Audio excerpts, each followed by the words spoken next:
Hey guys, and welcome to the Southeast Asia Oceania Wild Card Tournament. for Wild. Shadowverse. It's gonna get wild. Yeah, it is gonna get wild because Omen of the 10 basically just came out, the new Wild. expansion. It's so good, right? There's so many new cards, so much new things to discover in Shadowverse and talk about, and there's been a lot of discussion because people are excited for new cards, and this has been such a really cool expansion. I'm Ignidius, that's Bless RNG. We are casters for today. Yes, We're going to be talking about this tournament that basically comes hot on the heels of the new Shadowverse expansion. As we said, lots of new mechanics. I'm just really excited to see what these competitors bring to take advantage of the field and really make the use of their game knowledge because everything's new. It's exactly it. And, it's not like this is a small tournament either. A Contenders Cup slot, the last one, is up for grabs for the winner of this tournament. And they get to, they get to come and compete and maybe get into World Grand Prix. The winner of this might win $1 million US. Yeah. Like, realistically, that could realistically happen. Yeah, because like we said, it's all part of the whole ecosystem of this competitive year. Right. You win this, you win a seat to the Contenders Cup for this region on October 13th, 14th at Game Start Asia. And if you win that, you go to Japan, which is pretty nice on its own. On itself, that is great, right? So But you compete in the World Grand Prix, which has a total prize pool, by the way, of, I think, $1,310,000 US. it's a lot. It's a lot. In first place, getting the lion's share of that, taking out $1 million. And yeah, people competing in this could win that. Yeah. I mean, like, you win this, you don't have to go through that whole season grind, right? Right? That's it. You're just in. You're just in. And we've seen, which is interesting, because there's definitely some players who are still in it to win it. Oh, who are players we haven't seen. Like players who just kind of come out of nowhere and be like, "Nah, I want in on this." And it's a good time to get in there. Plenty of chance to really discover and try new strategies with a new expansion out. And there's a lot on the line, so this is a cool way to show off some new players. Oh yeah, for sure. And that's why it's called the wild card, because I see on the bracket there have been returning players coming from previous tournaments trying to get another chance to get to the contenders, but also these new players coming up as well that we haven't seen before. So let's take a look here what the bracket's looking like. So there's a couple of faces that we know. We know Astalos, we know Clarity. They're the two who I know well, but a lot of these players, I've not really seen. But still representing players like, TK doing quite well. Two of them in winners. And, good team representation here as well. So we got TK, of course, Twilight Knights representing, and one player from HSK as well, Hallowed Sky. Wow. In an SEAO tournament. Haven't seen them in a while. But I'm really interested to see how these forces are going to collide against each other. These newcomers who are coming in and showing the people how it's done, maybe. Definitely a good variety of, in the top four, good variety of country representation as well. In Malaysia, Indonesia, Vietnam, Singapore as well. So there's also, a Thailand player. So we have a really good country representation in this top 8. No ANZ region. Sorry, Oceania. Australia and New Zealand got bodied. Well, BMA is already in, so you there's can't be still too New Zealand mad. players. There's still, there's still some good players out there. And I definitely know there were Australian players that entered. So it's not like there's just Beamer. There are plenty of players in that region, but unfortunately not this time. We will have no Australian New Zealand representation in Contenders Cup, but that's okay. You'll have me, so I guess you get discount ANZ representation. It's budget representation. Beamer's going to be there. The caster man. Oh, that's true. Yeah, I've got Beamer. Good point. I'm just dumb. So hopefully Beamer will do well. But, not in this particular one. They've won, but not at least in this wild card tournament. But again, it's great to see a lot of countries being represented. It's part of why I love this region, man. SEAO has so many different countries and so many different nationalities, so many different cultures coming in. But, one thing in common, we all love Shadowverse, right? That's it. We're all sick of not winning $1 million. Yeah, that's right. Are you sick of not being a millionaire, too? I'm sick of it. Yeah, well. In Japan, it's much easier, though, right? Because it's like 10,000 yen. Or $10,000 is like $1 million yen, right? Because I've been in Japan since between this tournament and now. I have been in Japan quite a bit, hanging out and trying to learn what I can about the scene over there. Got a Tokyo Game Show, things like that. And yeah, being a millionaire in Japan is a lot easier because it's only 10,000 yen. Or $10,000. You get $1 million yen. Looks like we got a deck list up on screen now here. The first game we're casting is going to be Kamael versus Raptor, a Twilight Knights knockout match, basically. Team kill match. Well, TK team kill. Yeah. That's what it stands but for. But it has to happen, right? Like, it's, when you just too many winners. Yeah. I mean, Someone's Twilight gotta Knights is lose. really killing it. Like in the last tournament as well, they had so many people in top 8, right? Right. Let's take a look here at this Havencraft deck that's being rocked by Cameo. This is just to clarify, this is a 2-deck no-ban tournament. So the decks you see are the decks that are in. There's no ban here, so if you want to tech in counters, you've got to tech them into your existing deck. 2-deck no ban, double elimination. So the loser of this still goes on to loser's bracket. Still got a life. Yep. Still got to keep going. But this is interesting. Havencraft not seeing a lot of representation, not only in terms of the stats of this tournament, but also on ladder. Just because I feel like they didn't get as many powerful new mechanics and tools, but Tenko Shrine still showing to be pretty dominant here. I mean, the good side about that is a new expansion. It's going to be less vials to make a competitive deck. You can still get in with Tenko, as you can see here, with minimal modifications, which is fine. So if you want to just, maybe you just got some free packs and be like, cool, I still want to make a competitive deck. Let's just rock with this and see how we go. Still getting you into winners of top 8. But it is running a pretty powerful new card there with Unicorn Knight, because with Omen of the 10 releasing, and this is a rotation format tournament, Wonderland Dreams, of course, rotates out of rotation. SEAO. And that means Snow White rotates out. Unfortunately, yes. So having a replacement for that is definitely important. And Unicorn Knight really does fit that quite well. Especially in this deck, because both the Unicorn Spear and the Unicorn itself restore defense, so it really synergizes well with that Tenko Shrine, right? Yep. Give him more of those heals. If you can get those shrines out, it's also a good thing being low cost. When you have that shrine in play, it's going to leave you with play points to spare to play other cards as well, provided you've got the draw to make that work. I've tried this deck out a little bit. You do feel the loss of Snow White, but I think Unicorn Knight is really a great add. You also see the 2 God-Sworn Alexials in this list, which I find particularly interesting, because in the current metagame, at least in this tumultuous current metagame where the expansion just came out and players are still experimenting, of course, it looks like Dark Feast Bat Bloodcraft is very powerful. And the Alexial is a really heads-up tech to go against that. Because if you play the Alexial, then you can't take more than 4 damage if you have an amulet up. Tenko Shrine is probably going to be up the entire time. Likely, so you you'll never take more than 4 damage at a time. There's not going to be a huge amount of amulet removal, I don't think, in this particular expansion. And there's a lot of encouraging to removing your own amulets, but not so much removing the opponent's amulets from what I have seen in the cards that are available. So like if you get a Tenko Shrine out, it's probably sticking around. Which means, if you're not getting that bat on turn 7, it's going to be all of a sudden, its use is very much negated. So as said before, because it is a no-ban format, you really need to tech those counters in, which is why we're going to see some really experimental decks here, because people are going to be A, experimenting with the meta, and B, being like, what's currently good? I think I need to tech against that. And right now, Dark Beast Bat in Blood has been, at least the last 2 days, very popular. So people are going to be playing cards to kind of get around that. So if you see, again, like Haven's going to have techs around that. Also with Portalcraft, that'll have abilities to kind of negate that a little bit too. Let's go to the next deck here and see what else is being played in this from Kamil's side, the Runecraft deck. This is spicy. I like this a lot. So Kamil is running Mysteria Runecraft, which got a lot lot of good tools. It really did. Particularly Mysterian Prodigy adds a completely new, not only tempo tool, but win con in itself. Because Anne can get you the Anne Sorcery, which is a 10 play point spell that deals damage to an enemy equal to the amount of Mysteria cards you've played this game. So you can easily, well, not easily, you build your deck around it, but it's a really good win con to build around because you can deal 20 damage to your opponent's leader. The good thing about that is you can see in this particular deck there is a lot of 3-ofs with just a couple of 1-ofs in there. So your deck drawing is going to be ultra consistent. Really does control, or allows you to easily control what you're picking up, which makes sense because you really want to be playing those Mysterian cards whenever you can. Honestly, in this kind of format, what interests me most about these deck lists are the 1-ofs, because in a no-ban format, you have to tech really smart. Yes, you can only tech you can only afford to use a couple of tech cards. So it looks like Nova Flare might be there for Bloodcraft because they can establish a board very quickly. And Burgeoning Genius, perhaps. Well, Burgeoning Genius I know is a Mysteria card, so maybe that's just to add to the pile.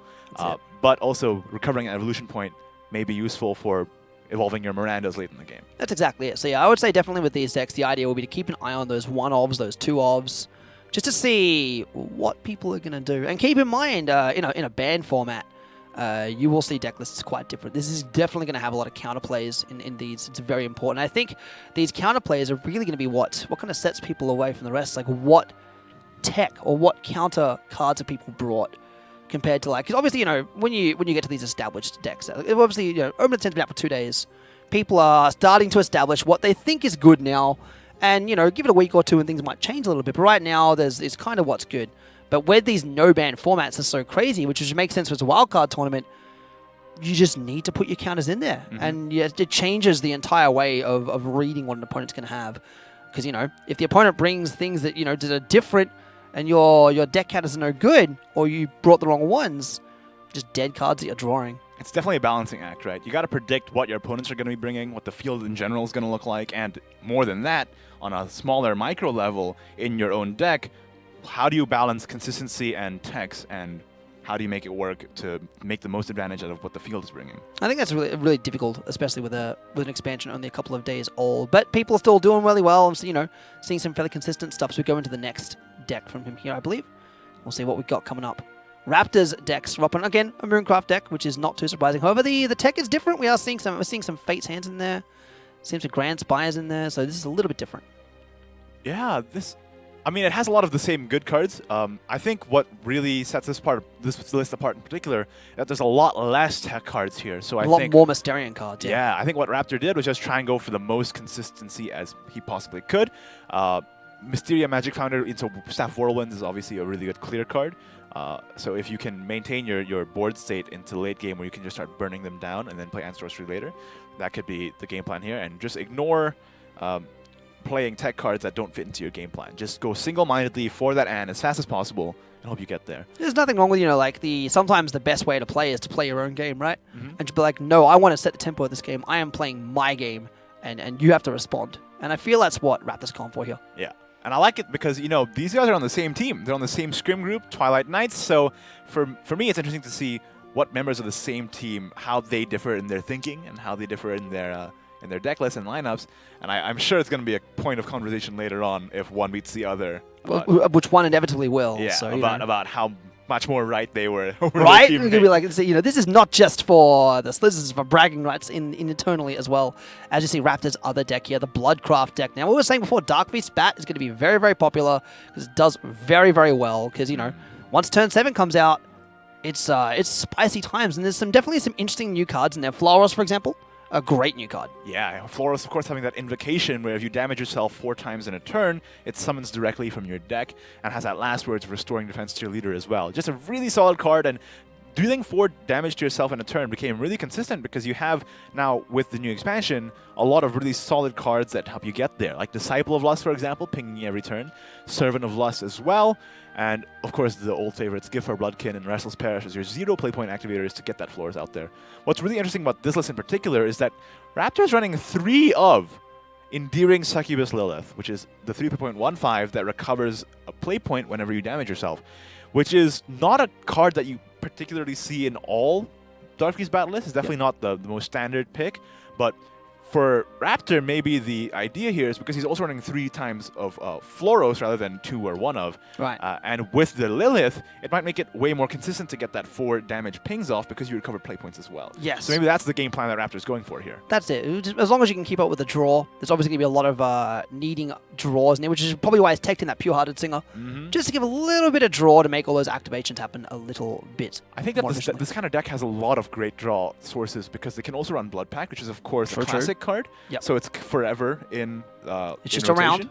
And also with the Alexandrite Demon that came in the last expansion, which is a 2.21 that can give you a 2-point amulet that draws you 2 cards, it's just a lot of cycle.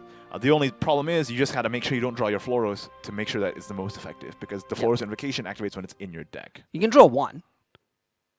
You can draw 1 to play it, but that's kind of it. So any more than that, problematic. But otherwise, interesting deck. As I said, very different. The good thing about a new expansion, you can see all kinds of new crazy tech. That's what I love about it, man. Especially with counterplays in there as well. These tournaments that come out soon after an expansion, what happens is whoever wins this ends up defining the meta for a little while on ladder as well because people just think, maybe that's just good. You just haven't discovered it yet. That's the whole fun of this kind of thing. As we go into our first game here, Raptor vs. Kamail. Kamail on the bottom of the screen. They'll be going second. Kamail queuing up the Havencraft into the Bloodcraft. I think this is probably his most favorable matchup in terms of this lineup, just because he can, again, he has that Alexiel as a counter tech. He has heals to prevent the Dark Beast Bat from finishing him off on 7. So I think that this is a pretty smart queue, knowing that Raptor probably would queue the Blood first because it's considered get probably that easy win, to get it out of the way. I can respect this. So we look at the redraw potential here. So we've got 2 Lilith redraws here from Raptor, and then Kamail getting the Themis' Purge and the Unicorn Knight. I can respect the Unicorn Knight getting in there early. Yeah, Unicorn Knight's really good on curve because you play it on you play 1 Global Starways, you play 2 Unicorn Knight, and then you get the Unicorn Spear, which costs 3. So the curve just builds itself. So if you don't have all the tools you need, you can build your own curve until you get to your Tenko Shrine, your Dale of Field turns, for example. Max, I started to really like the tempo that Kamail has drawn here. He's drawn all the late game stuff already, but he's getting lucky with the early game draws, picking up that White Fang Temple on turn 3. I feel like that Alexiel is going to be really impactful in this game. As long as Kamail can survive past Raptor's turn 7, and I feel like he should be able to if he has the defense restoration to get him there, then he can drop the Alexiel, and then the Dark Beast Bat is basically taken offline. for Raptor, and that's his win condition just taken offline for this game in general. First endearing Succubus Lilith coming out on the field of Raptor, which just makes sense. There wasn't really a whole lot else you could really do. I mean, it's a really buff stat line, right? How do you remove this as well? Well, you could just play the Unicorn Spear at this stage in the game, but for Kamile right now, the decision is, do you want to play the White Fang Temple and start getting the ticks off now, or play the Unicorn Spear now to prevent a really blowout turn next turn? I guess just be, like what cards could possibly be in Raptor's hand? Because Raptor hasn't played anything. It's the first card played so far. So Camile's got to be thinking potentially late game stuff in there, or potentially setup cards in there. Not much else. Does he want to try and capitalize in this situation? It's a difficult decision to make this early in the game. It's always very hard to decide with such a stacked hand.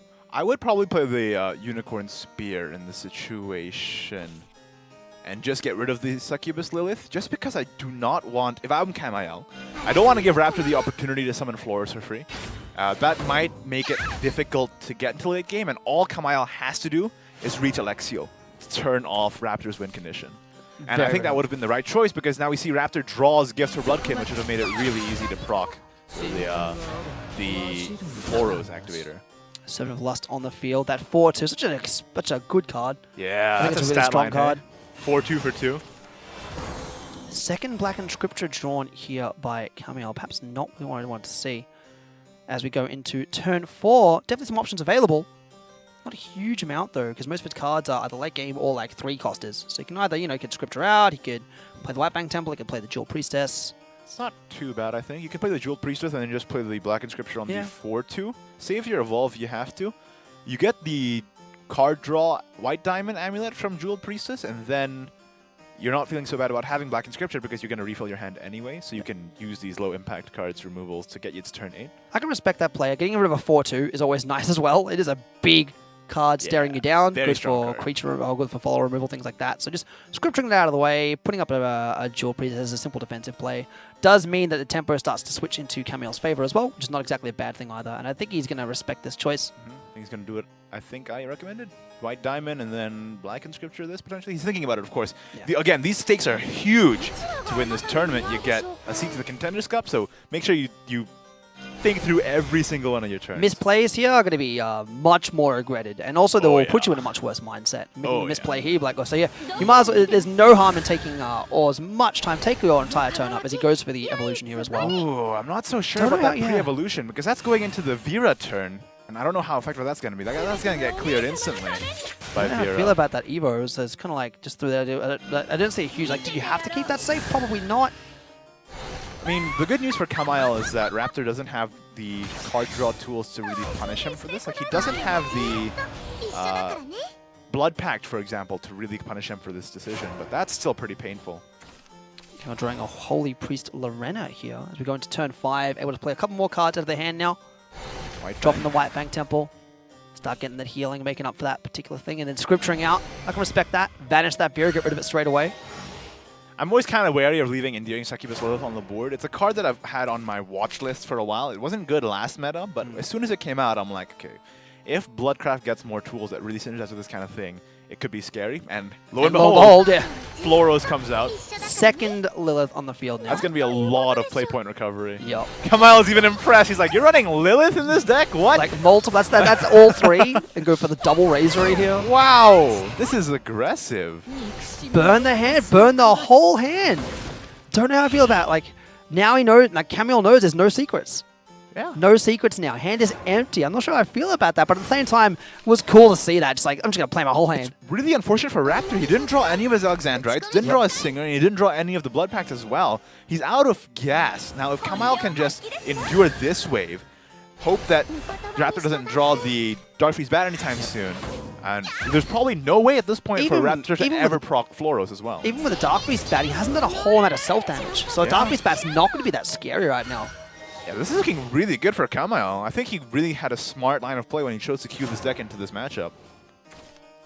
The Flower Rose is here. Well, if you evolve it, it still restores 5 defense to your leader, which is pretty That's hefty. good. He's still, he gets the Flowers now, but he hasn't taken 4 damage this turn, so the Invocation effect doesn't really do anything. So, but it's still a scary 5-3. It's not like it's a small follower in its own right. It does come out relatively strong, as we can see the Heavenly Knight drawn. Which already have one, but now he's got 2. Camille has a lot of options here. Very flexible hand. All kind of late game stuff. And with Raptor just not having anything, I feel like Camille is going to have a little trouble losing this game, frankly. Yeah, I think this is a really good matchup for Camille in general, and Raptor's draws were not really conducive to winning this. No, just kind of, yeah. He drew a bunch of cool stuff, and that's all well and good, but just nothing to really back it up. Especially drawing Floros in a deck that's built to try and proc Floros is kind of painful. Good play, just run this into the Floros maybe? Now, again, you're leaving the Succubus up, but that's not scary anymore because there's no cards in hand for Raptor. Yeah. Oh! Going for the SM walk plays. That's it. That's sending it all to the face. Get rid of the flowers. Does leave a ward up, and that ward is a 7/7. So. Oh, these are low impact cards for Raptor now. So they're just like, you know, what are they gonna do? I think the moment that Alexiel comes down, Raptor is gonna feel pretty bad. Yup. Because at that point it'd be like, well, now what? Yeah. Like, at that point, so it becomes an all hope is lost kind of scenario. Mind you, we are kind of mostly there already anyway. With only these 1 attack strength followers in play. That's just it, man. I can respect the Delafier play here. Just keep, like, there's no harm in you know, being a little bit more defensive. I would have probably gone more aggressive myself, but that's just because of the way I play card games.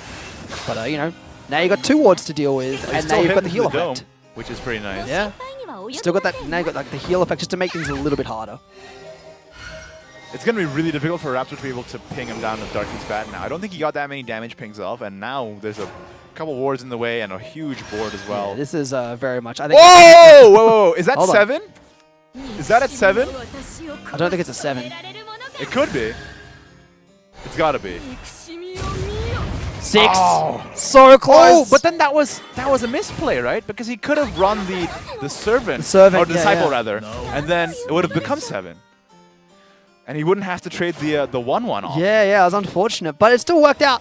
Like, it's still that board gone. That was a scary board. Now the board is no longer there. Yeah, I think it's these small micro decisions that kind of build up when the day goes along, but at the same time, it's every little decision counts when the stakes are this high, you know? That's exactly it. Like, you're 2 followers down, it's still 2 followers down.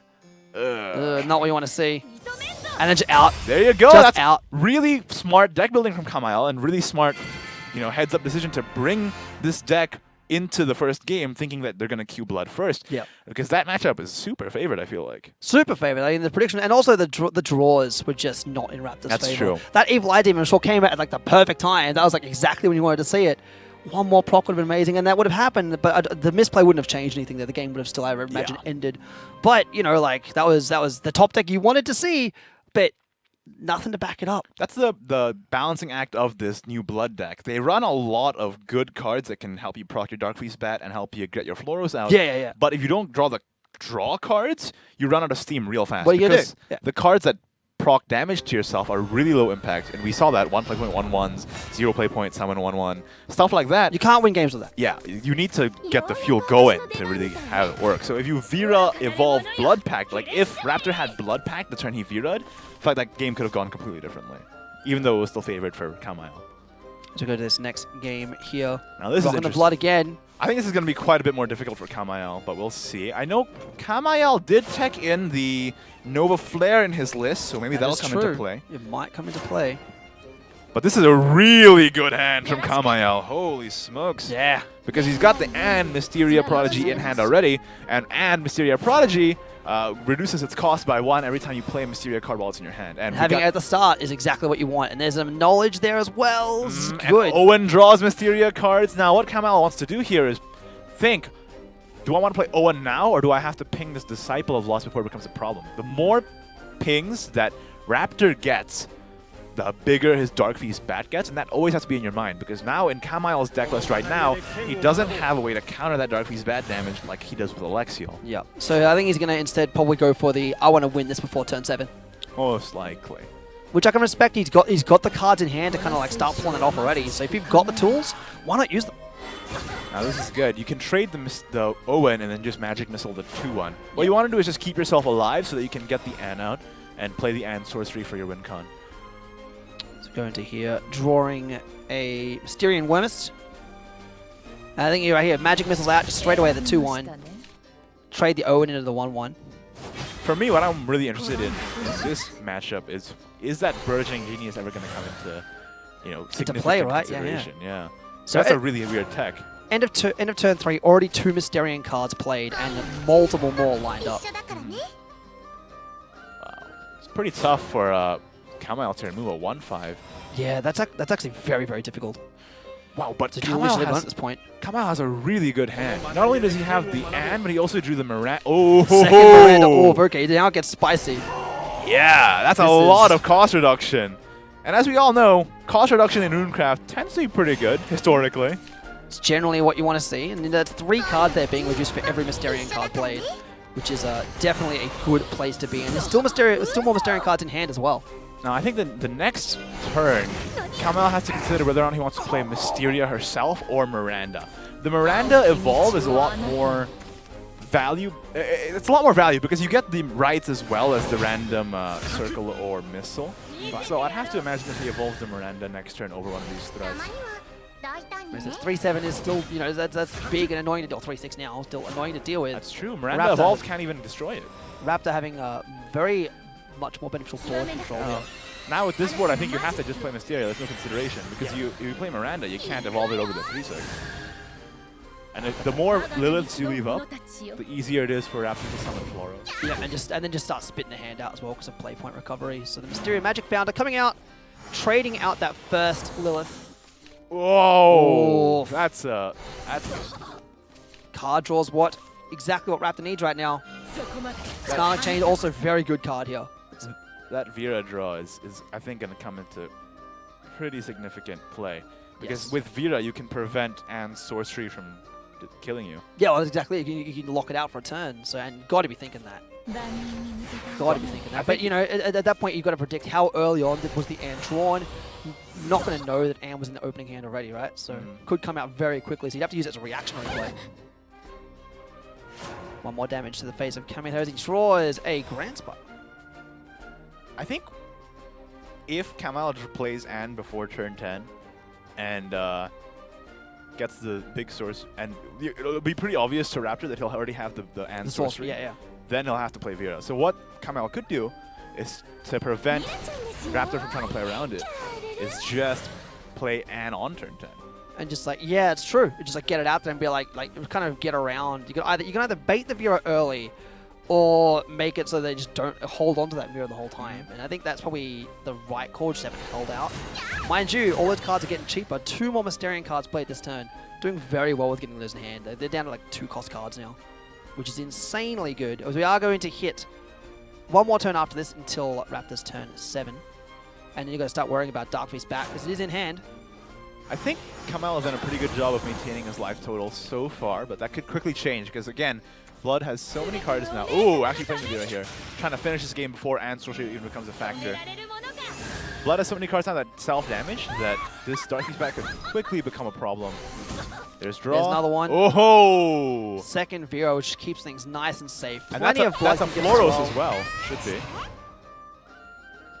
Oh no, he doesn't have enough space. There it comes. The invocation effect triggering. So how that works is 4 damage done to the top of the 1 turn. Flourish just comes out for free. Oh, wow. Free. That's a really strong turn. That's a strong turn. Without the Dark Beast Bat in play, there's still so much damage staring you down. It's not quite lethal, but it's very, very close. Or you could Ebro and actually would be lethal. So maybe what Kamal was hoping for there was the Nova Flare or the Sappho Whirlwinds at that point, but unfortunately neither have appeared in his hand here. So this is not a great spot for Camille either. With such a big, with a lethal board staring you down.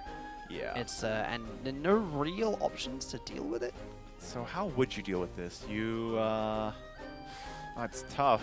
7 play points to use. You've definitely got a lot of options, but I don't think none of these options are really going to translate to just board clear. Still thinking it through though. Got plenty of time to think about it. Try and remove as much as you can because you've got to be assuming that a Dark Beast Bat's dropping next turn, and realistically it is. Yeah. So. And it's probably doing quite a bit of damage, especially if this board sticks. Then Kamala is gonna be going down to losers next turn. Yeah. But if Kamal not can to figure losers, it'll be 1-1. So. Oh, that's right. But if Kamal can figure out how to navigate this turn and clear this board as best as he can. I can respect trying to get the missile here. Missile is useful. Missile is pretty good roll from that. Just that remove Miranda. stuff. Now he has to get the rights, so he can play missile and rights. And that clears most of it? Just gotta clear enough of it. Just gotta clear enough of it. To the Vera. Yep. And then you're right, it's the 4-2. 4-2, which is not bad. That's relatively good. You've only left 2 damage up on the board. Here we go. Bringing out the sorcery, probably like gone. that. That Vera's out. There's no second. Exactly. Vera. Lo and behold, second Vera in the hand. But you know, you can't play around everything. You just got to take your outs. And Evil Eye Demon drawn here by Raptor. Could Evo for an easy board clear if he needs to, or just drop the Dark Beast bat. Oh! Interesting. Didn't expect the Vera there. I thought we would have held on to that, but I guess not. I think Raptor just values trying to do as much damage to himself right now as possible. Yeah. So that he can set up for Dark Beast bat. Clearly, it's not lethal this turn, otherwise he would have played it.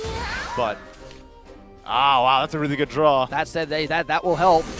2 more damage done, draw more cards. Do more damage, draw more cards. Accelerates it instead. Perfect. For the self-damage. Really clean turn here. Now the Dark Beast bat is definitely enough for next turn. Yeah, it's done so much damage to itself now. So what do? How do you stop it? You can't play that sorcery in time. It's still 2 turns short. This is the thing. You know, and sorcery does cost 10, but Raptor with his Dark Beast bat can land it way sooner than that. Yep, and there's definitely more. You know, even if it can't, there's more self-damage coming up. So how do we do this? There's also a second Dark Beast bat. So, you know, if one ain't enough, turn later, second one comes down. There's not even a way for Kamile to clear this board right now. He can't destroy the Vera right now. Which basically means the Dark Beast needs to 11, which I'm sure it's at this point. I'll be shocked if it is not. I've not been counting. Kamile just thinking it through, taking some, just saying, how am I going to pull this off? Unfortunately, I'm not particularly seeing a way, but let's see what he plays. You never know. You never know. Let's see. Giving it his all. Yeah. Backs out of that play. It's an awkward turn. Like, this is really tough. These are tough decisions to make.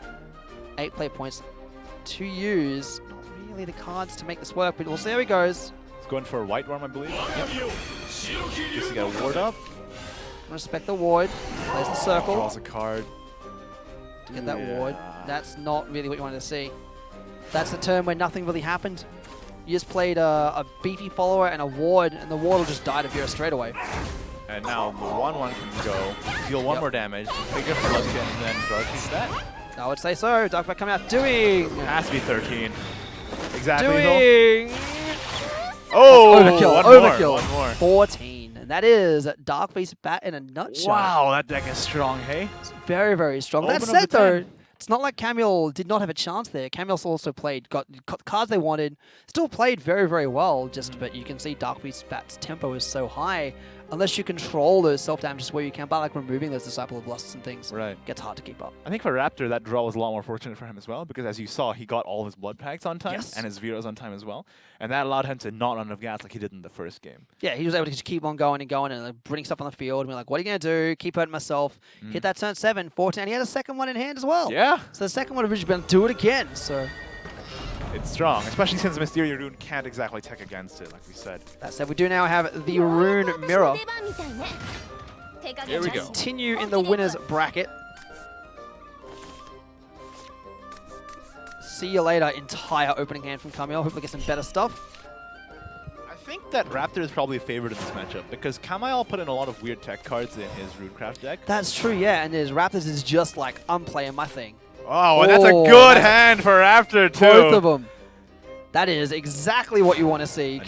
You can spend one on a sorcery and one on the other one. You don't have to get sorcery both times. And the summon from Anne is also a Mysteria card. So you can spend the first one on the summon, and then it adds up to your counter for the second one. Yes. Now, the thing is... Mind you, Camille's also drawn one in turn now as well. But and Kamile is going first, so he's going to reach turn 10 first. Yes. That is very true. So this becomes a race. Very much a race. But again, I'm actually... This is... it's going to be interesting to see who comes out on top with this one. Because Kamile is going first and has the Anne in hand, but he's also running a lot less... Mysterian cards. Mysterian cards, exactly. And a lot less cards that just solely move towards his game. That said, if Camille does draw the Mysterian cards, I think Camille will win this just because of going first in this particular race. You never know. You never know what'll happen. That's why it's exciting. Very, very good stuff to go into the next turn here. For Camille's side, drawing another Mysterian card. That's what he wants to see. Mysterian Knowledge is easy. Double Mysterian card, effectively. Drops the Wormus as well. You just want to do tempo. Oh, wow. This is interesting. The Vesper Witch Hunter is an acceleration cost. The Vesper for the Cauldron. Not sure why. Let's see. What's the consideration here? If he gets another Vesper, maybe? He already has an Earth Essence on the board. He might be factoring in that like maybe his Aeon Sorcery won't do enough. Trying to get some early damage on the board. Sure, yeah. Yeah, because the Jack also doesn't run very much healing. Yep. Cagliostro on the field. The Mysterian Circle in turn. That Evo trade pretty play. Ars Magna can heal though, so if Raptor is heads up, he can use the Ars Magna to heal and then try and get out of range of Kamile's sorcery. True. Another Mysterio Light Mage being drawn from the side here. Drops the Cagliostro as well, much like Raptor did the turn prior. This is why I was confused why he played the Vesper for the Accelerate cost, because he already has an Earth Essence on board and he has the Earth Essence coming out from Cagliostro, so was it really necessary is my question. Probably not. But you know, I said these guys have been playing all day already. The stream may have just started, but they've been playing for a while already. Mind you, these two have had, you know, less games than anybody else being in winners. Ars Magna deal with Going for the damage instead. Or down to 16 again. Like Camelot's going for these more aggressive plays. Has got board up as well. So if that board's left unanswered, Camelot better just do some face damage. Oh, interesting. Not saving the Wormist for 6 at all, just getting another cheap proc for his Mysteria cards. And Raptor's actually running Fate's Hand in his list, which is something I didn't catch the first time. That's actually a pretty interesting tech. More draw is good because you just draw more Mysteria cards and you pump the end. I think Mysteria needs it, and that was a good time to play it because you know, the board is like not horrendously against you. Just ask Magna at that 5-2, and then you're kind of safe to draw cards kind of safely and get more of those Mysterian cards in hand, more plays. Camille's turn 6 here, drawing the Grand Spire. He's got to be playing the Miranda and evolving it, I believe. Like you play the Circle, play Miranda, evolve it, because you want to get the rights out. Now's a good time to do it. Not much else in hand as well, really, to make that work. So, Camille thinking this through. Is he going to make that play, though? We can talk about it all day, but does the player make the play? What's the That's a face of thinking right there. Yeah. You're thinking that through. So guys, you get extra vials if you had your webcam up. 1,000 extra vials. That's it. 1,000 vials. Earned them. Kamil is smart, you know? Free vials when the new expansion comes out. Are you kidding me? It's free real estate. Yeah. That's the first. There is a counter. Yeah, I was waiting for it. I was counting down the minutes. Took, you know, half an hour or so. Yeah, it took about half an hour, yeah. Gotta say it once per stream. That's it. Once? A minimum of once. Not a maximum of once. Otherwise, I am in trouble, so... What's the other consideration? Do you just play the Wormist for 6 and evolve it over? I feel like the Miranda is so much more of a valuable evolve because you get the rights as well. Yeah, I think the rights here is important as they make that work.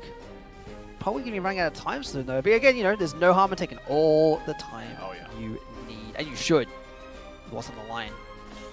Oh, he's actually going to play for the Wormist. Ah, I see. Is he just going to go for ping damage this game? So he played the Vesper early as well because he's hoping to draw his Mysteria proper, and then his Grand Spires are going to do a lot of damage to phase. I think that's the game plan Kamile's on. To not play the race, but just to change the win con up a little bit instead. Interesting. You do find Raptor responding in turn with a Mysterium Black Worm of their own, evolving it over, which I can respect. Now, this is interesting to me because Kamile's going first, so I would have figured that trying to go for the and sorcery plan would have been effective. But especially considering he hasn't drawn a Mysteria proper. Now he's got a, you know, rather scary board deal with 8-1 and a 4-3. Yeah, Staff Warlands it, I suppose, and then play the Circle. Would make sense. You'd still get a Mysterian proc on the field, making things a little bit easier for the term afterwards. Now, does Kamile have enough? Wow, okay, so he's just going to go for full damage plan. Yeah. Strong as hard spell. Why not ping the... Oh! Don't know why he didn't ping the 4-3 there, but because if he drew this, he can now evolve it over... Or he could missile it. Now, that's interesting. Why would you missile there rather than play the Mysteria this turn and set up for your damage to be way better the turns after? I'm guessing he's got greedy, wanted the double Mysterian card. But I agree. Like, why not just drop the Mysteria there? Yeah, that's interesting. Make your spells do more damage. I would have thought that he would have played the Mysteria, evolved it over that follower that Raptor had, and then the spells in his hand that all deal damage deal +1. So +1 for the rest of the match. I'm actually kind of confused about what Kamile's game plan is here. Maybe he's on some Matrix level nonsense, you know? 500 IQ players. Yeah. Well, it's a good thing he saved the Staff of Whirlwinds for this, because this is a really good hit for Staff now. Yeah, just a lot of pings back and forth here as well, I'm seeing. Both players just ping each other out, getting the end sorcery. But this is actually not as good as... Yeah, I really think it looks good, but it's dangerous. He should have really played Mysteria last turn, because now this Staff of Whirlwinds isn't doing enough damage to clear the board. If he played Mysteria last turn, it would have at least cleared 4 out of 5 followers here. Yeah, whereas now it's just not going to have nearly as much value as it previously had. Not a Mysterian spell either, so it's not going to drop things down. Now I'm just curious, personally, what Kamail's game plan is, because he's thinking a lot. He's got something. Just going to ask him one question, just why? Why? Just why? Yeah. You know what you mean. But interesting game. We'll go into this turn to see. We're getting to turn 8 now, so it's starting to get towards the end. The Light Mage coming onto the field. Another Mysterian Circle drawn as a result. He might just still go for the Ann plan at turn 10, and it'll be fine. Because All faith in Ann. His Ann is already at 3. Yeah, as long as he can survive until then. That's the other question. Can he survive and get through this rather wide board, staring at Kamail down? Just deciding on a target here. He can at least clear the 4-4 and the 3-3, because he can run this into the 4-4, play Ann, and then run the Mysterian right into the 3-3. No, definitely don't do that one.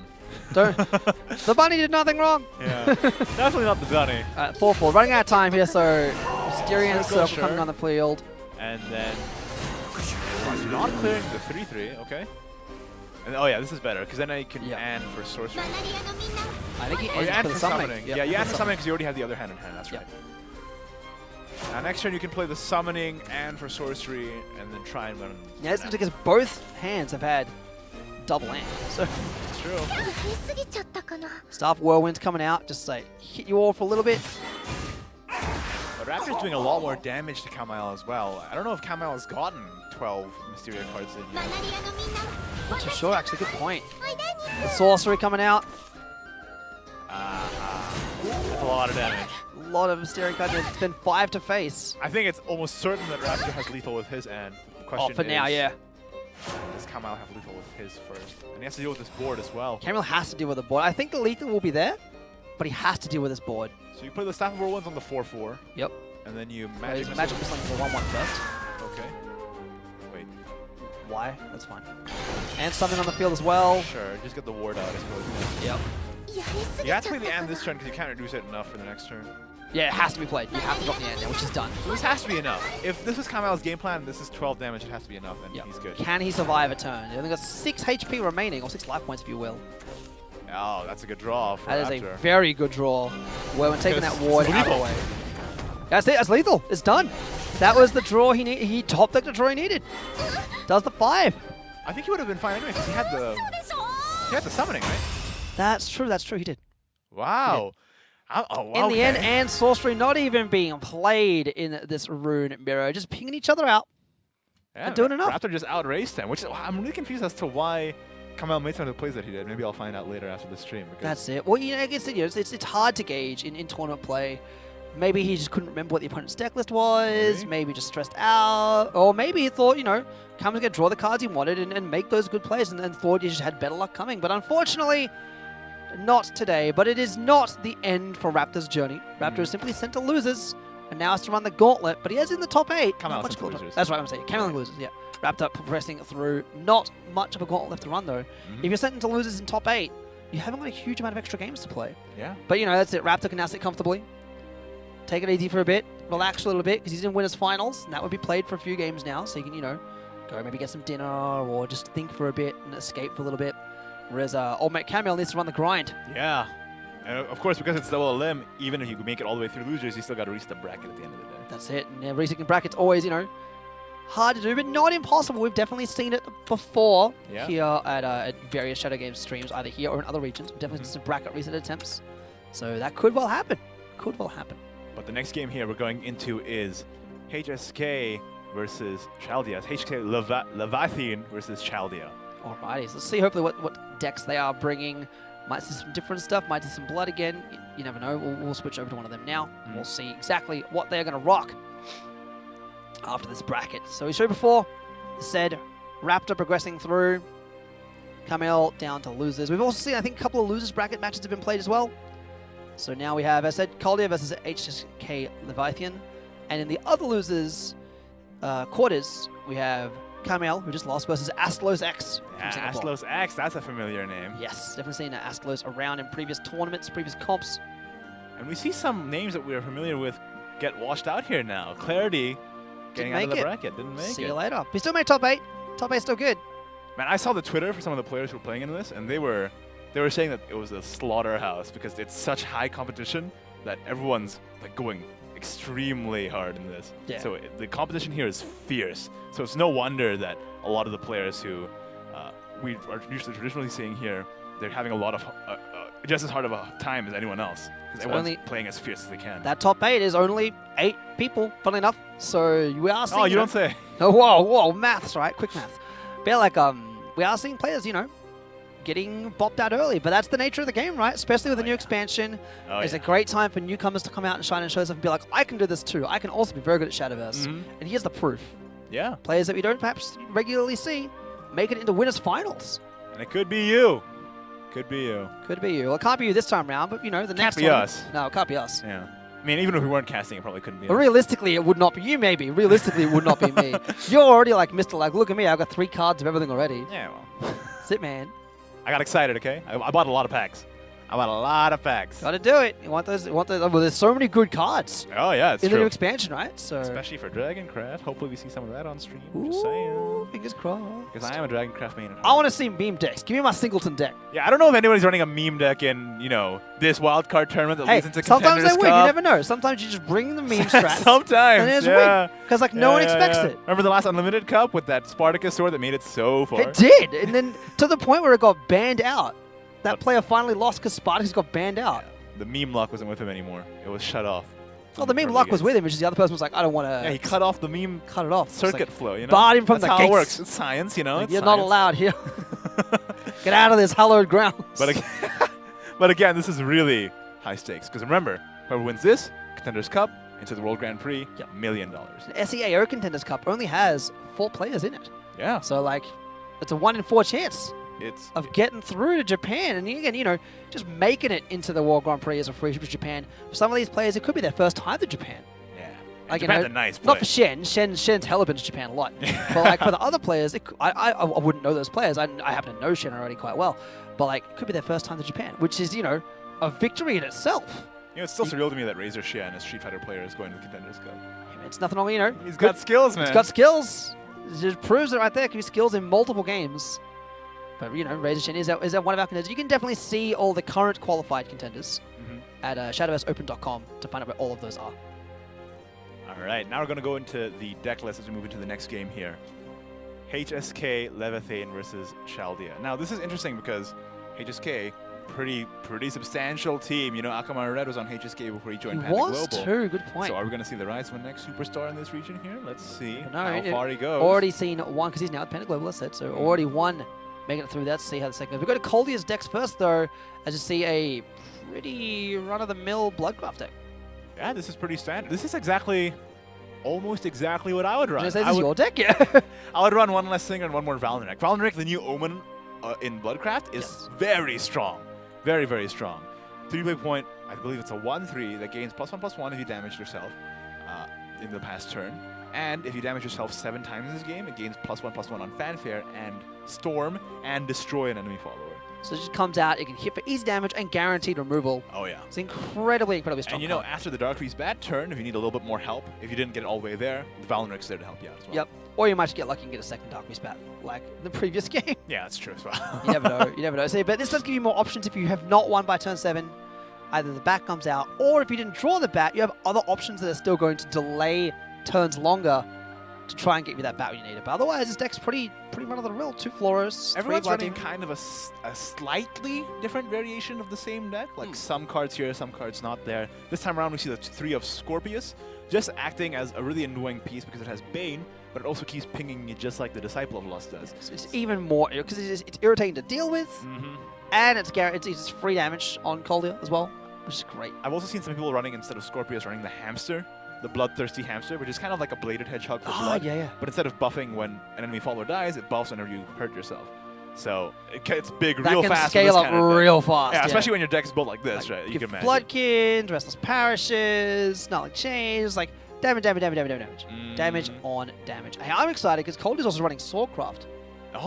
Oh yeah, he is. As a somebody who plays Swordcraft predominantly, I'm always like, yeah. Swordcraft is my second most played craft, so I'll have a stake in this too. But for me, Swordcraft's my most and Bloodcraft's my second most.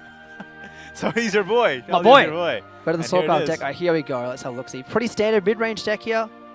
But it has the new tools from the new expansion. Yes. So what they lost when Online Release rotates out, they can replace now with the new Usurpation package. Of course, Usurpation gives the Swordcraft archetype new tools with the loot cards, being able to generate extra value, as well as having really great synergy, particularly with the Apostle of Usurpation.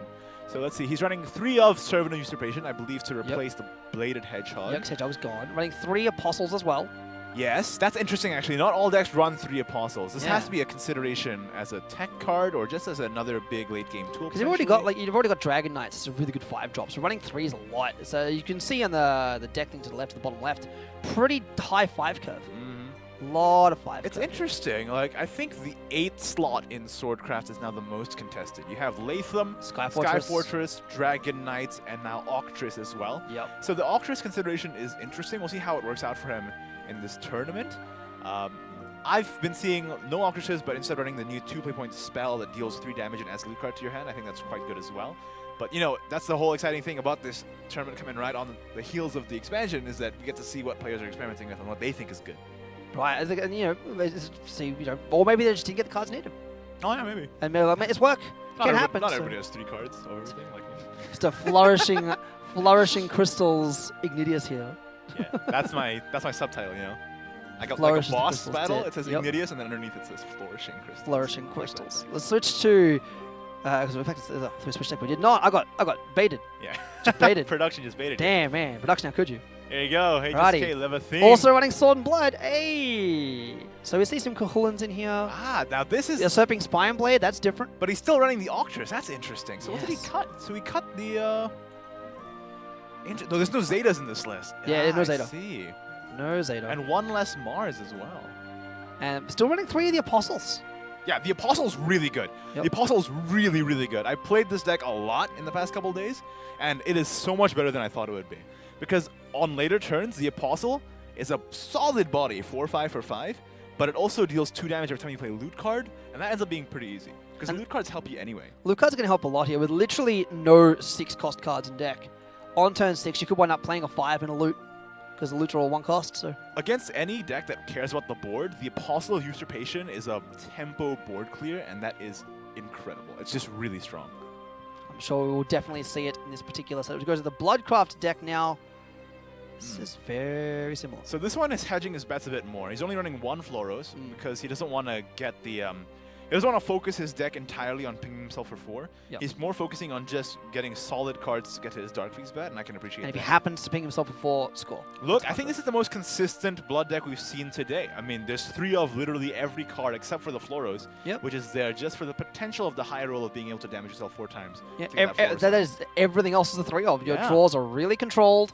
There's very few cards you can pick up from. Only 14 cards, I think. Yeah, this is a really strong deck. Yeah, 14 different cards, of which one of them is 1 of. Yeah. So 13 cards, and then you might get your... And you don't want to draw the Floros. So realistically, if you don't draw that, there's only 13 cards you can draw. Very likely you're going to get the cards you want. I think this is like the kind of deck you see on when a website writes up about the archetype and gives you the sample deck. This is what they give you. This is the deck they give you. Here is the consistent version, no tacking. Just like, play your game. Here is your game. This is when you see up on like the websites, you know, that whenever the new expansion comes out, everyone does their own meta insights and everything. Yeah. This is the one they give you, for sure. It's like, here's the example. All right, going into the game now. Experiment or don't if you don't wish to. Here we go. HSK Leviathan versus Chaldea. Looks like Chaldea's queuing up his Bloodcraft versus Leviathan's Swordcraft deck. Now, it really all depends. Can Chaldea deal the 7 damage before Leviathan has the pressure to just destroy Chaldea on the turn before he can play the Dark Beast Blade? Because Chaldea doesn't really have that many good board clear other than the Evil ID. Right. So first and that Disciple immediately on board. Really good hand for Leviathan as well, though. Got that the Chromatic Duel on 1. Solid 2-drop, solid 3-drop, solid 4-drop. Can't complain. And going second with the Flying Cavalier as well. Playing that Chromatic Duel does give Caldy the information that is there, but I'm not going to respect that. It's okay. Choosing Magnus is definitely correct in this matchup because it prevents that Snarling Chains from being effective. Yes, 100%. One of those few times where, you know, we don't want to go for Queen Chimera. As good as Chimera is, because you get the free 9. Going into turn 2 here, drawing that. Solid hand from Levithine. Now he can just work his way up the curve towards that Arthur. Question is, can Chaldia build up his counter enough to just Dark Beast Bat on 7? Yeah, that is what we come down to, really. Dark Beast batting on 7 is actually not unlikely. I've seen it a lot in my short time playing this expansion so far. Because Bloodcraft got a lot of powerful tools this expansion. Very, very true. Bloodcraft's become a very much more commonly used craft, and rightfully so. It's got some fantastic cards. Another on-curve draw here for Levithine if he wants to go for the Volts. Can I just say? Yep. Can you say? Can I just say that this Medusa leader is a huge flex? Huge flex? It's a massive flex. At the top, it's the default leader, no sleeves. At the bottom, the new alt leader, Brigade of the Sky, Grandmaster sleeves. Like, yeah, okay. Damn. That's the flex. I can respect it. I can respect the flex. Looks like the names of the players were reversed there for a second. We'll go now. So correct now. We now know Levithine's the flexer. Ooh, HSK Flex, gonna rename him. Levithine drawing his one of Floros. No, not what you wanted. Unfortunately, literally a dead draw. Yeah, especially since this turn he could have summoned it for free. Yeah. The two disciples and the turn. Oof. That's unfortunate. And that's why he only runs one, because he doesn't want the situation to come up that often. Lo and behold. Anyway. Now already down to 11. This actually now Swordcraft's just about getting damage, getting damage in the face. It's gonna make Swordcraft's job a lot easier when they're already down to 11 without doing much work themselves. Is this what the Octress is for? Just to steal the last words from a 1/1? That seems really underwhelming. Hey, take it. Take it. Hey, free is free, right? It's free real estate. There you go. 4-5. Number 2. The double draw of the loots. Getting 2 loots is really valuable. But the problem is he doesn't have the Apostle. Does not know. Going into 5th turn here, drawing a gift for Bloodkin. Now, I think at this point, Levithine needs to start worrying about kind of forge damage himself too much more than this. He's actually evolving the Floros here. What else can he really do? 7-5 is spicy. Chaldia should have saved the Octress for this one. Yeah. That would have been a good steal. Because that's restore 5 defense. Exactly. So that's like a good heal. Let's see if he draws it. Oh. Does not. Just draws a Lancer instead. Wouldn't it be amazing if he did, though? Would like, oh. He can still get heals by the frontline Cavalier. This is a guaranteed 2 heal, wide board play. This is a full clear because he has the Gilded Boots in hand as well. So he can Gilded Boots the 1-2, clear the Floros, then run the 4-5 into the 1-1. Which is exactly what he's done. So that loot card coming in handy. And that 5 heal is a lot, though. That's a lot, yeah. I think he maybe played it a bit fast and loose on the Octress there, knowing that Floros is going to come out eventually. Yeah, right? It's like, why? But oh, what's done is done. Done is done. Pure-Hearted Stinger coming out here. Again, not a whole lot else that Levithine can do. 3 gifts for blocking in hand and a Restless Parish? This is a bad hand for Levithine. It's an unplayable hand. Yep. And especially with no Floros in the deck no anymore. That's it. Like, this is now Coldia in a very good spot here. You can just, like, do what Soulcraft does good. Oof. Hit him in the face. Man, the draws are doing Levithine a little dirty here. Got that Floros off the top, and now gift for Blood King, gift for Blood King, gift for Blood King. Well, that's the point. He has to play like a Forest Bat amulet. That's not a good spot. Yeah, not a good spot. That damage is guaranteed 5 damage. He didn't have a second Octress. It was just 1 card too deep. Imagine if that came out last turn. Time to steal a card draw. My card draw now. He totally could. But I think, yeah. Honestly, I probably wouldn't have been against that either. It's like, shut him down. And be like, nah, you ain't playing anything. Continue to play nothing. Right. Because he clearly didn't have anything good that turn. I would have been, like, that's just me being greedy, but I would have been, although, you know, nothing wrong with getting a 6 on the field. Yeah, I would have been like, giving the Beatrix as well. Nah, just give me that draw. That's a really good draw for him. Because now I got this. Now I got a good draw. Yeah. That would have been 1 turn later. Yeah, he really would have. Later. And hindsight's 2020 though, isn't it? Right, it always is. Yeah, and Chaldia also doesn't have caster vision like we do. It's pretty comfy, you know, sitting in these nice chairs, shouting at the players what they should be doing. How dare you? Why do you play this way? Why? Evil Eye Demon evolved, which makes total sense here. See you later. Whoop! It sucks that he's doing this when it's coming into the Arthur turn, though. Yeah, I'll just be like, and do it again. Yeah, seems pretty good, right? 1 more time. Arthur has to be in play here. This is it. Why not? Fill the board up, thin that deck out, get rid of those 2 drops so you don't draw them anymore. And clear the board, because you can evolve the Arthur into the 5-4, run the 2-1 into the 1-1, and then we're good. And no Dark Beast Bat drawn from Levithine as well. But, you know, Chaldia is always thinking about that Dark Beast Bat becoming a thing sooner than later. Now, we keep talking about how Levithine's in a bad spot, but if Chaldia can't finish this game, and Levithine even just draws one of his Dark Beast Bats off the top, that's basically it. Yeah. This is a race against time for Coldia now. Is it gonna be a Darkfleet's bat off the top? It might just be it with these Is two he gonna different get rockets it? as well. Does not. That's really good though. Still a good card. And Can there it use is. The new Omen in action. Has taken damage, gets the +1/+1, gets the storm, That is a beautiful animation. removes a follower as well. This 2/4 has to go into the 1/1. Because otherwise the 1/1 gets a free trade on the bat. Because the servant Doesn't see that play though. the servant gets +1/+1. So Yeah. okay. Didn't think it through. Well, maybe it's the case that it doesn't matter at this point, right? Yeah. Like he just wants to get the damage in because he wants to make sure that if he draws Darkfleet's bat, he wins. That's fair. Oh, that's fair. Apostle is basically coming out onto the field. There we go. That's why it's so good. Now he just free clears the 2 followers on board. Yep. And he can add +1/+1 to his servant here. And restore 2 defense to his own leader to try and get himself out of range. And just again, just like bop bop. Man, the loot package is actually really strong in current mid-range Swordcraft. Those are free trades. Free trades with the buff. Oh! Oh, there it is! Oh, There it is! no! That's it. He gets the draw. Oh, no! Bat coming out on the 13! field. 13. 13! So he had the 2 different Bloodkins and the Darkfleet's bat, which got him exactly there, because Exactly. otherwise the bat would be at 11 and he would be at 13. It would have been enough. So that heal was the smart play from Koldia, getting out of lethal range, but really it's been not getting out of lethal range. Oh no! Your face is just like a face of like, ugh. That whole game! There's some Evo mind blows in the chat. That whole game, everything was on the back foot.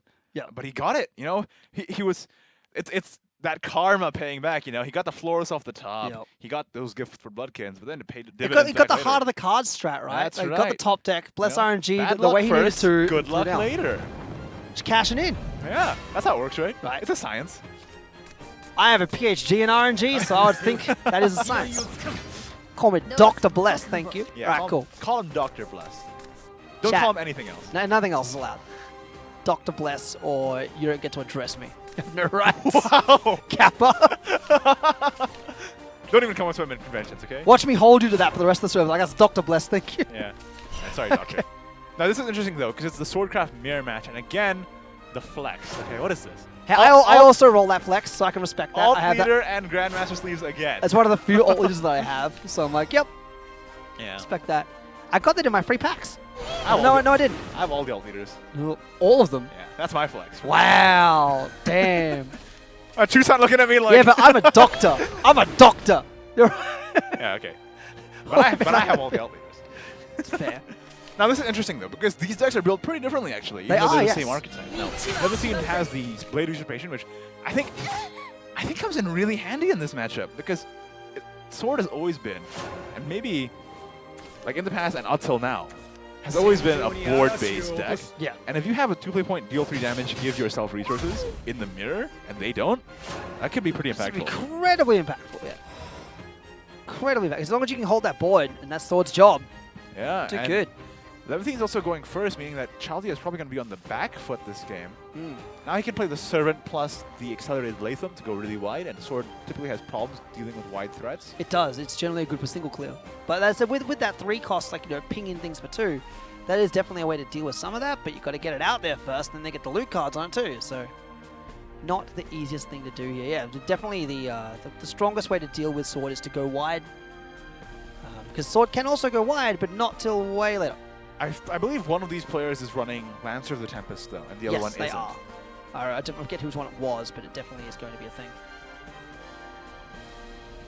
Thinking this through, just being like, how can I go wide here? How can I keep some followers on the board alive? Interesting. Get that damage. I really just think that you play the Servant into Accelerated Latham, because you want to probably keep the Celia for the Enhance effect. Yeah. And they agree. That's it. But you know, again, no reason not to think things through, right? Yeah, no harm in taking your time with this much on the line. Especially as this is a loser's bracket match. Loser's quarters. Coming at the front line Cavalier. A good counter. Also makes the board nice and wide. Getting the shields back up to 20. I believe that Levithians is going to do it right back at him. Oh, and with the Gilded Boots as well, he can also use it on one of On the night, of course, he could rush it up, yeah. I can respect that. It's a good trade out. Well, that's a really good play as well. Dragon Knight's also going to be a frontline Cavalier. I can respect this. Fill the board up. Go wide, right? Go wide. and use those rushes and trade out. You might as well. 4-5 into the 4-3. Oh, he doesn't need to use the boots. He has the blade in hand, so he can just blade the 1-2. Blade it. Good point. Seems good. Now, not clearing that 1-2 is kind of a hassle, though, because that gets a free clear on the 4-1 now, but... Yeah, that's unfortunate, but, you know, best you can... At the end, if he still ends up tomorrow, like tomorrow's turn, next turn's turn. Tomorrow's turn. With, like... How long do you think this game's going to last? Hey, man, I'm a doctor. I have no idea. But yeah, like, don't worry about it. It's fine. Okay. But yeah, like, with the 1-1 and 2-1-2s, they're all left alive. It's still 3 damage coming in, and not fun to deal with. Looks like it's probably going to do this trade here and then play Celia for 5. Yeah, well, Celia going wide does give you, you know, more board, and that board won't give him an inch. There you go. That's done. Evoing the Heavy Knight. I can respect that. It's all behind that Shield Guardian anyway. Why not evolve the Shield Guardian so the 1-2 can't trade? Yeah. Probably thinks that maybe he can't take out the 3-3, has to go through the Guardian first. Maybe he's thinking that Libertine runs Usurping Blade in his deck anyway, so it would have been a bad clear for him. Another counter, like another Respond play in turn, also plays the Celio. And he doesn't have to rush it. He doesn't have to evolve it because he has the Yep, he has the Gilded Boots, so he can just rush the 1-1 out. He might just evolve it over the other Celia anyway, but then you're not clearing the 3-3 this way. Yeah. Don't know how I feel about this. Not sure how I feel about this evolution. This is the last one. Yeah. I could save it for like a better situation. Wow, trading into the 3-3 over the 2-4. Okay. Drawing another Lancer. Zeta Crimson Lancer on the field. It costs 6, you're on 6, you play it. Makes sense, just get it out there. It's like Exo always says, play the cards in your hand. Sage advice. Wonderful man. 6-1 now, drawing into the next one, picking up a Vulse. That's a pretty good pickup here. Yeah, because you could easily play it and then get the Spell Bomb and Spell Bomb something out. Now, Levithine had a good chance going first, but Chaldea has the Arthur in hand, he has the Latham in hand. I think Chaldea's quality of cards is so much higher than Levithine's here.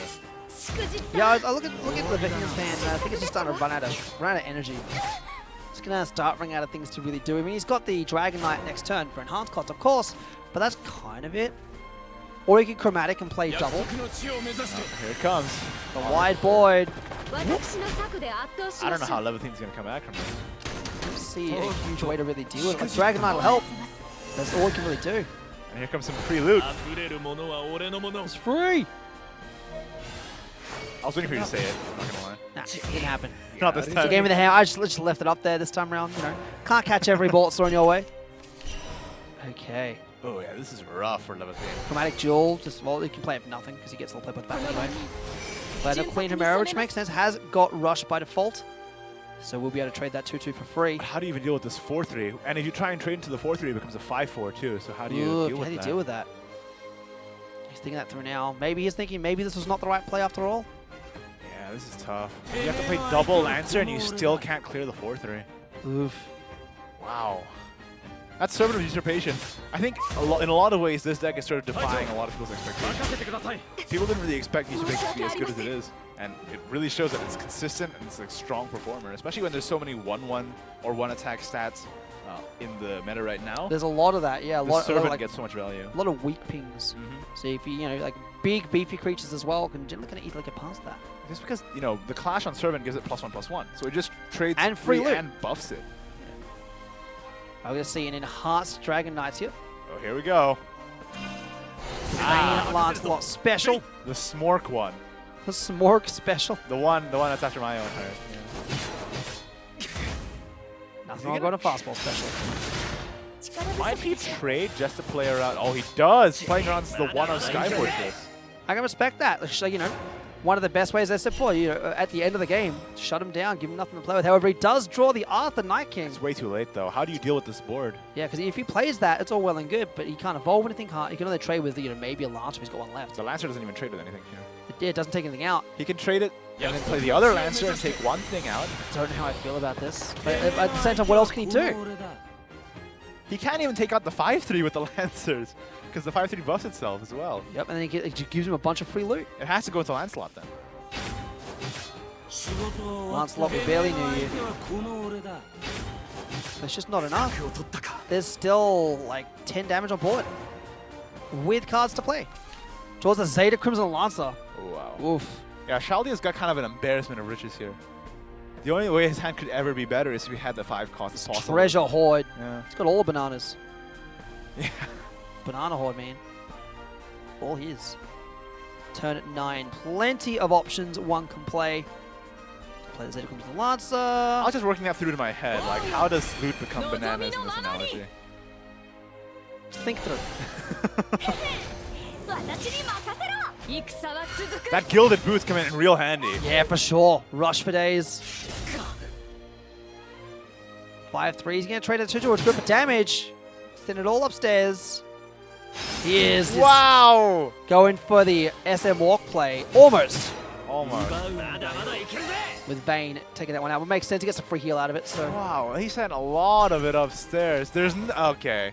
I think this is a done game, right? Yeah, I don't think Mars is really going to help here. Well, let's see. We can... Yeah, Siegfried, Percival. The other 2 Dragon Knights. Trade there, trade the 2-2 into the 4-2, trade the 5-4 into the 4-5. Or the 5-3. Gilded neck. Ah, now I can trade into the Vayne freely. Man, that Servant is getting so big, though. Right? Just left alone. So many free loot cards. And there's another one. Oh, no. Yeah, Zeta Crimson Lancer on the field instead, though. Yeah, this should be enough because, yeah, he gets the... Yeah, this is enough. Then it all goes face and then Beatrix for the victory. Yeah, makes sense. Wow! So as we go to a game 3 in the Sword Mirror. Coldia taking that one on, bringing it 1-1. We will see once again Blood versus Sword. Can Coldia bring it back? Can he? And make it a 2-1 and stay alive in this wildcard tournament. If we either play here or loses, they are gone. They are donezo. Yeah, this is loser's bracket. They so, want that Contenders Cup slot. Yeah, for lot sure. On the one there. But that was a good match. Yeah, I mean, very back. A lot of like response plays, a lot of back and forth. For me, it's always just interesting to see how the little tiny decisions in their deck building, particularly, affect the outcome of the game. Like their decks are pretty similar, but some choices differ, and that ended up mattering a lot. Yeah. That Servant really got so much value. Oh yeah. So much value with his loot card taken out. As we go to the last game here. Welcome to Vania. I can respect a Vania play. Respect it. No respect. Wow. Urias is so much better. No way. Yeah. No way. Be more anime, Ignatius. Yeah. Have you played the story mode? Be more anime. Urias, the entire story of Urias is just him trying to fight. Urias is a freaking JoJo character. I love that guy. It's not anime enough. How is that not anime enough? Just be more anime. Mind you, I was like hella at like JoJo stuff while I was in Japan, so picked up a bunch of really good CDs. I found like 5 of the OPs, or 4 of the OPs CDs for like 200 yen each. Yeah. I was like, I'll take those. That's your flex for today. Yup. Let's not talk about how much money I spent on CDs in Japan. It's too much. Yeah. You talk about how much you spend, and you go into like this weird trance. This state where you're like, what have I done? What have I done? It's like, oh no. You ever gotten that before? Oh, many times. Like every year. Every year after TGS, I'm always like, did I really just spend $1,000 at one booth? Yeah. Oh no, it hasn't happened yet, but I got close this year. You ever looked through your Steam transaction history? No, because for me that's not so bad because I get like streamer privilege. I get a lot of games for nothing, right? Yeah, so that one's not so bad. Yeah, the bundles catch up to me, man. I look back and I'm like, what have I done with my life? I could have bought a house, could have found a nice honey, got in a car, but no, I spent it all on games I'll never play. Hey man, having a mad Steam account is very important. It makes you feel good. Scorpius on the field here, 1-2 with Bane. It was pretty important that Leviathan got that 2-drop at the last second there. I was looking real nervous because he didn't have a 2-drop in that opening hand and he didn't get in his first draw. And I was like, is he just not going to be able to... Not play cards? Yeah. Play the cards in your hand. That's how you Whoa, that's how you thanks, play Exo. Yeah. Sage Advice. That's that every time Sage Advice. And now here's where Scorpius is annoying. You play the Mars and it just trade for free. That's it. Bane is good. Bane is funny that. Very, very difficult to deal with mechanic. Dropping the Evil Eye Demon, just Axel. Hi. And now Scorpius here. The downside of Scorpius is actually an upside, because again, it just procs your... Yeah, it just damages itself. And this is a Floros. Yeah. Wow. Wow, wow, wow. Powerful turn. The Flores play. So again, how Flores works is if you damage yourself 4 times in a turn, it just comes out. It just comes out for nothing. This is exactly 5-3. This is exactly what Octrus is for. I really think he should have traded this. Maybe not. Like, both decks are both already on 14 defense. It's spicy. But here's the thing. Now Chaldea's out of fuel. Yeah. Whoa, no, don't do this. Run them both into the Scorpion, and then you can play the Octrus on the Floros, and then you get the last words of the Floros stolen. Yes! Give it away. He's like, I want that health. This is also fine. This also works, yeah. This is also okay, but you know, the health, the last word steal play is always good. Like, give it that. Because it's funny. I'm always looking out for the Octrus play to just deny any opportunity for Chaldea to get any of his effects off. My health now. But this is actually probably better. Oh, good draw for Chaldea. Definitely though. needed that. Just when he was running out of fuel as well. He was out. Yeah. Gets a snarl and chains. These are really good draws for him. Playing the Vera, Knight Fanatic. He has full clear. Oh no, face. Nope, wants that easy win, or that easy aggression, if you will. He's just hoping to draw that Dark Freeze bat, man. He's going all in, and just hoping that the Singer can carry on to that Dark Freeze bat earlier. That's it. Respect that. Just going to send the match back into one of these Heavy Knights, take it out for free. Yeah, now we see the Octrus on the Singer, right? Yeah, steal that card draw. Steal it. Steal it. It's just sitting there. You gotta do it. Gotta pickpocket it good. Other option is to evolve the second front line and go wide. That also works. Which seems better now that I think about it. Because you're not really curving out with a 2-drop with Octrus here. Leviathan got like kind of a drought of his 2-drops here in this whole game. And not to mention also heals you up for 2, which is nice. Mm-hmm. Especially when you're up against a deck that tries to damage you as fast as possible, right? Definitely got options to consider here. Now the problem is that he can't clear the Vera. So that's 4 damage going to the dome no matter what. Yep. So maybe healing here is not a bad idea just to prevent going into single digits. And Vera is such a powerful card.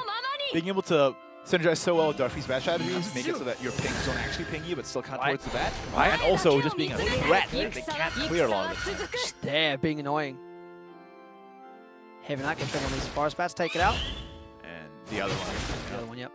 Definitely not going to attack that Singer, but the Singer will do its work its magic next turn. Drawing a Parish. Bit more self-damage. I think you just run the, you run the Singer into the 4-4, you place Sonic Chains on it. Oh! There's the more draw. There we go. Oh, the gas is back. The gas is back. Oh! And there is the bat. Well, so when you can just draw 5 cards, what happens? I'm just going to take like 10% of my deck now. Thanks. Pretty good. Now you just play the Parish now, so that you can do the Darkie's bat next turn. And yeah, drop the Parish. You definitely want to. Maybe it doesn't. Unless he's worried. Unless he's worried, like, can I take 12 damage next turn? That might be his concern. But what can? I don't think it's a concern because what can Leviathan do for 6 that?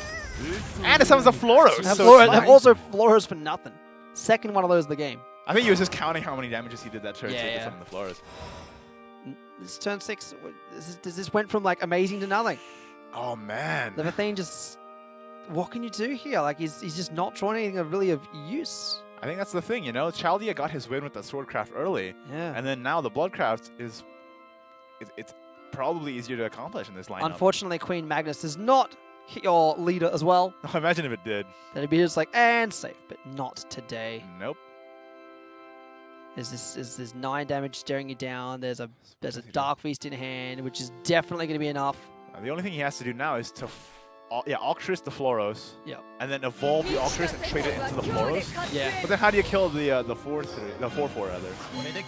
Because I was thinking you trade it into the Floros so you get the heal effect now to prevent Dark Feast from being a factor. This is the way to do it. That's like, a really good get, the Gilded Goblin. Yeah, get the heal. Like you need it.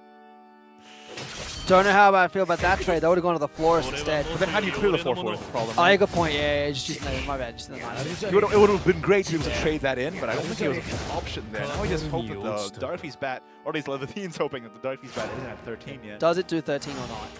If it doesn't, you just play it anyway. It's at least at like 10 by now, 10 or 11 by now. He's also got a Razor in hand. So it's not enough. Yeah. Not enough. Yeah, plays the Razor. And that's it. Just it has to be next turn. Yeah, there's nothing that can deal enough damage here. Nah, you can't do 9. You can get close. Do 5. He needs 4 damage. Is there any out that could have gotten him there? I don't believe so. I don't believe so either. No, I think he's just like, you know what, I got this next turn.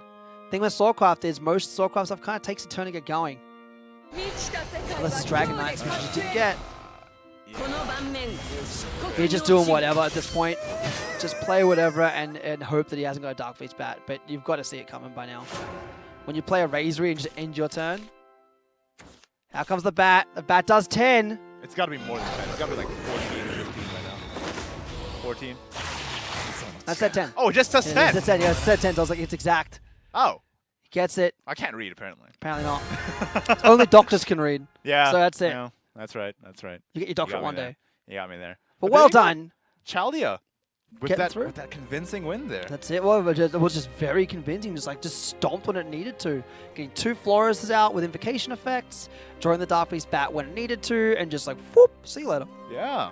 I mean, that turn where he did Blood Pact into Blood Pact into, Perish. Yeah. That was really important. It's like, give me cards, give me cards, give me cards. Without that, I think he would have lost that game. Just went shopping. Yeah, for sure. If Levithine just had one more turn, he would have been able to land that Sky Fortress and finish the game there. Yeah. It was that close. But that happens in Shadowverse a lot, right? Like that just one more turn and I would have got there. Well, you didn't. What was convincing to me about it is that Chaldea was able to get the win with the Swordcraft early and then sit pretty comfortably with his Bloodcraft deck that he knows is quite good. Yeah. And then I think that ended up taking a lot of the nerves off him as well. Winning with even though like it's not a weak deck by any means, the Swordcraft deck is still very strong, but winning with in this particular instance, weak deck, being like, cool, now I can just kind of cruise control that with the Bloodcraft deck. Yeah, for sure. But that said, he almost didn't get the cards he needed. So like, it can still be very hard to play, and still be very hard to win, even with a deck that is, stereotypically quite strong right now. Yeah. But you know what? Good show from Levithine, even though he does make it out of this tournament, Still made top 8. Yeah, still and really great. Good, repping his team as well. I'm sure Howard's guy is quite proud. Howard's guy, and of course, doing Thailand proud too. For sure, for sure. And it's great to see Thailand players playing in this kind of thing. Yeah. Now we're going to go to a 10-minute break, but before that, let's take one quick look at the brackets first, just to see where we are right now and where we're going once we come back. But it's going to be an interesting journey, I think, because a lot of these players, again, some names you've seen, but a lot of names we haven't. So who's going to make it on top? We could see one of those unknown players hit the Contenders Cup, and then maybe see more of what they're doing as we go to here. So Coldea make it to the losers semis. We still have quite a few matches left to go. TK Kamel versus Astalos. The winner of that fighting Coldea. The winner of that fighting the loser between SCZY and TK Raptor in the Grand Finals. Yes. There you go. Well, alrighty. I'm interested to see what decks are coming up. But first, we're going to take a 10-minute break, and we'll see you guys then. Don't go anywhere. Sit tight.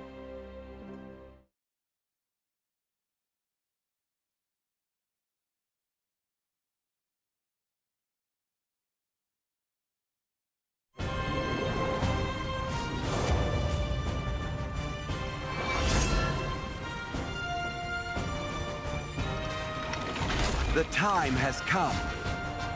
Witness the world's refabrication.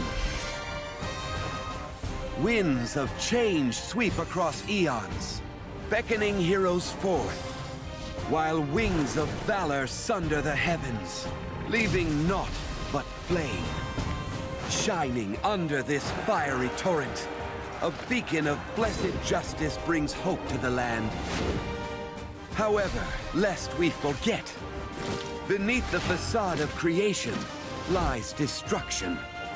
To suppress the knowledge of antiquity, higher beings will set in motion the cogs of war.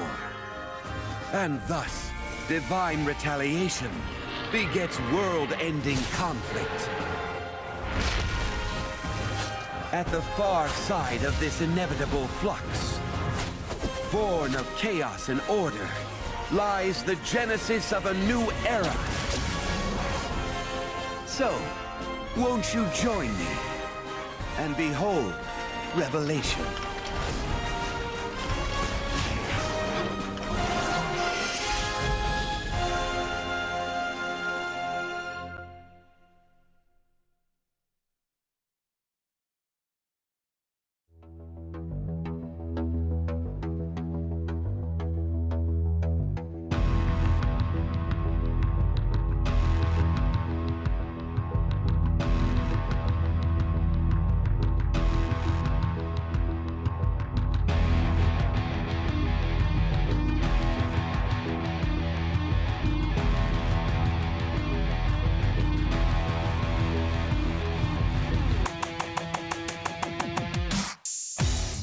わせた時に仲良くできる、そういうチームの方が自分好みだなという気はします。 Like a group of people that have been playing for a long time, there's a lot of history. 对我来说 Saiken Beast 是一个非常特别的战队。みんな仲良くいこうみたいな感じで、ファミリーっていう感じするじゃない。 It's a good feeling. I feel very honored. It's an honor to be on this team with everybody.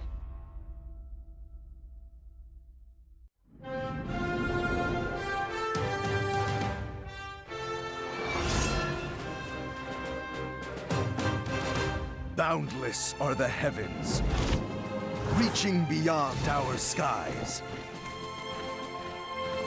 Rays of light, gleaming trails, and tales of luster. To reach the arena, where the humble are forged into heroes. You must brave perils, both as volatile and infinite as the very stars themselves.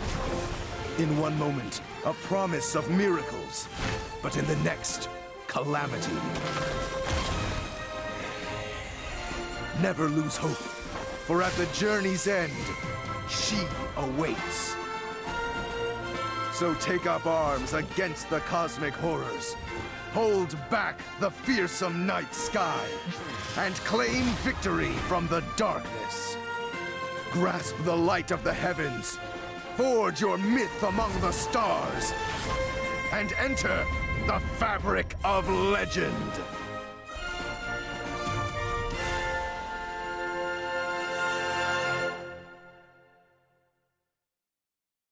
Sick of not being a millionaire?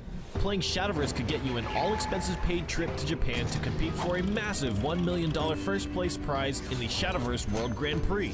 That's right, $1 million. So how do you win $1 million? First, you have to qualify for one of our 3 Contenders Cups. We have one for Southeast Asia and Oceania, one for the Americas, and one for Europe.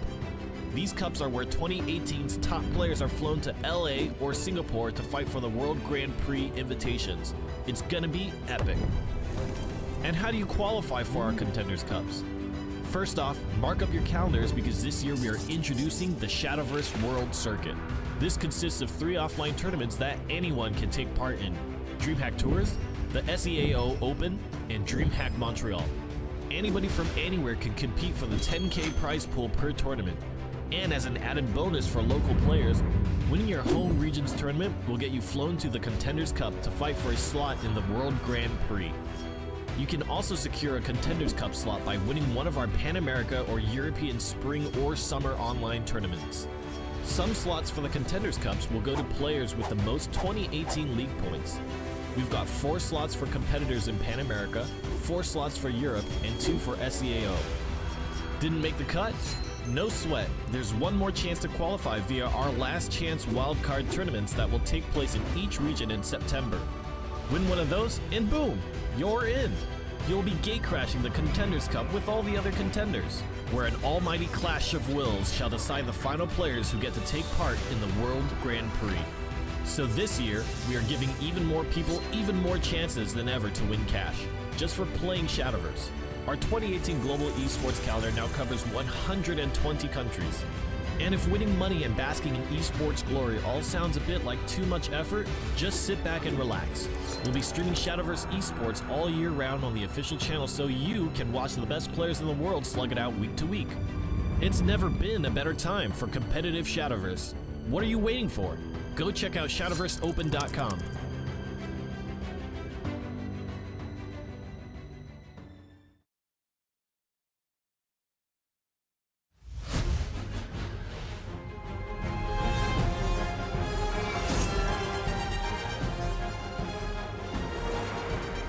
Mortal, seek you glory, or is it prosperity you desire? Very well. Endure your trials and prove your worth. We are the Omen, and through us, your realm will reach a new apex. Defile this world until all creation has been unwritten. Pass beneath the earth and confront untold destruction. survive our quest and know true power. Tremble not, only the feeble will perish. One thing alone will ensure your triumph. Resolve. Now we begin the trials. For you face, O mortal, the omen of the 10.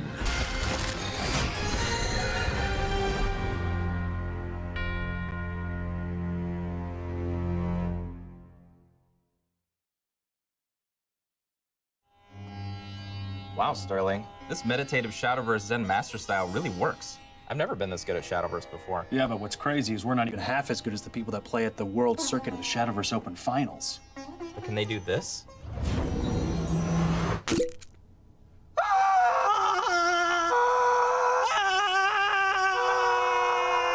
Watch top Shadowverse players fight for cash and a spot in the Contenders Cup. One step away from the World Grand Prix $1 million prize.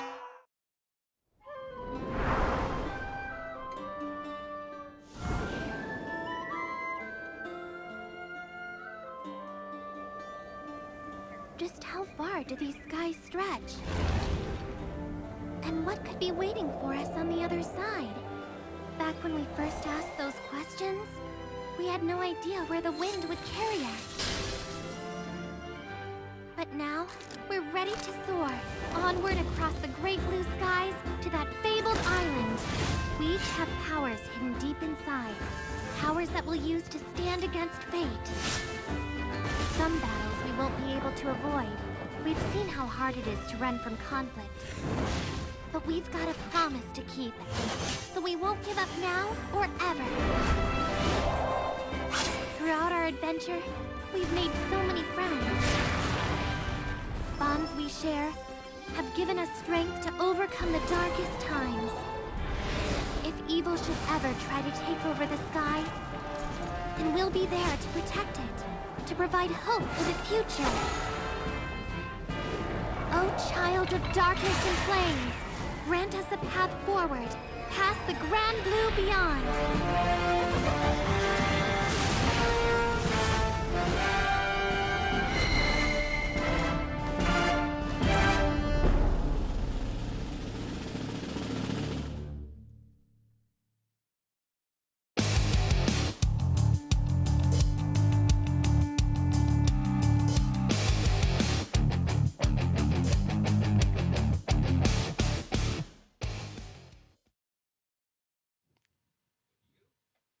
Welcome back to the Southeast Asia Oceania Wildcard Tournament. Ignatius, bless RNG. How you doing? Thanks for coming back. Thanks for tuning in. Welcome on. We've had some good matches so far. Some good cards, some real close nail-biting matches, but also just some like washes. Yeah. It's been good. It's good. That's why it's called the wild card, man. You never know what's going to happen. You never know what's going to happen. One of the wildest things here. But one thing seems pretty clear, is that a lot of people are bringing Bloodcraft. Yes. There's one consistent thing we can say is that Bloodcraft has been featured pretty heavily. Not everybody has brought it, but a lot of people are bringing it. Our next two competitors have also both brought it as well. That's right. So it's definitely up there, but not the be-all, end-all, as we go into battle bracket once again. So you may have seen there, Astlos has knocked out TK Kamel. Unfortunately, lost in winners, went to losers, sent straight home. Get out of here, but did very, very good doing Indonesia proud. That's as right. Our next loser semi is Koldia and Astlos, both from Singapore. And our winners is STZY from Vietnam and TK Raptor from Malaysia. I'm a little torn, you know. In top 8, all my Indo boys left. And I'm pretty sad about I don't that. have anyone in top 8 at all. But we've already got a Contenders Cup, I guess, participants. Yeah, what are you complaining about? You already got one I in. want 2. It's half the bracket. It's a 50-50 then. But here we go. It's SECY versus TK Raptor, and here's his deck list here. Pretty standard here. Not a huge amount to really say about this one. I think this is the exact same list as we saw before. 1 Floros, and everything else is a 3-0. Yeah, I think it's literally the same list. That's the one on the website, it's you know? the sample deck. Here's the sample deck list, you know? Just play it. With a disclaimer at the top, this is only an example. You feel free to tech however you want. Nah, or not, it, in this just case. Take it directly. I feel free not to tech. No problem. I'm just going to play these nothing wrong with that. No, you know, sometimes it's just playing winning your own games. game plan is the way That's to win. it. You know? We've seen it before where that Runecraft deck just played his own plan and did the same thing. He goes to Dragon Craft. Yes! Here we go. You're happy now. Yes! All right, talk us through it. Now, Dragon got a lot of good tools in this new expansion, particularly with the Disdain package. Galmu, Omen of Disdain, being a 5.55, which is a really good stat line already, but also enhanced 7, it damages itself, and when it damages itself, it evolves. And when it evolves, it has the effect that whenever it gets damaged, it deals 3 damage to a random enemy follower and the enemy leader. And that's so much damage, and you can pair that with storm cards like the Apostle of Disdain, and that with the new card Craving Splendor as well, which Apostle of Disdain is a 4.15 storm that gains +2 attack whenever it gets damaged. Craving Splendor adds 4 to attack and damages by 4. You play those two together, it becomes a 7.7 attack storm card, which is crazy. That's so much damage. Yeah, it looks like he's really building towards this Disdain package. I've seen some lists of Dragon running more ramp style, less of the full Disdain stuff, but I think SEZY has really gone all in here. We see the Disdainful Rending as well, the new Dragoncraft card. 1 play point, deal 1 damage to your own follower, 3 to an enemy follower. And that, alongside the Servant of Disdain as well, 2 play point, 2/2, whenever this card is damaged and survives, draw a card. So he really just went all in on the new cards, which I really appreciate. Yeah, that make the most, when you got a new X pack with a bunch of new tools. Especially when the opponent doesn't know particularly well how to play around it yet. They're still learning. If you just add all the new cards in, what are they going to do? They don't know all the ins and outs yet.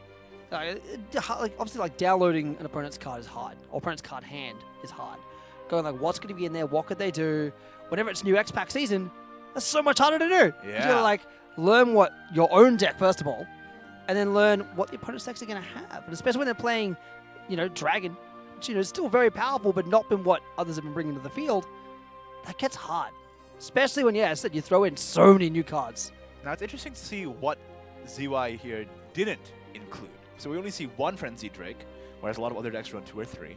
And only 1 Force of the Dragonute as well. I've seen people run only 1, but I think against Bloodcraft, it's not too bad to run more than 1. But it's a pain to deal with as a card. Yeah, because you have to play around it the entire time, right? But I think with this deck particularly, he's just going all in, trying to finish the game as fast as possible with Storm damage, because he knows the longer the game drags out, the easier it is for Bloodcraft to get a win. Yeah, so if he he wants can to just go for finish the as early fast win as possible, here, just exactly. spike him, see you later, and I'm going to get my win, because he knows he has to fight against Blood. Exactly. But if he loses to Blood with this deck list, he can take out the other one as well. Yes. By going as fast as possible. That's his whole game plan here. So ZY going to be at the top. Here we go. He's an Arbiter of the Skies. It's going to be a Blood Mirror match here. And both alt leaders from the packs. The double flex. The double flex. I haven't got that. I haven't got either of those leaders. I feel bad. Alrighty. Here we go. First turn here. I feel like just all the preliminary evaluation here, I think ZY. Is it ZY? Z? SEZ? We haven't been told. I think SE is a team name. Yeah. And his name is just Zai. Zai or ZY? Just because ZY. Alright, cool. Going into first in here response. What I was going to say is that I think that SEZY has the better hand just looking at it right now because he has both Vera and card draw. And we've seen how this deck performs when you run out of fuel. Yeah, it doesn't. Yeah, exactly. Without fuel, it just does not perform. So getting that card draw, there's the bat already. There it is. Probably earlier than you want to see it, but at least you know you have it. Exactly. If you know you have it, you don't have to worry about, am I going to draw it on time, right? Yeah, you can now start playing around the fact that you know it's coming. Dropping that Blazing Sapphire, the first self-ping of likely many to happen this match. Now, also the fact that ZY is going first, that means they drop the bat. Drop the bat first. And also, because both decks are pinging themselves, that bat does not need to get nearly as spicy as before. And Sad Feeder drew his Floros. Oh, no, that's not what you want. Bad recipe going up here. This is going to be a really not very scrumptious cake with what's happening. Man, I mean, not like regular cake is still good. It's regular, right? Yeah. But like scrumptious cake is just so much better. Have you ever had a bad cake? Yeah. Yeah? Yeah. I'm sorry about that. And sometimes, you're 14 years old and you go to like bad anime convention meetups and people think they can cook. And they give you this quagmire of a disaster. But you've got to eat it. Otherwise, they're going to cry and they'll like live journal about it. You don't want that. Live journal about it. Lives with 31-year-old man. No, I remember. Dr. Bless. I remember. I was there. You were there. I was born on the internet, so I was there. For better or worse. That moment when you realize, man, kids these days are born on the internet. Oh wow, that's still enough for a Floros proc, even though SEZY here has drawn 1. it looks like he's running more than one as well. Lucky Meanwhile, that he is. Sadfeeder only running one, and Yeah, he that's threw it. it as well. It's kind of a disaster. It was, yeah, like ZY having that second, but also drew one of his own, so it still kind of sucks for both of them. But you know, it also at the same time evens things out a little bit because they both drew one. Ooh, actually playing the Just floor dropping is it, just dropping it raw. I respect that. Is he gonna trade it in? Is he just cashing in on the 5 heal? Get Yes, the he heal. is. I respect that. Well, he recognizes that ZY is going first, and he has high chances to have bad. Try and get out of range, you know? That's it, man. You get those heals where you can. Oh, a lot of self-damage proxy. Really good hand here. So now ZY can play Vera, Evolve, Razor Claw, or he can play the Servant to get more dudes down. I'm not against going for the self-pings here. Like, you might as well. You know you've got your bat. Oh, he's still got turn left. Maybe you can just play the Vera, Evolve, Servant here, and then next turn Razor Claw, because this way you're developing the body first, and then going into Ping, and then going into Dark Feast. You're gonna have to force an Evo play out of Sadfeeder if that's what happens. Because you've definitely got those spare though. So Sadfeeder with 2 Evo points at the moment. Mind you, so is ZY, also with 2. Out comes the Vera Knight Fanatic. So you're never gonna use one here. I believe this is gonna be a Servant. This plays into the Evil Eye, but I still think you do it this way. Lust on the deck. Yeah, I think this is objectively correct. And then you play the Restless Parish, and the next turn you play Claw. You can even play Vera again. That's pretty good. Yeah, that's true, actually. Nothing wrong with that either. Keep yourself safe. Yeah, wow. Vera into your bat. Yeah, it's just safe. It's safe. It's ultra safe. Yeah, but here comes Sadfeeder with his own here. Now what Sadfeeder has to do is just survive, right? Oh, yeah, right. All he has to do is survive. Can he? Can he survive and keep his health up? It's gonna be tough. That Vera helps. Helps a lot. He can evolve the other Vera into this Vera, or just do that. Valorant off the top. Valorant works too.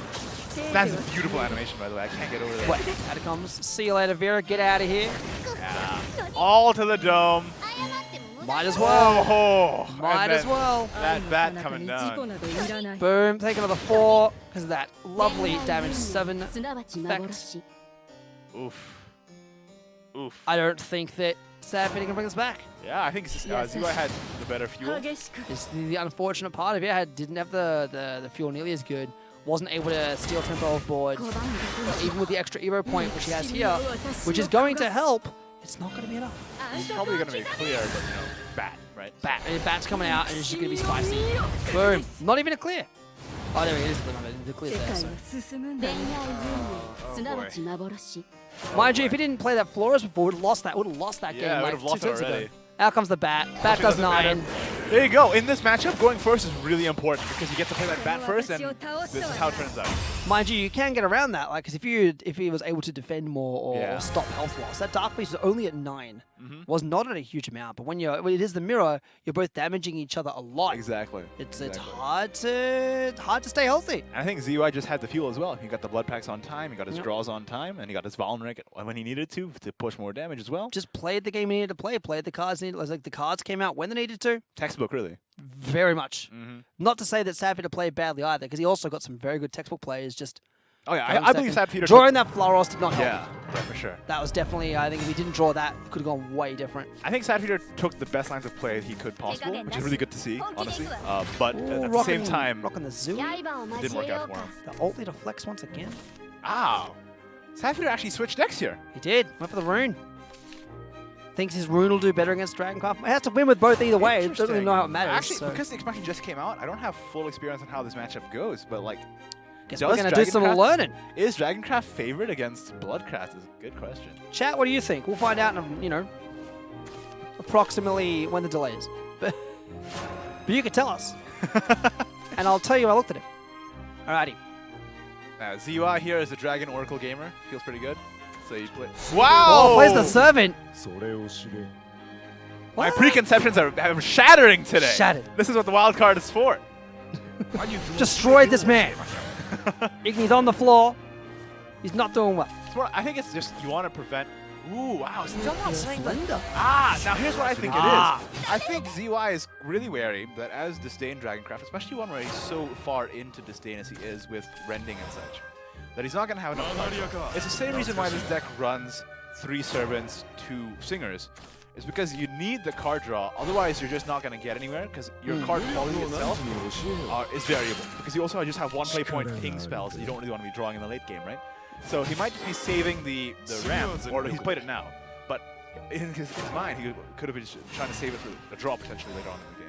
Potentially. If he did get a bunch draw there off that Servant Disdain, he was able to get the proc. I think once he got the Disdain Servant, he was like, don't worry about it. Yeah. The Disciple and the Servant together, he was like, okay, let's Spicy Miss Miranda Light Mage coming out. And really early too.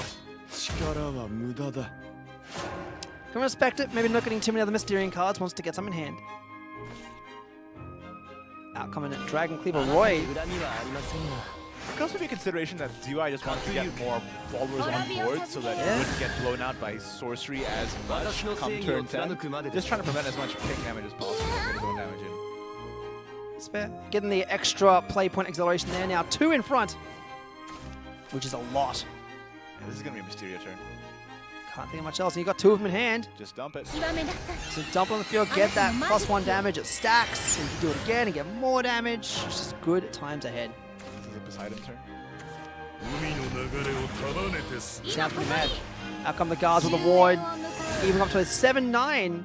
So spicy. I don't understand the lore of Poseidon. Like, if you play on the Accelerate, just the guard comes out. What happened? What's the story there? What happened? He just sent him forward. Yeah, I guess so. It's like, do my bidding. He just sends him forward. That's it. That makes sense. This time, though, he bothered to rock up. Thanks, Duck. Just doing my part. PhD got to inform the masses. Alrighty, in at turn 6 now. Again, 2 play points behind. Unfortunately, what Sad Bidding going to do? Has a lot of options. You can play Mysteria and Miranda this time, which I find amusing. But this seems like the better option. It's a safer option for sure. Oh, and he got the missile. Evo's up. You always like to see that. Missile's exactly what he wants here, I'd say. If not the missile, he still had the Grand Spire, but missile's better. But it's another Mysterium proc, right? You want those 5/5 are going to one of those 1/3s. Get rid of that guard. Very good turn from Sad Feeder. Yeah. Sad Feeder with the heads-up Q into this, you know? Turn 9 now, though. Here she is. The Omen of Disdain. My favorite character, my favorite card in this expansion. I can see why. It's a good card. And look at this. This is beautiful. That clear. It's so crazy. And so powerful. It also reduces the cost of Azira Haka by 1. Yes. Because it evolved. It evolved. So good. So, such a good card. Another Mysteria coming out. Another one. Extra. Thanks, DJ Khaled. Yeah, no problem. Another DJ +1. Khaled. Is that what I do? Like the whole cast, I'll just say that and you do the rest. Please no. Hey, I don't know it. I don't want to know it either. Alright, cool. Mysteria Magic Panda on the deck. Evo'd up. Did some damage. Cleared the board. But now we're at 10 play points for SEZY. Just? Whoa, okay. Interesting. Play the Apostle Craving face. Do it. Do it. Craving. You make me so proud. There we go. You know 7-1. There's one direction. Oof. It's face. It's face. Right? There's only one road to victory in Shadowverse. Is that like, you go north, south, east, or Dennis? The direction is Dennis, right? Staff Whirlwinds, a totally respectful response play. Get it out of there. Really good play to make. Steering right afterwards, getting some serious damage on face here. A lot of damage. A free draw as well with the Fate's Hand. That is a lot of damage. Now, ZY here went really aggressive, but he doesn't really have a lot of... It's not enough. How's he going to turn it around? Can't back it up. Cannot back it up. He'll try, of course. Has to play the Dragon Strife Blade here, yeah. Has to clear. He has to clear out at 4 defense points left. That's a really good turn, actually. Yeah, it does clear the board, but doesn't establish a board bunch of his own. Sad Feeder wins if he gets Missile, though. All he needs is Missile off this knowledge. Or yeah, we can just guarantee it.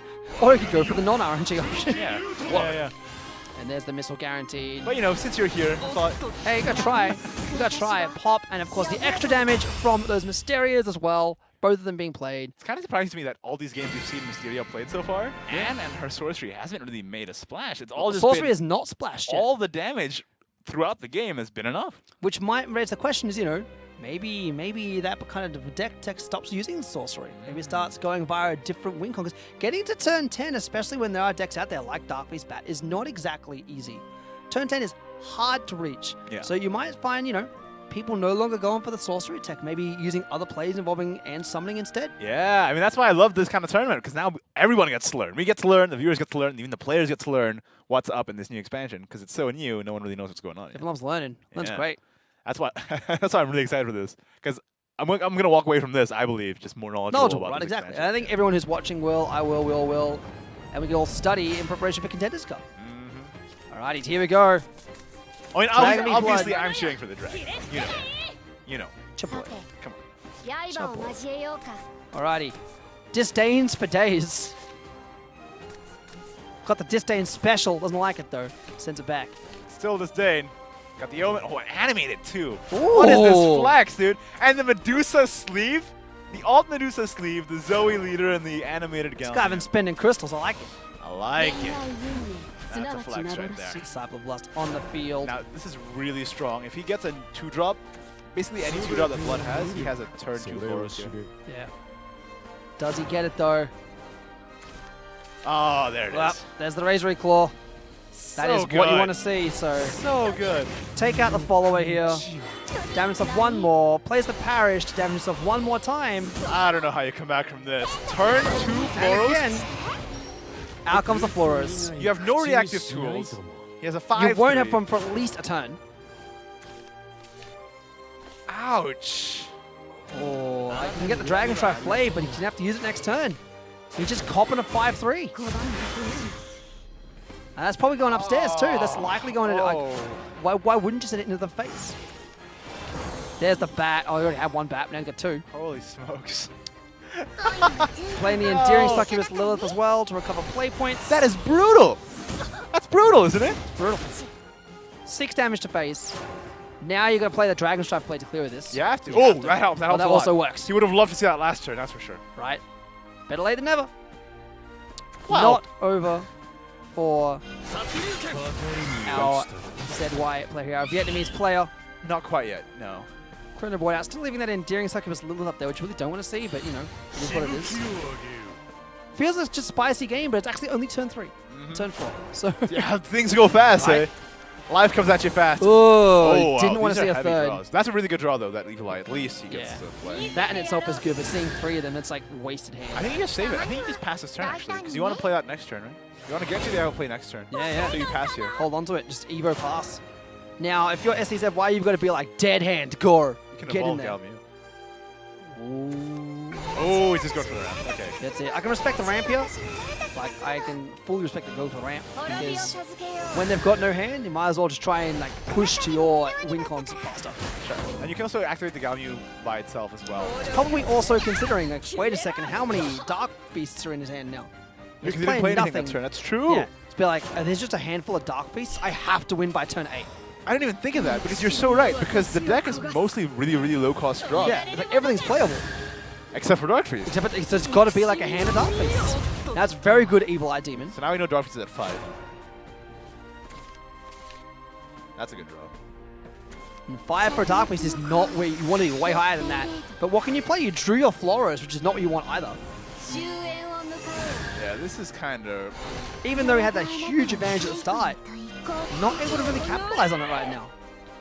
I think he has to just play Ozzy to Haka next turn and go for the dome. For the dome. Oh, that's a really good draw.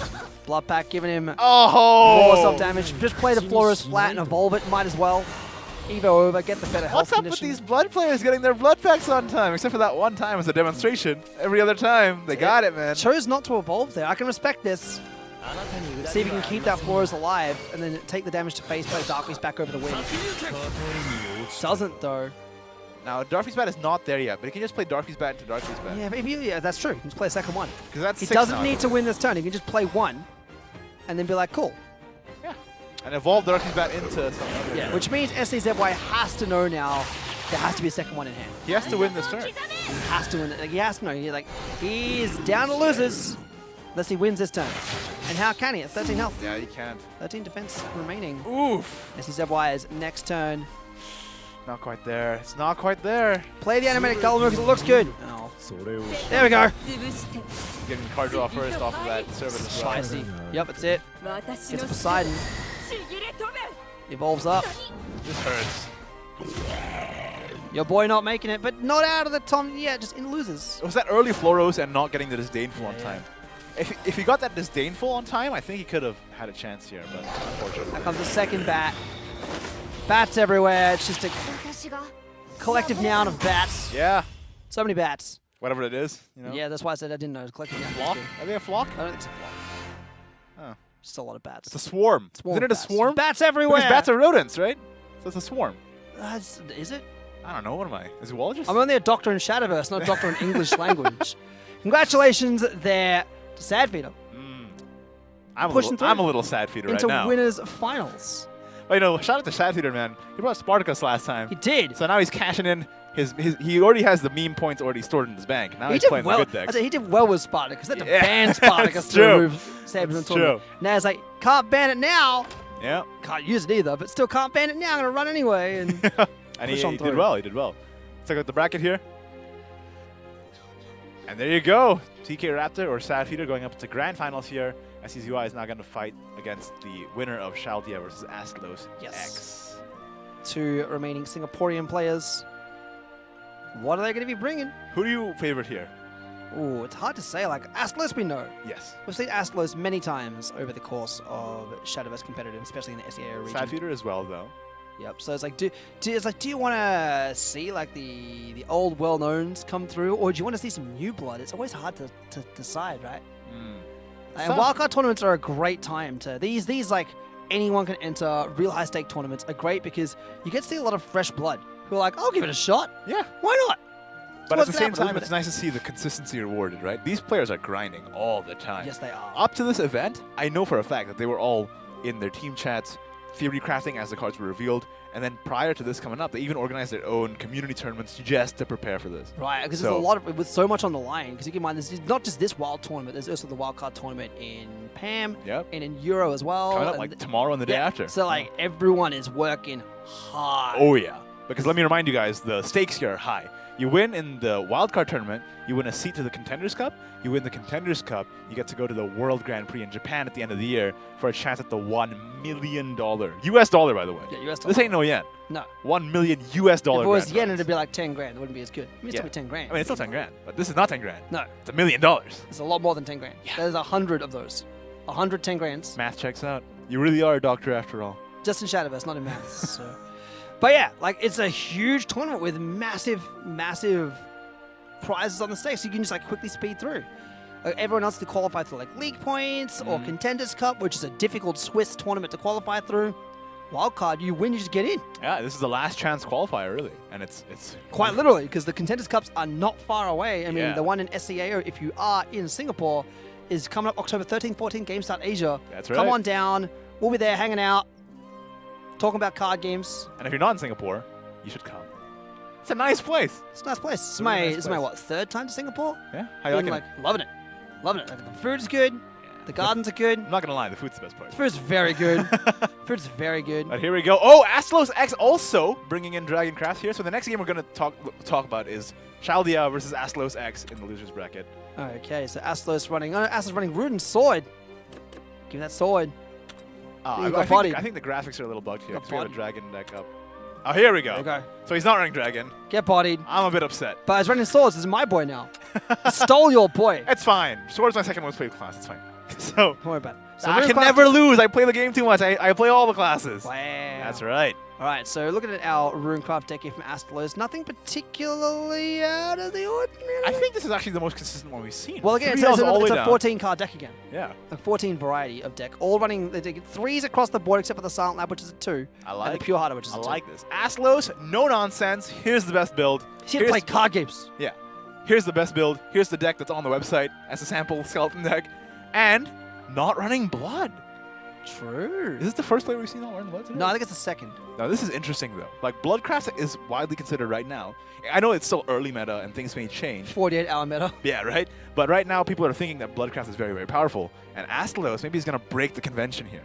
See how it goes. Like, you know what? Nah, I'm going to bring Rune and Sword. I'm going to do well. Yeah. I'm going to do well. But let's see what our Swordcraft deck is going to be. There it is. Again, pretty run-of-the-mill. Cutting out the Sky Fortress entirely. Yeah, no Sky Fortress at all. That 8 slot just there for Dragon Knights and Latham Honorable Knight. One of Spine Blade, I like that. That's the answer to Floros that you need. Yes. Because if you don't have that and Floros comes out in turn 2, what are you going to do, right? Like we saw that in the last game, right? Big old oof. Well, that's exactly. You have to deck these counter techs in because you can't ban. It's a big old oof. See him there, sitting there waiting. But yeah, losing the Sky Fortress, but it hasn't been used so far. Yeah, right. And games is, again, I can respect it because he's like, maybe like against Blood, is the game going to get to turn 8? Is Sky Fortress going to be useful? I think against maybe Blood, the consideration is that Sky Fortress got a lot less good because Evil Eye Demon just deletes your board. Yeah. And then you don't have anything to buff Sky Fortress on. Yeah, it's just like, what do you do? So your 8 costs are better off for like your Lathams, or if you get to that point, or your Dragon Knights. And your Octress now. Yes. That Octress has that enhanced 8 as well. So yeah, it's definitely not worth, not the worst Sky Fortress has been cycled out. You still have plenty of 8 options at that particular time. I like this Starcraft deck. I think it's good. It's pretty consistent. This is nice. This is really nice. Definitely got the right text in there it needs, but otherwise it's just playing a fairly standard mid-range game. Depending on how prevalent your ladder is, you might want to run more Usurping Spine Blades, I believe, just because you want that answer to Floros as much as possible. If you like seeing Bloodcraft everywhere, like, just run some Spine Blades. I run 3. There you go. I don't want to get blown out by Floros. Yeah, exactly. I don't want to deal with that, And then the opponent just like feels bad, man. They're like, I got a Florist. Oh. No, you don't. No, you don't. No, you don't. See you later. Yeah. So we're seeing, and of course, Coldier running Blood and Sword as before. Blood and Sword. Sword doing a lot. A lot of people as a didn't Sword predict player, Sword. I'm happy. I'm happy. Yeah, exactly, right? It's a good time to play Shadowverse for me. A lot of people didn't predict Sword to be as good as it is, but it really is. It's very strong. Because the Alute cards, and I've gone over this before, but I believe that the Apostle of Usurpation specifically is so strong. That itself is definitely, gives you so many options and it wins games. Yeah. Just flat out wins games. And with Bladed Hedgehog rotating out, you might as well run the Usurpation package. Like, Well, what's a better 2 than Servant? Because you're going to be running 3 Bladed, right? Yeah. You're running 3, so you've got the gap there. It's like, why not just chuck the Servants in, get more loot. If you get lucky and get those rush cards, that rush one is so useful. Oh, yeah. It just allows you, like with Swordcraft, once you lose tempo, it's very hard to get it back. Yep. But Rush allows you to get it back. I gotta try putting Octress in my build, though. I'm not running Octress in mine. Oh, yeah?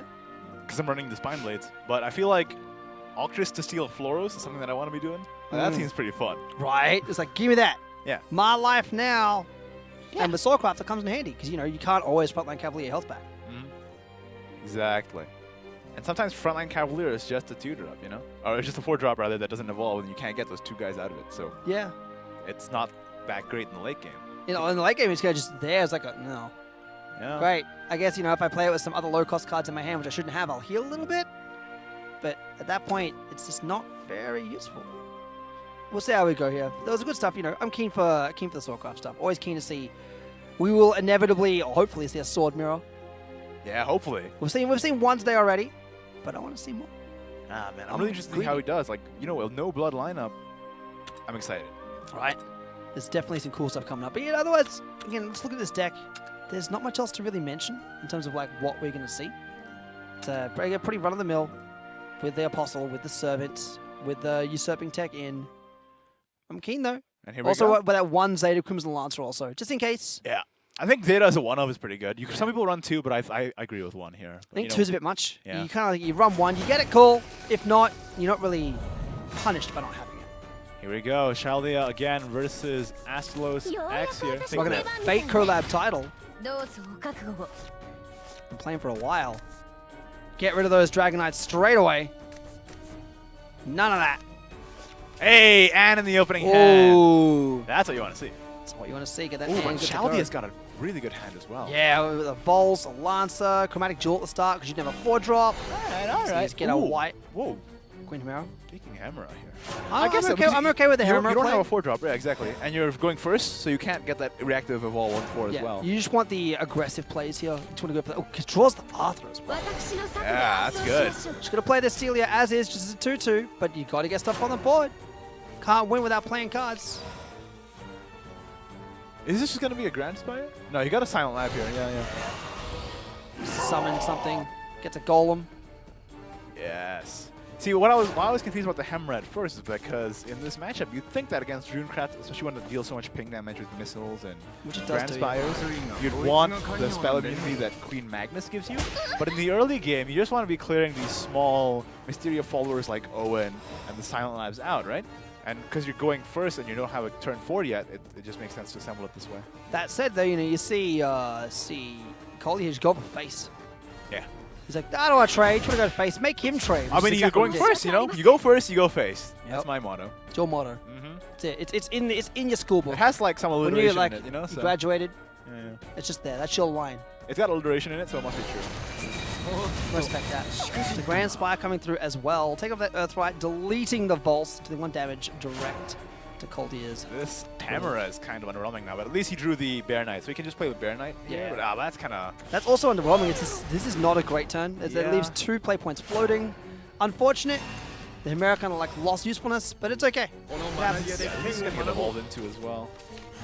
Oh, another Mysterio. He's got 3 cards that will benefit from that. That's a really good hand for Aslos, man. You got the Miranda, you got all the Mysterio cards as well to combo with it. Make the most of it. Evolve, evolve Old Mate? No, maybe. He was thinking about it. Old Mate? Old Mate. Yeah, because you're a professor as well. You're a doctor as well, right? So he's like he's your buddy. Studied together. Mysterian Academy. That's what you are, right? That's where you got your professors. He's a mentor, He's very old. You are right. He's had a good innings. He's had good when he evolves, he just gets older. So. Turn 5. That's one of my favorite Australian saying. Good innings. Yeah, I like that a lot. I thought it was a British thing. I was probably said in either. Do they play cricket in that country? Yes, they may say that. Yeah. It's a good innings. I was in America and I said that, and someone was like, "What?" And I'm like, "Don't worry about it. Don't worry about it." So, but they have innings in baseball, but they just call it the top of the 4th, the bottom of the 4th. You lost me. I don't follow baseball. Wise man. Wow. Shade thrown. Shade thrown. It's not cricket. I'm a cricket boy. The Evolving it, trade out. Really good turn here. Playing the Bertrand means that the Mysterio went down to 3, and then you could play a 2-drop and a 5-drop that gives you resources on turn 5. Very, very good. So see, like, Aslos is in this current board state, fantastic position. We're going to see Arthur's next turn, and there will be greedy Arthurs. You've got this Servant Usurpation on the field. Evolve this. Gets a t-shirt. Yeah! That's it. And evolve that gains clothes. Gets fashion. He's breaking the mold! Breaking the mold. Just gains fashion. It's fine. That's fashion. right, you know? That's how it should be, you know? You evolve and you gain fashion sense. You can still gain fashion sense in a variety of ways. Gilded Necklace, just buffing up that knight a little bit, just to make it a bit safer from being spiked.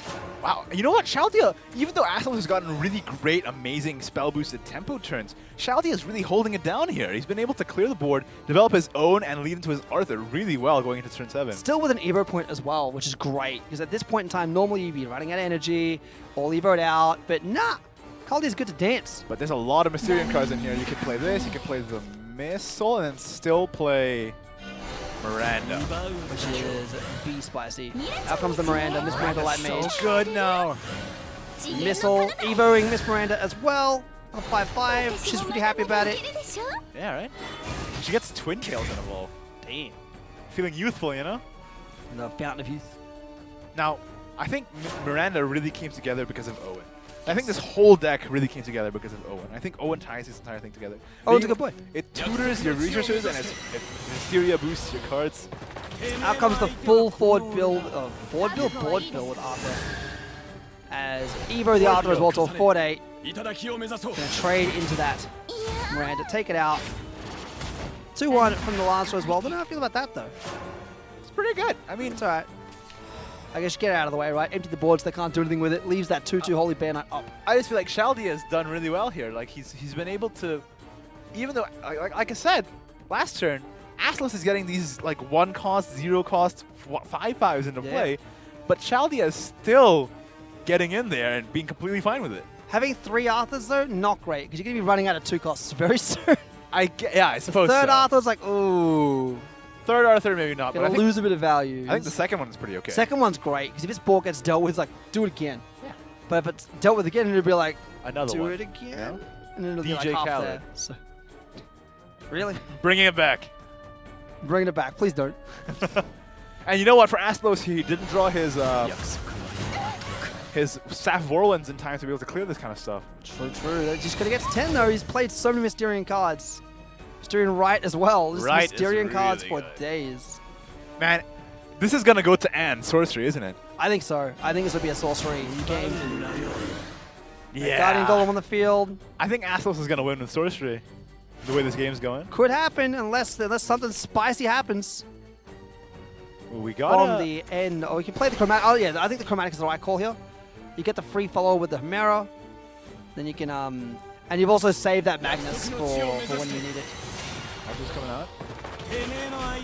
Fill the board a little bit more. So you can play another Arthur again later on, and you know, like have still have some options with the Arthur's played, which might have been why I did it also. If you're doing this, why not trade the Celia first and then potentially get another 2-drop out of your deck? Yeah, I feel like that. It's okay. Oof. Ghost drawn by Atalos here. It's actually kind of difficult for Atalos to clear things anymore because he hasn't played it in series yet. He has now. Yeah, but still, he doesn't have the Staff of Whirlwind in him. Yeah, it's not really enough. Magic Missile coming out though. Hit that Bear Knight, get rid of it, get out of here. And Sorcery. It's got to be Sorcery. You've played so many cards at this point. It's got to be like at You're at turn 12 or something. He's thinking about it though. He's thinking about it. Man, He's probably counting. And so good. Not only is it tempo again, but a win con for this kind of deck is exactly what it needed. And that's exactly what it gets. Pulls the and Sorcery, deals X damage to an enemy, including leader. Number of Mysteria cards used in a match. Pro tip, it's a lot. Yeah, it's a lot at this point. We saw those 0 cost, 1 cost Miranda, 0 cost and come on now. It's at least, oh, it's 10. There we go. There we go. 10. Thanks production. Appreciate you. You're a good egg. You're a good egg. So yeah, it's not enough, but it's definitely a huge help. Yeah, it's getting there, yeah. You just play the Apostle to pick this off and then rest go, oh no, trading. Playing the Magnus as well, keep yourself safe. Trying to keep a board so that he can't get blown out by Staff of Whirlwinds or... Yeah, I like this actually. We can keep that safe because the Evo points are all gone now. Harder to deal with that white board. Coldia could definitely turn this around.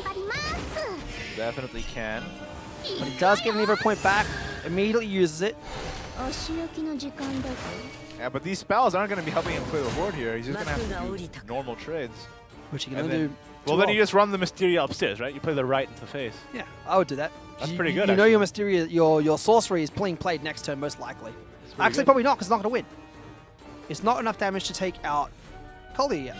Just deal as much damage to the face. It should be. If this runs upstairs... It is, but yeah, now it's a win con. If he wins next turn... Yeah, I think this is it. I think Astalos has won. There's no way he can deal enough damage to get 14 health down to, yeah, it's just not doable. Wow, Astalos finally made the right SM walk calls. We're at 10, so that is going to be spice damage. And this is not enough. Apostle. A good effort, though. A good effort. What loot did he get there? I think it was boots? No, it was blade. Okay. So. It's not going to matter at this point. Yeah. It's not enough. It's not enough. And the sorcery is going to come slaps him in the face. Oof. Ow. Ouch. Ouch. Ouch. Sorcery. Throw it down there. Hit him hard. Where it hurts. Boof. Man, that's strong. Meteor right in the kisser. Yeah. Not where you want it. And's pretty good, turns out. That's it. 1-0. We finally see And Sorcery played. Yeah. It's just taking, you know, up until like this state of the game, loses semis. But you know, that's the whole thing. It puts a counter on your opponent there, yes. right? Like they know that, much like Dark Beast Bat, like they know if I don't play something by here, I'm in trouble. But with And in particular, they know because they know that card's in hand. Yeah. With Dark Beast, you're like, it's probably in the hand. Yeah. Let's just assume it's there. Especially if they double Blood Pact the turn before. Yeah, you're like, oh no. Yeah. But man, that and really ties that entire package together. Now Runecraft has two very, very viable archetypes in rotation. Spell Boost and Mysteria.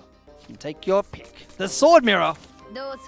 Here we go. No flexing here, just standard leaders. That's right. Representing Erica, you know. Sometimes the standard ninjas is something. Erica's right. Sure. Erica's alright. Sure. I mean, I played the double story mode. Mars. I played the story mode, and I'm not that big of a fan of Erica, frankly. Yeah. She stabbed Orisa in the story mode. She did. For no reason. Went in there. She got mad. Got real mad. Got real mad because nobody's playing her. Murderously salty, right? Everyone's playing Albert. And I play Albert, so yeah. I'm part of the problem. No wonder she's mad. She can deal with it. Yeah, okay. Alright, turn 2 here. The Axel Latham, I respect it. Just start getting that board built. You couldn't play much else. Both players have very good hands here. They very much do. Going to turn 3. Just do it right back. Yep. You can play Knights, so can I. It's kind of the whole conceit of the class, in a way. It's not quite like anything you can do, I can do better. It's kind of like anything you can do, well, I guess I can kind of do the same thing. Yeah, exactly. It's alright, I guess. Not quite as catchy, though, is it, for a musical number? It depends who's listening. Oh, you could try it. Yeah. Anything you can do, I can do. Well, basically the same thing. No, it doesn't quite work. Not the rhyme scheme. Not quite. I don't think your heart was in it. Not quite my tempo. No, it's not quite up to spec. All right, setting it downstairs, going straight for damage. That's what you need to do. Trying the Dragon Knights, which is great for turn 5. It's not turn 5 there, it's turn 3 right now, but they have it there. Really awkward for Astalos here. He can play the Mars, but he knows it's getting hammered. That Mars is going to get bodied. Yeah. Like, so what do you do? You don't do anything, right? You just pass. You don't pass, but you have to do something. Maybe you just play the Octress? It's not great, but I guess it'll do.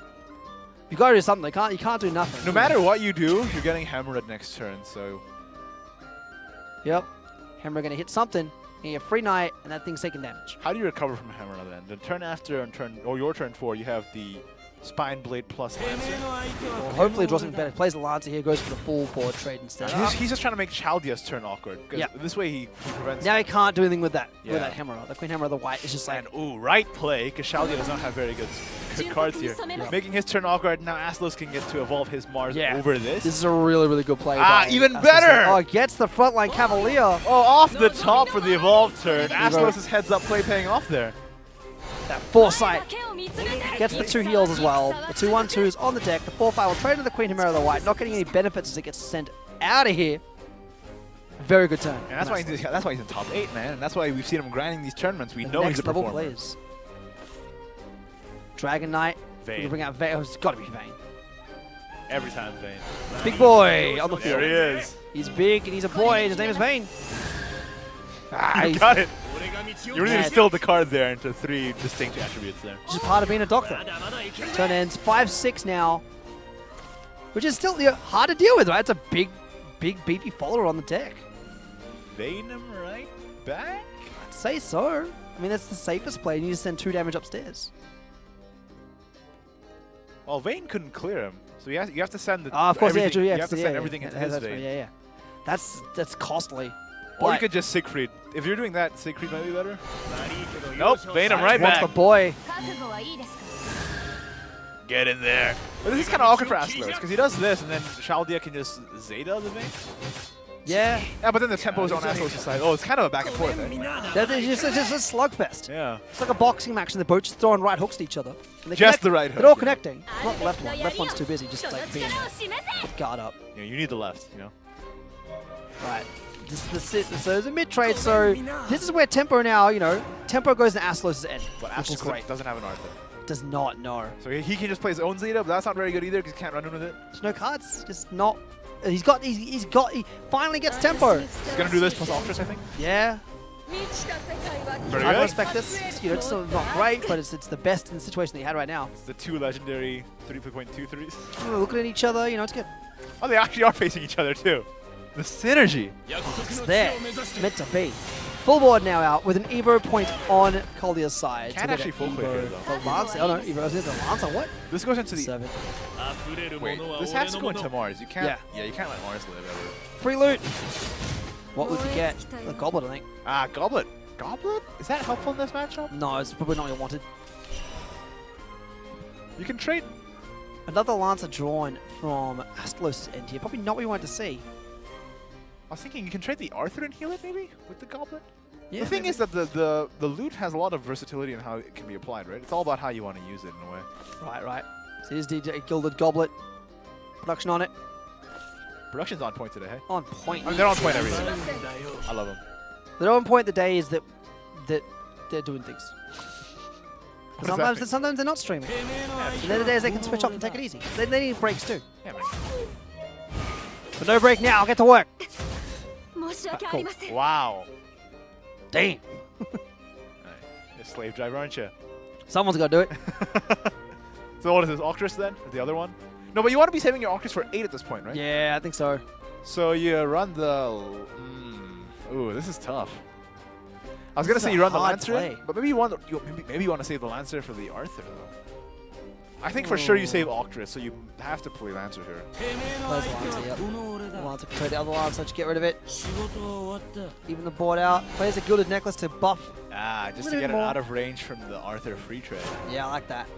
Make you spend some resources, damn it. Mind you, get to Lancer. Lancer can literally play and trade for nothing. Not great, but you could do it. Oh, no, it's 2. It's not 3. It's 2. Plays the Beatrix Undying Blue, the 4-2 Storm. So be patient with the Thatch effect, and a second servant. I like that. Yep, just gets it out of there. You go wide, right? Because Astlos, I don't think Astlos runs Lancer at the Tempest. Sword can't deal with wide very well. That said, spoken a little too soon. Off the top. Draws the Arthur Knight King. Can now go very wide in response. Yeah, this is really good. Now you run your Lancer into that the said, the scary part of this is next turn, Calder just plays Lancer. Ah, it's true. Plays Enhanced Lancer.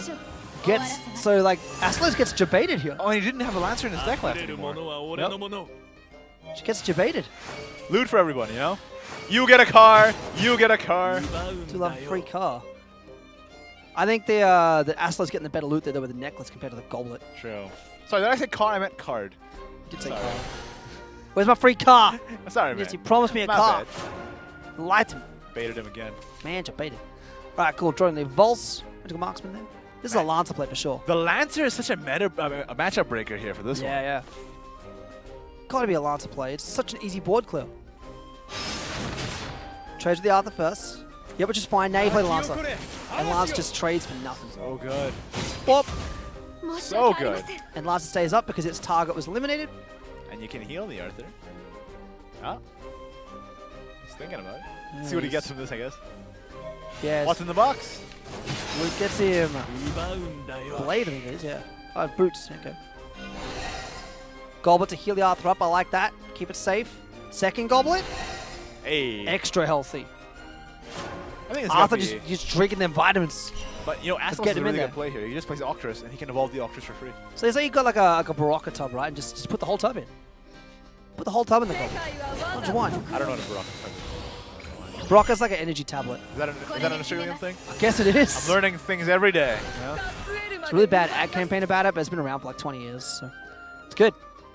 Alrighty, so Octris is really powerful here. That a free 6-7 evolve is spicy. That's so good. Just like all that healing you use, nothing, gone. Those goblets are wasted. Yeah, how are you gonna deal with the 6-5 now? Oh, that's a way. That's a way. That's how you do it. The slugfest continues, continually slugging back and forth. Bop. Yeah. That's it. Gilded necklace. Bop. And then boots, I guess. Another one. Yeah. Like it's not great, but you might as well. Yeah, just play this. Holy Pure Bomb. Yeah, that works even better, of course. You go for a Fatal Spell Bomb, I guess? Fatal Spell Bomb, yeah. And then you just play the boots again. Because I think the Spell Bomb is probably more valuable than the boots. Yeah. Or is it? Actually, you're out of evolves. Actually, take the Spell Bomb. Keep the boots, for sure. So, Shaldia, he almost did it the wrong way. Like I said. Then he did it the right way, like I said afterwards. You know?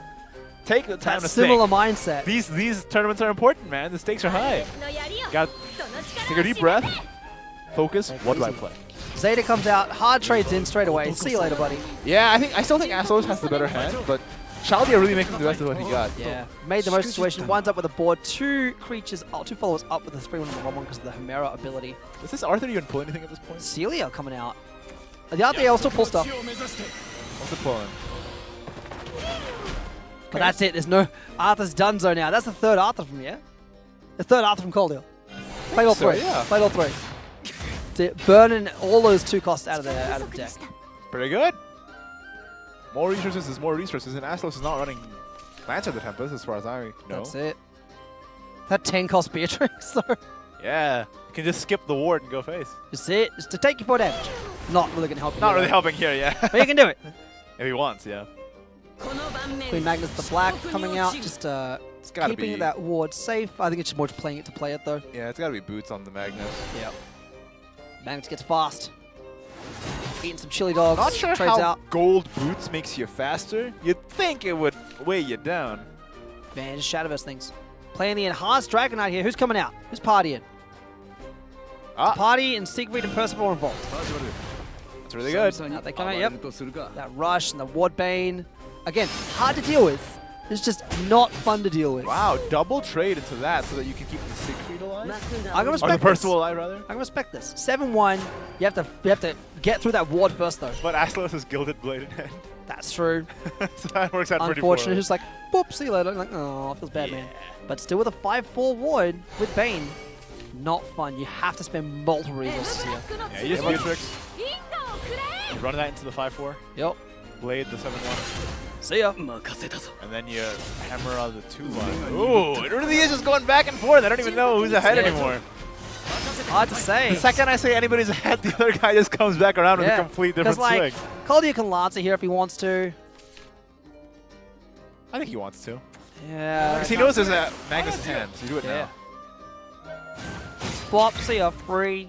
Plays the Bear Knight to get something else in the field. So there's a Celia in hand as well, which is good. This is just a slugfest. Oh, okay, now it changes up. That could turn the tide. Astlos joined the Latham Honorable Knight. I think that changes the game entirely. Play it out there, get that fanfare effect. Now you're constantly gaining a board. Well, if you get a rush, right? That's true. That's true. Another one. Another Lancer. Yagra Spectres play the Celia. And just Smork? Is he gonna now the Lancer effect on the Lancer on board already still has the effect. Yeah, the effect still applies. So it can deal 2 damage. And then you can play the other Lancer to deal with this Latham if you really want to. Do you really want to? I wouldn't be against that play actually. Just get rid of the big body. Get rid of the big body because it's a big body. How is she going to deal with it? But going. It also keeps your spicy Lancer alive for longer. If you can continue to keep that spicy Lancer alive, I like this. He's going wide though. I think the other play was better. Well, this way he has to trade awkwardly with his 1-1s, and he doesn't have any rushes in hand right now. Oh, that's good. That's true. I just think that getting rid of that A5 would have been really, really nice with that other Lancer. That is a hell of a draw off of Astlos X. If he gets boots off this, it's going to be insane. It's going to be, yeah. Then it becomes very hard. Because then he can boots the Servant and get another loot. Yeah, and another one. Pulse of Usurpation coming out hot. What does he get? Is it boots? Whoa! Boots! Whoa, hey! Think it through. Think now! Could have booted the side. He just like, I got it! And then just didn't think it through. Well, this is still fine. This is still fine because he can play the Magnus, I guess? Yeah. I would have liked to see that. That would have been so spicy if he could get that Servant out and get more loot out of that, but... Oh well. I think this is actually fine. This is fine. I was just... Still, oh, the Latham in turn. Yeah, but it's not enough, right? Not enough, no. Like, it's good that he's got it now. It's something. It's not even enough to clear even one of these balls. Nah, he's just going to let him stay alive. It's not 20 damage on board. It's a lot, but it ain't 20. But Astlos has to trade because he's on way lower defense. Yeah, Astlos has to trade out here. Because, yeah, like, it's a lot of aggression on the board of Astlos. Like, it's like, what, 15 damage there, but it's not lethal. So he has to trade out. Yeah. Which puts Coldier in a good spot. 1-1 goes into late. Oh, does it? Yeah, because then you can get summoned. Yeah. That should get another one, yeah. Another one. You run this in, then you lay some face. Yeah. Good play. Keeps Latham alive. Removes Coldier's Latham. Plays the double 7 Usurpation. But there's a Lancer in the hand. Yeah, and that Lancer's going to be very hungry. You can clear everything except for the 3-3. Yup. Now you can clear everything. Yeah. Wait, no, you can't. Not quite. But no, you're almost. Oh, no, you can! You can clear because Latham's up. Yeah. Yeah, okay. So Lancer goes in. Wow! This entire game was fascinating. He misplayed! Forgot about his Knight. Oh, he just wanted... Maybe wait, he couldn't have summoned it anyway, right? Maybe he wanted the damage to face. Oh, he couldn't have summoned it anyway because you need to attack first and summon the Knight, right? Well, the Lancer was going to target one of the 2s instead. And they get the board clear, and then the Knight comes up. The Lancer would still... Yeah, no, it's still occur because he still starts battle, right? Oh, you're right. Yeah. Maybe wrong. But hey. I'm a doctor. Don't worry about it. I want to see this degree, okay? I'm sick of you flaunting this around. Where's it at? I earned it. Dude, where's the papers? Did he get Dragon Knights off the top just when he ran out of fuel? Just like, damn. Oh! What is this match? It's going back and forth. It's quality content. What is happening? But now, I think... Oh, wow, this is tough to decide who's even going to... Who's coming to the party this time? Who's on top here? I mean, it's got to be Siegfried Percival, right? But who's on top in the game? It's just been a constant slugfest. Well, the defense points are way closer now as well. This is so close. This is legitimately so close. close. Still a holy spellbomb in Coldier's hand. Oh, that's not great. frankly. That's really good though, because you get the Oh, no, that's true. Yeah, they'll one all play get the point storm. for- yeah, They'll they get the get storm storm for the from point. So you can just play this down, get the 2 storm balls for free. Wow! Astalos. 2 damage for nothing. He's blessed. 3 damage for nothing because neither of them are nice. That's what he needed. Now, Caldy, what are you drawing? What do you got for us? That's pretty good, That's actually. That's not bad. Omen of usurpation enhances it. That's not bad, especially if he gets Blade. Yeah. If he gets Blade and Goblin, that's what he wants here. Oh, missed by 1. Still gets boots, gets gobble to heal, which is good. Boots is not very helpful here. Blade would have been so good because if he blades, he gets to clear the Celia. For free, yeah, exactly. It is what it is, though. It is what it is. Oof. Go What for is one, this? with a 1-1. What are you thinking? This doesn't make any sense. It doesn't make sense. He goes for face. Face. He's like, Notch face. Go for the. I can respect I like it. He's like, I like, want you this- can't do 11 this damage. game this turn." has to end, all right? Let me finish this game. That's this game's never gonna end. Vols gets the Holy Pure Bomb because it Holy has to. Pure Bomb. Has to get the Holy Pure Bomb to take out the 6-6. Astalos, I think he's getting there. I think he's getting the draws that are going to win him this game. Although, I say that, watch Chaldea draw Dragon Knights at the top or something. Yeah, right. Oh, but it's getting real close now. Astalos in a good spot, bringing that to 7. This wide board to be hard to deal with. No more lances. He's used them all already, I believe. Whoa, whoa, whoa. Whoa. Whoa, whoa, whoa, whoa. Out comes the Apostle Usurpation. Is this a full clear? Wait, no, it's not, right? We don't know yet. Out comes a... Oh, it is! Boots, yeah, If this hits one of the 2 drops, it has to hit the 2 play. Argent, No! He doesn't get it! Oh! Ooh, it hurts. Ah, my bones. Was this close to a full clear? Still doing well, though. Oh, ouch. Owie. Ouch! Hit the wrong one twice. RNG can't always be there for you. Not always around. In return, what is this game? It's a game that'll never end. Here we go. Back at it again, boys. Back in the saddle again. Octreus Here we being go. evolved. Gets the boots Oh, and the Necklace is so good. Necklace is very good. You just put on the Celia and run face, right? The 6-7 goes to the 4-3. Yep. The 3-3 goes face. The 1-1 goes face. Yeah. Or the 1-1 goes into the 1-1 if you're really scared. Wait, what is this? Oh, I guess this makes sense as well. You trade... Wait. Does it make sense? Is that enough? No, he didn't. Yeah, this is weird. What? Oh, he just necklaces it, I guess. Yeah, I guess it works. This works too. I guess it works. Keeps the board up. Weird. So he can Holy Spell Bomb next turn, and he has to. Yeah, it looks like Holy Pure Bomb, and then what else has he got? There's the dead card. There's the card that's no good. It's slowing down. It's slowing down. Running out of other cards to play. Just plays it empty, ends turn. Can't do much else. Astalos, what you got for us? Oh, and that's it. That's that. That's the finish. And Mito's like, I'm gonna play that right now. Wow. That was a long game. Just It was a constant long back game, and yeah. forth.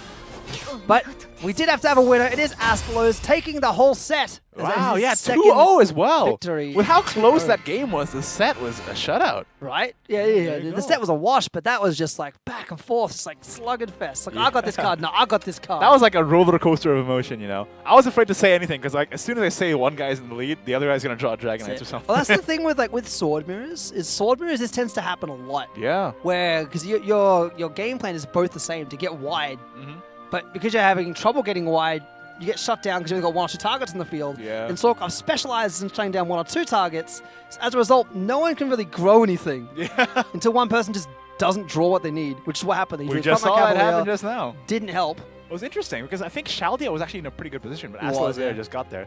So let's take a look at the bracket here. Astalos now moving on to losers finals up against SEZY, and the winner of that can go on to fight Sapfeeder or Raptor in the grand finals.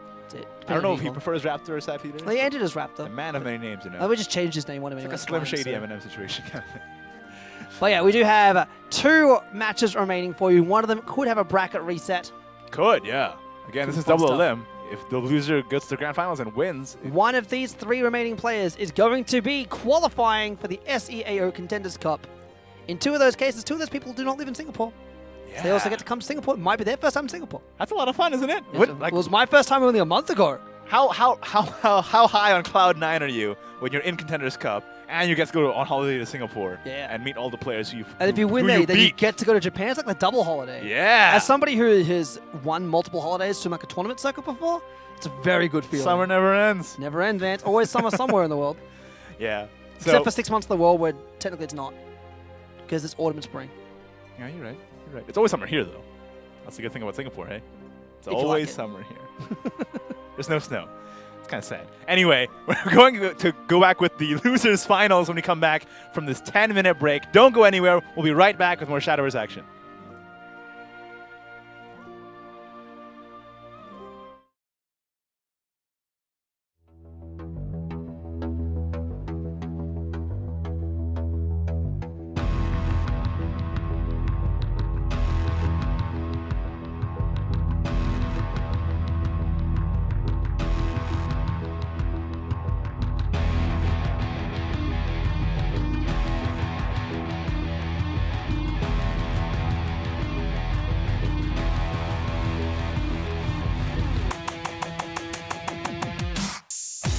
顔を合わせた時に仲良くできる、そういうチームの方が自分好みだなという気はします。 Like a group of people that have been playing for a long time. There's a lot of history. 对我来说 SEAO Beast 是一个非常特別的戰隊。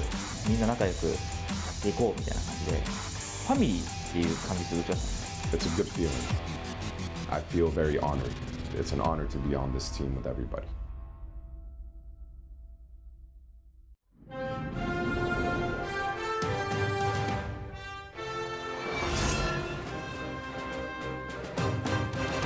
Boundless are the heavens, reaching beyond our skies. Rays of light, gleaming trails, and tales of luster.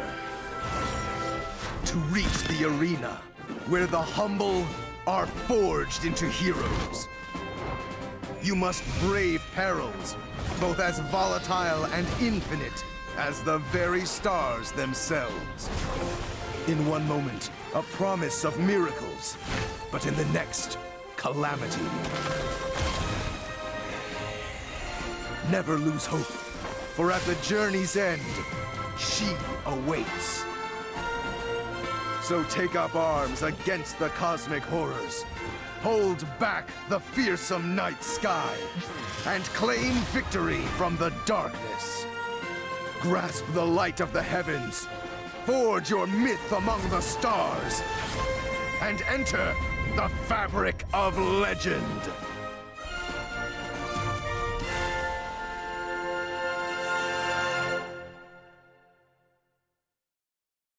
Sick of not being a millionaire?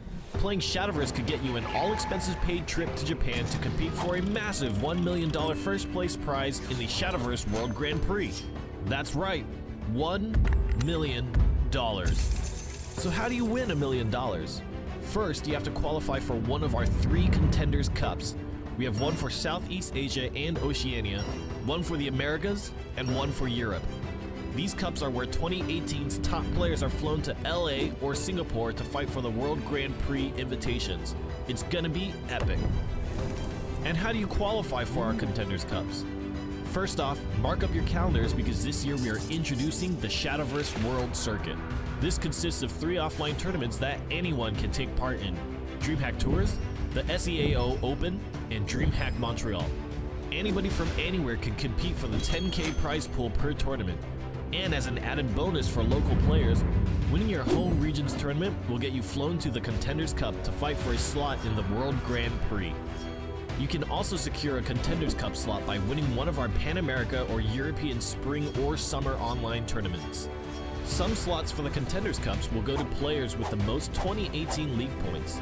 We've got 4 slots for competitors in Pan America, 4 slots for Europe, and 2 for SEAO. Didn't make the cut? No sweat. There's one more chance to qualify via our last chance wildcard tournaments that will take place in each region in September. Win one of those, and boom, you're in. You'll be gatecrashing the Contenders Cup with all the other contenders, where an almighty clash of wills shall decide the final players who get to take part in the World Grand Prix. So this year, we are giving even more people even more chances than ever to win cash. just for playing Shadowverse. Our 2018 Global Esports calendar now covers 120 countries.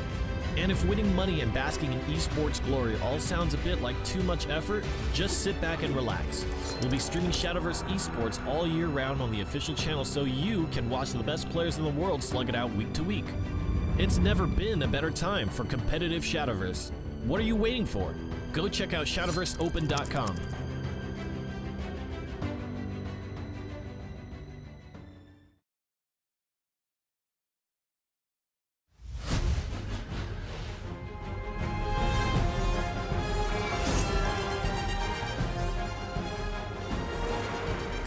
Mortal, seek you glory, or is it prosperity you desire? Very well. Endure your trials and prove your worth. We are the Omen, and through us, your realm will reach a new apex. Defile this world until all creation has been unwritten. Pass beneath the earth and confront untold destruction. Survive our quest and know true power. Tremble not, only the feeble will perish. One thing alone will ensure your triumph. Resolve. Now we begin the trials.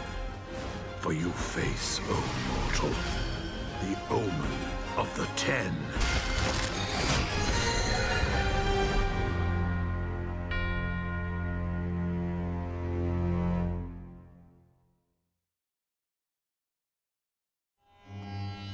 Wow, Sterling. This meditative Shadowverse Zen Master style really works. I've never been this good at Shadowverse before. Yeah, but what's crazy is we're not even half as good as the people that play at the World Circuit of the Shadowverse Open Finals. But can they do this?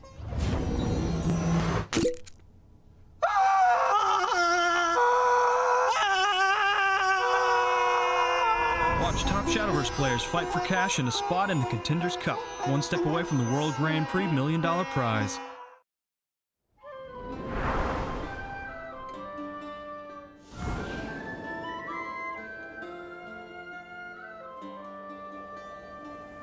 Just how far do these skies stretch?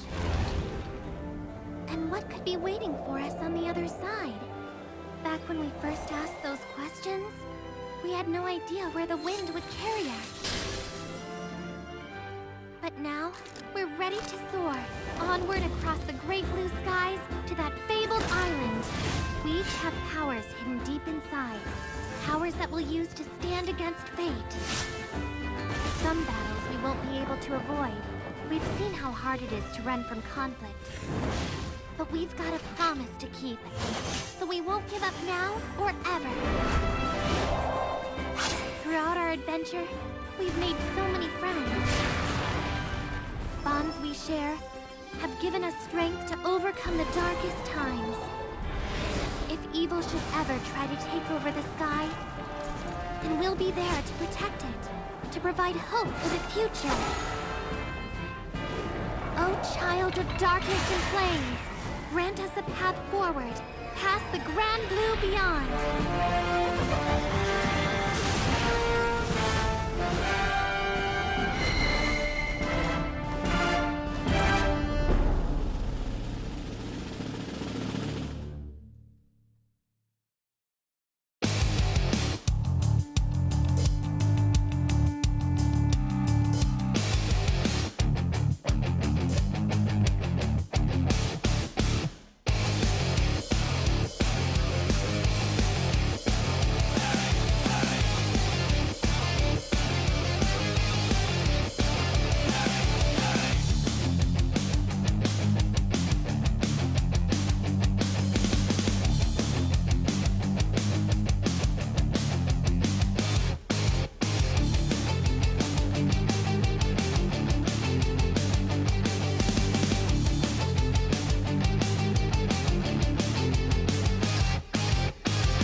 Is this the beginning, or is it the end?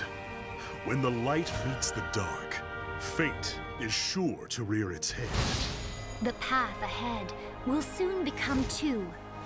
Will you follow hope, or will despair fall into you? Even howling winds will bend and break. One gust.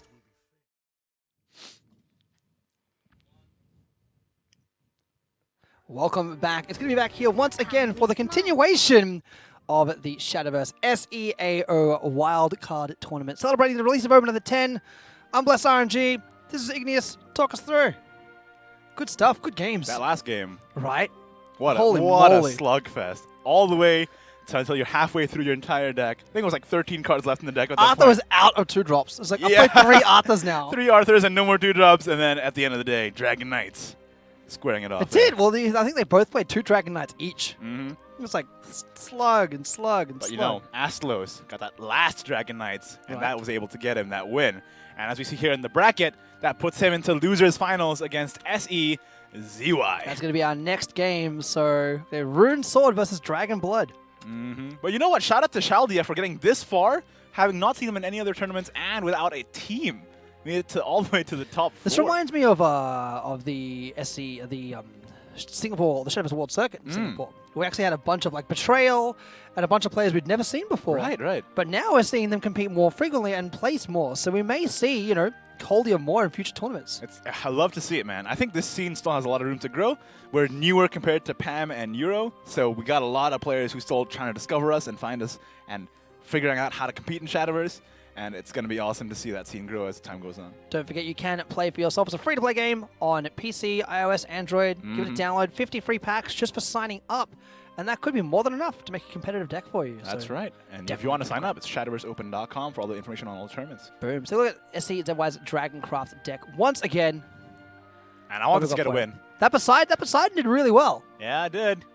But when this deck curves out properly, it goes in. Which is how Dragoncraft's meant to work, right? If you get your curve, it's just like, well, now what? Yeah, what are you going to do? True. But I think even more so for this deck in particular, because now you're running the Apostle of Disdain, which really needs that kind of momentum going for it to make it really effective. True. The way SEZY has built this deck, though, is really going ham on the Disdain plan. We've seen this deck before. It really requires the draw to be good, because if you draw Disdainful running off the top deck, it's quite bad, right? That's why there's Right, exactly. It's a 1-play-point removal spell that you don't want to be drawing in the late game. Nope. So 2 Singers, 3 Servants, just to get that card draw going as much as possible. Just needs it. Without it, it's like it's so easy with Dragoncraft in particular to kind of run out of gas. Yeah, I'm excited to see this deck in action. Hopefully it does well. Go to the next one here. SEZY's Bloodcraft deck. As we said before, this is very run-of-the-mill. Yeah. This is a Dark Beast back deck with 0 tech-ins. Just play my game. Running 3 Floroses, though, and 2 Servant of Lust is a bit unusual. Usually you'd see 2 Servant of Lust, maybe even 3 Scorpius, and then 1 Floros, or 1 or 2 Floros. So running 3 Floros here, going kind of all in on the Floros plan. Kind of believing that, like, yes, I can damage myself 3 times. 4 times, in it. Yeah, 4 times in a so turn. 4 times in a turn, 3 times. Oh, maybe the reason why you run more Floros is just so that in case you draw it, you still got a chance to I don't know if I feel about that, because it's like, I'm teching in, assuming I'm going to draw bad cards. Yeah, it's like, weird, right? That's but why maybe they're like, no, I can self-damage 4 times, 3 times. As weird as that thing sounds. Makes sense. Yeah. Dragon V Rune. Oh, gets the opening hand. Is this going to be a thing where the Runecraft outraces the Dragoncraft yet again? Oh, it just ditches it. Doesn't want it. This hand is kind of awkward for ZY. Of course, the Azidahaka is okay as long as you have the ramp and the evolves to go into it. So but still, otherwise, like, get the Mysteria from Asplos, which is not bad. Oh, there you go. Okay, he's fine. It changes things. He can now ramp. He's got the one of Frenzy Drake as well, which is interesting. Only one because he's fearing Bat. This is a 2-deck no-ban format, so against Bat, you don't really want to be playing a 9-play not win the game. True. But you know, against a deck like this, where they're not going to pop off until turn 10, maybe you need the Frenzy Drake to clear their board so you can survive a little longer. Not as useful, exactly. So I imagine we're going to see the ramp here. Now, let's see. Go straight to 4? If you go straight to 4, what can you do that turn? Yeah, I think you just ramp. You hope you draw another 2. Yeah, ramp and hope to draw something better, frankly. Or something useful. You can Phylene Disciple next turn. So we see Astlos here being like, I haven't got too much to go for some card draw. Try and get some more of those Mysterian cards. I can respect that. He doesn't have his Ans or his Mirandas yet, which of course he wants to draw to start getting the Mysteria cost reduction effect out. Right. Ooh. Got 2 disciples. How much do you value this draw here? Or do you just play the Phylene and 1 disciple and see what you get off the top first? Just go in. Just do it. Play the crazy cards. Think about it. Don't listen to this guy. Just play. I'm a doctor. White Frost on the field. I'm starting to think you're not actually a doctor. The more that you talk about it, frankly. The more I say it, the more true it is. Is that how it works? Goes from 100% true, now it's like 500% true. Actually 5 doctors. You're 5 doctors. Gets the Azida Haka, which is not really what you want to see here, but you got it now. I so. like not playing the second disciple because it doesn't leave the Phylene vulnerable to any of these followers, Yeah. and it leaves it also in hand just in case you have the option to ping it on a Galmeo or an Apostle of Removing the Disdain. ability to do a free trade, very, very, I guess, foresight-worthy play, which makes sense in losers finals. Yeah, they're really fighting it out here. This is their final hurdle before Grand, and then That's it. If you lose here, dream ends. Dream ends. Until next year. It really does. This is our last chance to get in. So quite literally, the Contenders Cup dream ends if you lose this. Oh, there's the Apostle. I like this. Looking good. Do you just go face? You Apostle, Disciple, Evolve, face. Face. EGF, Evolve, go face. That's right. That's 5 damage face. Yes. It's a lot. Here we go. Yes! The Disciple comes out. He's feeling it. He understands. He gets it. ZY, he knows. He knows how to play this game. He knows how to play. You evolve the 1/1, I guess, and then you just go face. Yeah. Just like, give you some hits. Oh, wow. Nah. Throw it all in one. Well, it makes it a lot harder to... How do you deal with this now? It's harder to deal with. Yes.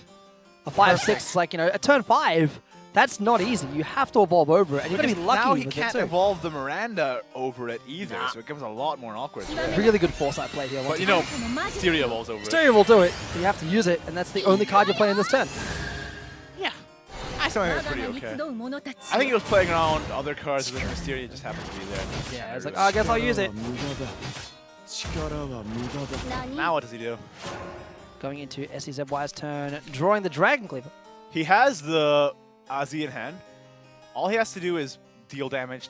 Damage plus damage plus damage means that you Equals win victory, the game. right? Yeah. Exactly. Whoa. So he's got the Apostle. Now he just needs to slam the Azi and the Azi. Some PhD level equations there. Yeah, I'm learning from the best, That's it, man. I'm sitting next to you. All the knowledge is just coming through me through By reverse osmosis. osmosis. Yeah. Straight into my bloodstream. That's somewhat disgusting, but you know what? It's okay. It's too late now.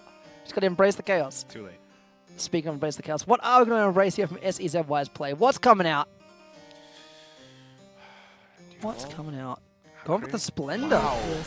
Just removing it. You know what? That's okay. I can respect that. Just delete it. You know what else are you using it for? Wait, what? Actually, a really good use for Craving Splendor is on Azida Haka. Because then you get a 10 damage Azida Haka. It's like, whoa. So maybe, but he has another one in hand, so Yeah, he felt pretty confident just using. Now he can use 1 Evolve on Azi. Oh, he doesn't have it for next turn. No. But for the turn after, you can use 1 Evolve on Azi, and then the turn after that. Make it spicy. Yeah, I mean on turn 10 rather. He can play Azida Haka plus Craving Splendor. Yeah. That's Mysteria Magic Founder, a second one coming out now, so those spells now going to be damaged, like boosted by 2. pretty scary. Oh. That's really good. Does he draw Galmeo? Oh, that's even better. Okay, so I'm sorry, I'm getting excited. Talk us through. He's gonna play this, then he's gonna play. Oh no! Well, I guess your plan was ruined. Unless he backs out. Let's see. He does not. Wow, this is a bit conservative. I would have just done Apostle of Disdain, Disdainful Rending, face, and then Azi, and then Azi, and then win the game. You're on a counter because you don't know when they're gonna drop An. Right. So I don't think I agree with this play. Oh. Too many cards in hand. I don't know if I agree with this line. I think you just want to run the Apostle into face, and then you have the 2 Azis coming up. Maybe he's thinking because Aslos' hand is so bulky right now that there's just not many options. He's also might be saving the rending for potential Guardian Golem off of Miranda Mysterian Rights. I'm just trying to think through all the options here. Because I would have liked an aggressive play there. Old mate. Yeah, old mate. Maybe he just feels like it's not necessary. So many old mates everywhere. He can just play Ozzy next turn anyway. Yeah. Maybe it's not necessary to do all this fancy stuff. And save the removal for later. Why go next level when you can keep it simple? I mean, now he's got 2. Now I feel like he should have done it. Dumb. Now you made a mistake. How could you? Now he's doing it this turn. Better late than never, but still like, oof. I think it's much worse this turn, because now you don't have... What are you going to do with the remaining 3 play points? Right? Yeah, he should have done this last turn, I think. Well, it's done now. What's done is done. Making a big speed. Oh, actually, never mind. Jesus. That's a lot of damage. 11. Never mind. Just forget everything I said. I forgot that you could do that. Hey, how you doing? And you know, he made it so that he doesn't have an evolve for the Miranda, so now he doesn't have a ward up either. Oh no. I forget what I'm saying. There's a reason why I'm behind the desk as ZY is in the losers ZY finals. actually that next was level. awesome.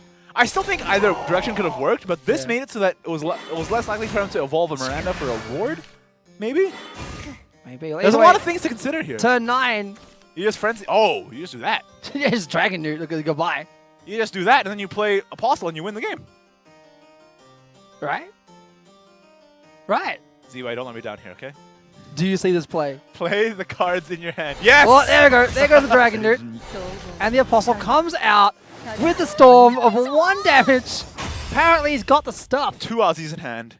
Didn't even play him. Didn't they got time for that? Didn't even play him. He's like, nah, I don't need them. I don't want these Aussies. I got other cards I can play. That was some insane combinations, awesome. though. That was really awesome. Wow. You're happy because your Dragoncraft gets through Yeah. one more game. Should win one more. Well, He's in grand final. we'll have to see. Does he make it through with this blood or not? Now, both players are very strong, obviously. Both part of teams. Well, Aslo is not part of a team, but he's, been just a consistently strong player. Yeah, he's been showing up to all these tournaments. Team better pick him up. He's a good player. Yeah, he should, right? I see his scouts watching. But does this blood get through? He's a weekly champion. He's got the flair and everything. Says it in there, champion. Yeah. I don't know about you, but I think champions should be on teams. Yeah, should be. But here we have this matchup, and we've seen this before. Can ZY get to the bat before Aslos pings him down with damage? That's exactly it. Now, again, I'm a sword boy. You're a dragon boy. So obviously I'm one who Aslos will do well here. Yeah. That's it. Gets the ant. Oh, okay. And He's the pretty start. happy now. And to start is really good. It's also, I can respect the Daria avatar. Drawing a Floros. But ZY runs 3. So that's likely to happen. This magic missile is so good. This prevents Floros next turn. Straight up. Flat out. It's a really good denial. Oh, this is a terrible hand. Oof. What can you do with it? It's so reactive, but Aslos isn't doing anything. Yeah. Damn, maybe that was to play cards. So he has to pass, which is awful. Well, we'll see how so this he turns out. passes tempo up. Like, literally, tempo's gone. We already lost anyway, but, even worse now. It's pretty tough. Oh, that changes things a little bit. You kind of wanted that last turn, but you still played Better it late than never, Yep. I guess. So gets the Alexandrite Demon, putting the Blazing Sapphire into hand. The ending turn there. Now, next turn, he has a... does he have a Floros? Yes, he does. Which will, it'll reset things a bit. Getting a Floros kind of steals tempo right now. He only has a Floros if Aslos plays 2 followers here. Yes, he does. Okay, so Floros is coming up. He plays a follower in the second play. There we go, yeah. He does have to use up 2 Evil Eyes, though. Is that worth it? That's a lot of expenditure. Giving you users for 5 costs so much. It's got to be worth it, right? I mean, getting a follower out of your deck is not only a draw card, but also a tempo play. Yeah, it's really good. It's draw cards, tempo play. It's such good value. Let's see what he does here. Yep. It also, it does still proc his bat twice. Good. Even if Athlos didn't play a second follower there, he could have gotten the Floros out this turn because of and there it is. Out comes the Floros. It's less effective about this turn when Aslos now has an evolve, but still pretty good. As he's evoing the Floros in turn to immediately trade to that bat. He could just play Saho Rollins here. I think that's a clear. If he wants, and just wait to the next turn again. It won't, to be fair. Again, but doing these weak turns where you're not developing your own tempo is tough against Darkfree's bat when they're just going to bat you and yeah, but that's it. They just want to. They don't need to get tempo. It's got to hold the line the whole time. So he's going for it though. Just trying to hold the line. Get that full heal because of the Flora's evolved effect. Back at 20, back where you started. Getting the Scorpius. Drawing the second. It's not terrible because it's not a bad card. Yeah, I don't think it's that relevant right now because he does. Now it might be relevant now. Double snarling. Changed everywhere. I was gonna say maybe it's not relevant because he doesn't have that many self pings, but now it's very relevant. It's like lots of them. Now instead of a 0 play 0.53, it's a 4 play 0.53, which is less good. Yeah. Not as good, but it is what it is. It's still fine. A lot of options in Aslos' hand though. Very stacked hand right now. Getting the Mysterian cards. He hasn't played a lot of Mysteria cards. He's played none since he drew in. He played What? The Ant hasn't gone down in cost. There's one Ant at 8 play points. Oh, my right bad, there. my So bad, he's my bad. played one. That's my bad. So 1. Not a lot for Mysteria. Either way, not what you want. Getting some now. Grand Spiring out. I can respect that. I mean, at the end of the day, Zebway hasn't got Dark Beast yet. He needs Blood Pack. That's not going to do That's it. not going to do it, but it's still not a bad card. Like, if he's playing Flores as empty, like, Astalos has to think nothing in hand. Either nothing in hand or Dark Beast in hand. But likely nothing in hand. ZY has a really weak hand here. We've seen this before, right? Yeah. No Blood Pact equals unhappy Blood player. Unhappy Blood player. We almost get to turn 10, so we'll see that Anna drop with that Sorrow soon. Here comes a Black Worm. Respectable. Stereo Knowledge. You evolved it before? Yeah. Just get it out of there. It's going to heal him back up to full again, but no. Wrong order, right? Wrong order. He could have evolved, hit first, and then... Yeah, Blood did the be other at- stuff, yeah, Blood yeah. be at 17 now. Oh, well, that's what it is. Oh, but there's Blood Pact. Okay, we're good. Provided he gets a bat. Well, as long as he has more resources, he can make it into the back. He just needs to not run out of fuel. Yeah, he'll eventually get to the bat. No Viras this turn. Oh, this game. It's kind of rough. Yeah, this has to happen. Blood Pact. There it is. There's a Vera and a Razory as well for more self-damage procs, which is good. No. Oh, wow. Oh, just Valneric here. Just Valneric for the storm damage. And Evolve face. I like it. Yep, just do the 4. Make it so your bat has to do less work. Yeah, exactly. And also so that Astalos again can't gain tempo. It has to deal with this now 5-7. Now, how do you deal with 5-7, right? Nothing evolves over it. Not easily. There's not a huge amount in there you can really do. You can play Missile. Grand Spire. Yeah, you can play Missile, Grand Spire. Oh, you can just do this. Just do this, yeah. Evo the Black Worm over it. Oh, this is your last Evo, right? Yeah. Which is spicy, but it is what it is. Yeah, He has to go for that. He's played the Black Worm. He has to commit to this now. It's a good thing he had it. It's the only thing that evolves over it, but... He's not going to leave that 5-7 just standing there. Yeah, there's too no much way. damage. I was thinking what he could have done also was play Missile Miranda, maybe? So, That might work. but then he's not developing tempo this way. At least this way he's developing tempo, so I think this works better. But That's what he does. He's taking his time. Again, loses final. Astalos down a game. All the marbles on this. are we going to see Blood lose to Mysteria here? It could happen. Could He doesn't get happen. that bad on time. Now an 8-2 staring Zebway down, which he can deal with, but See a Vera here. yeah. All the Vera. All the Vera. Vera trades into the 8-2 for free. You don't trade to the 8-2, because Vera would Of course, would yeah, he would die. on Yeah, that. we don't want that actually, yeah. So you Need play to get the Razor effect Claw. away. Yeah, just claw out. My bad. My mistake. Don't want Vera dying. Now the effect goes away. It's a good curve, but now you have nothing. That's it. If you don't draw that bat, just done. Well, we'll see what happens next turn. Old mate getting sent out of here already. He came in, he just didn't feel very good, and immediately That's it, turned into nah. dust. Straight to retirement.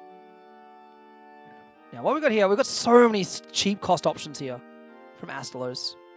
Can he make something work here? Nothing kills the Vera is the problem. No, that just can't be done, which is unfortunate, but it is what it is. I respect the missile to get rid of the Floros here. This That's damage just doesn't happen then. It's rough. It's unfortunate. Good time to play the Ann, though. Summoning could defeat Vera. He picks a summoning up. You're summoning and then you run it into the Vera. It does 3 damage, and then the missile will do 1. Rush Ward, yeah. Gets the sorcerer with this one. Oh. Yeah, there we go. I like this. I suppose so, but now you're not dealing with the Vera. But now you have a mega wide board. Yeah, and you have a 5/5. Like, how do you deal with this? Wow. The answer is you draw Dark Beast Bat. That's not what he drew. Oh! So this is such a good board. I really like Astalos' play here to just like, you know what, I'm just going to go wide. He hasn't got gas, clearly. And he can't even connect the 4 to face. Nope.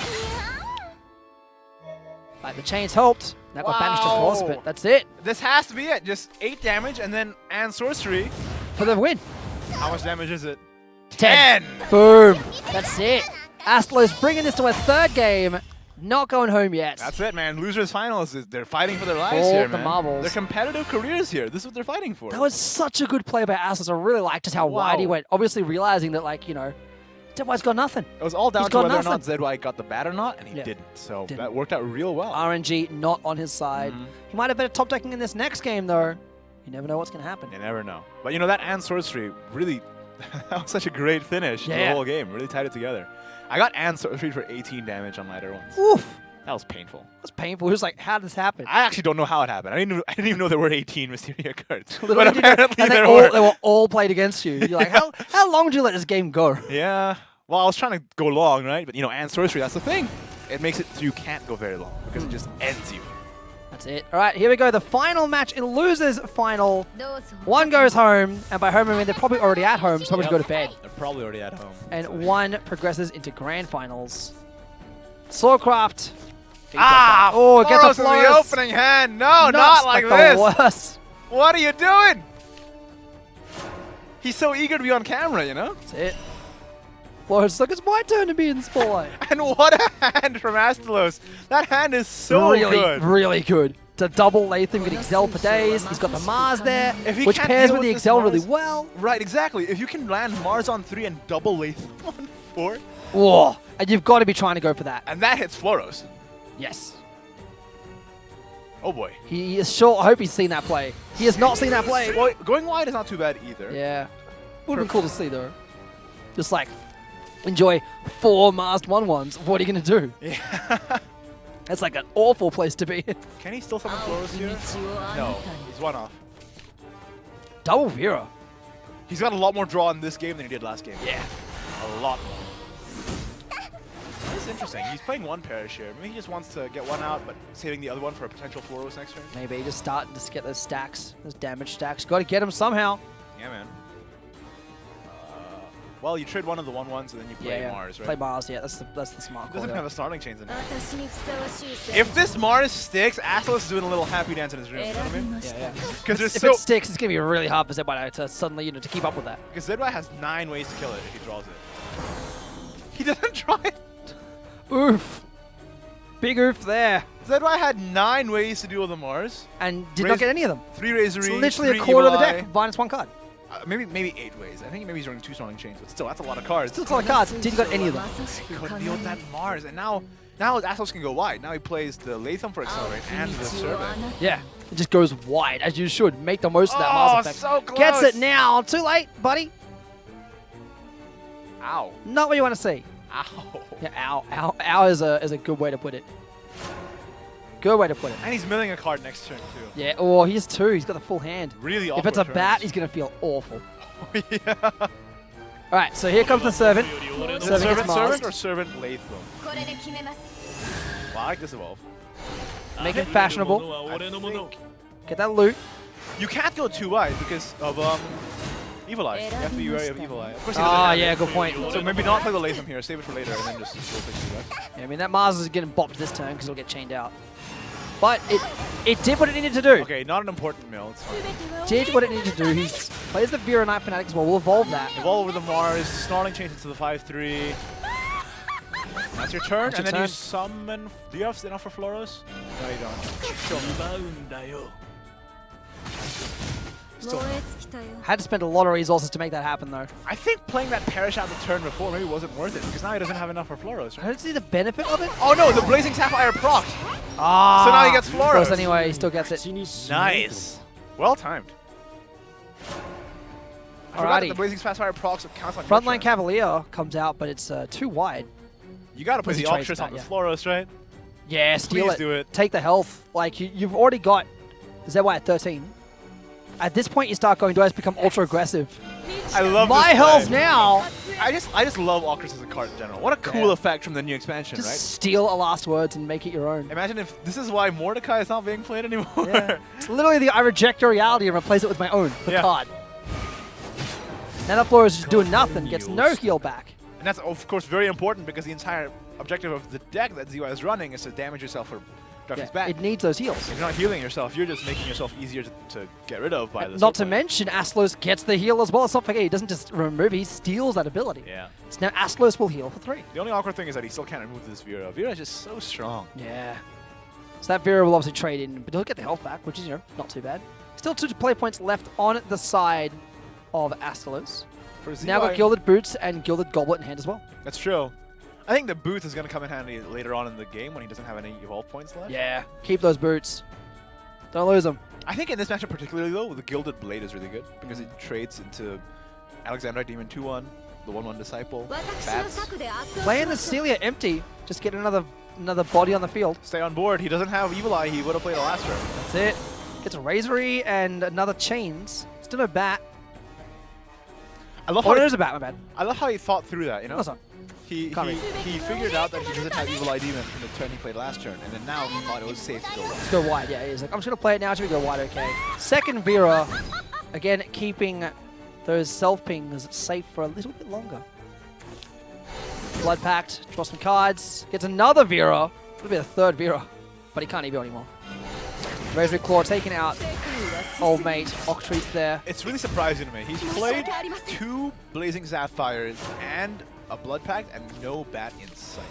Not a one. He's That said, though, more draw. Asclos is starting to run out of energy, but he still has 2 evolution points. Whereas ZY has 0. This is a good one to use here. Evo here.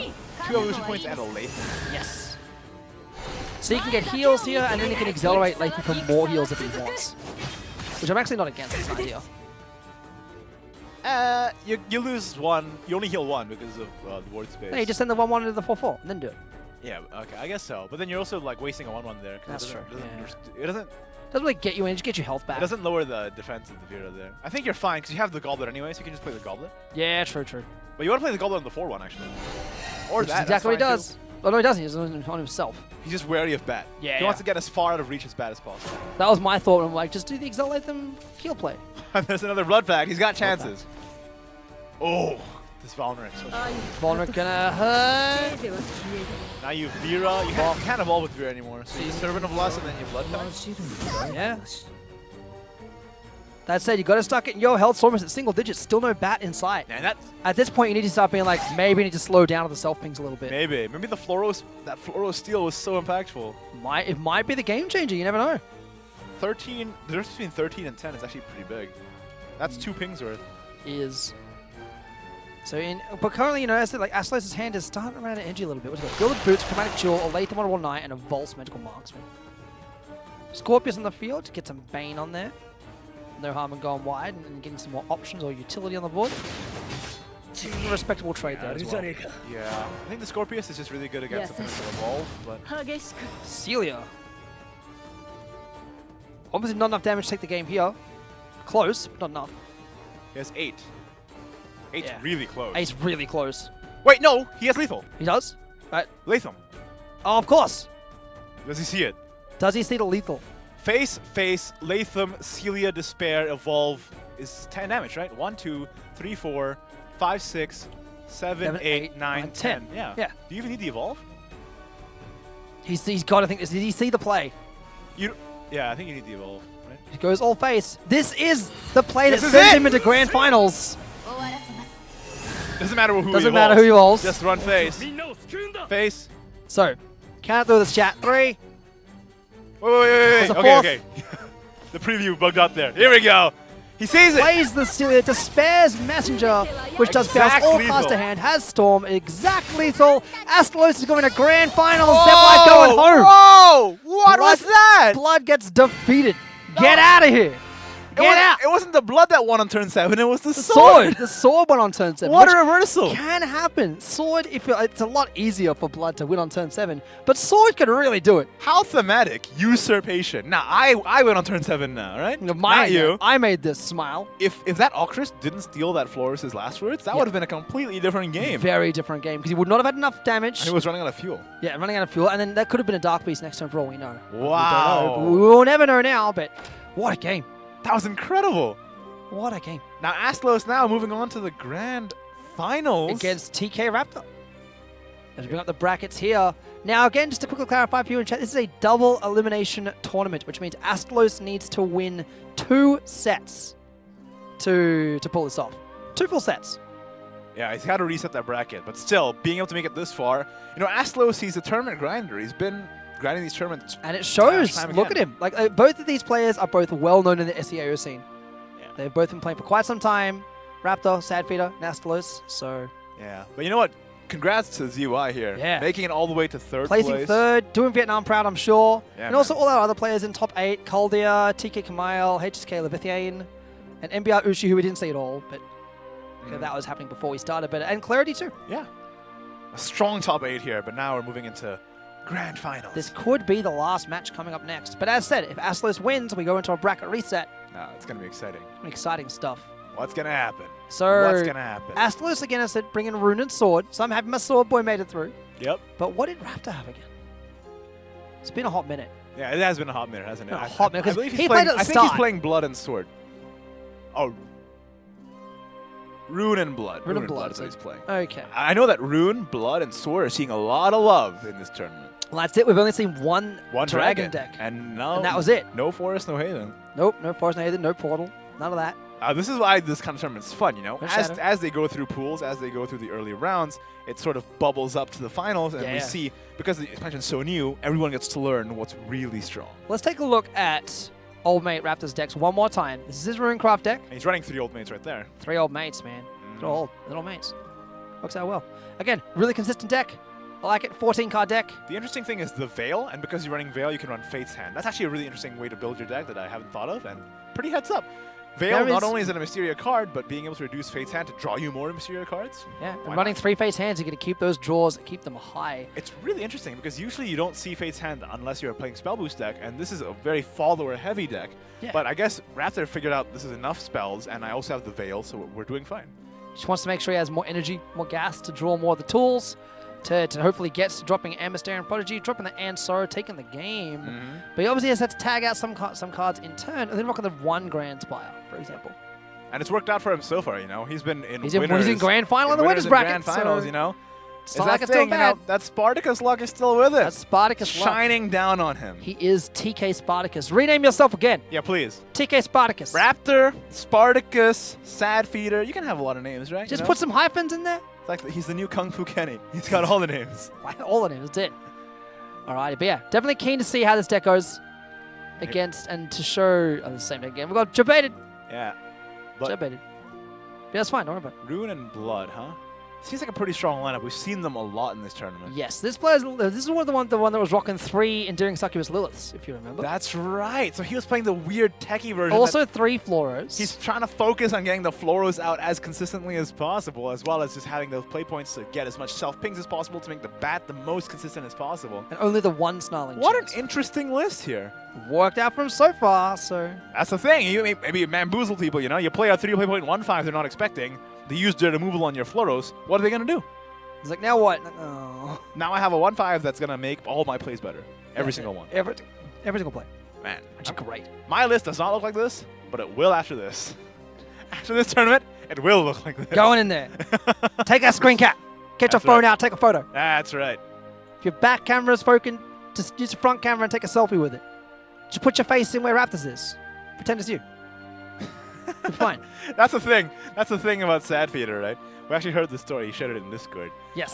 The reason why he had the webcam... by the way, guys, if you're playing the tournament, webcam's on, extra vowels. Can't go wrong. But the reason why he doesn't have it on for this tournament is because last time around, he had it on, and it turned out he was borrowing his sister's phone for his webcam. Yep. Yeah. And she needed the phone? And she needed the phone back and took it. I just find that kind of funny. If anyone, because that was SVO Unlimited. Yeah. So if anyone wants to go back and watch that match, you'll see the phone suddenly vanish and then gone. You know, that's what happens, man. Sometimes the family doesn't understand. You need that extra vials, you know? This man's fighting for Let me have the phone for a while. Come on. For a trip to Singapore. What are you going to use on the phone, you know? You can Facebook your friends? They can wait. You got a PC. You got a PC. Just Facebook them there. You know what? Surely, there's a Singapore trip on the line. Yeah, you know? It's $1 million. Screw your friends. It's not as important as my 1,000 vials in my Shadowverse tournament. Quote this man. Yeah.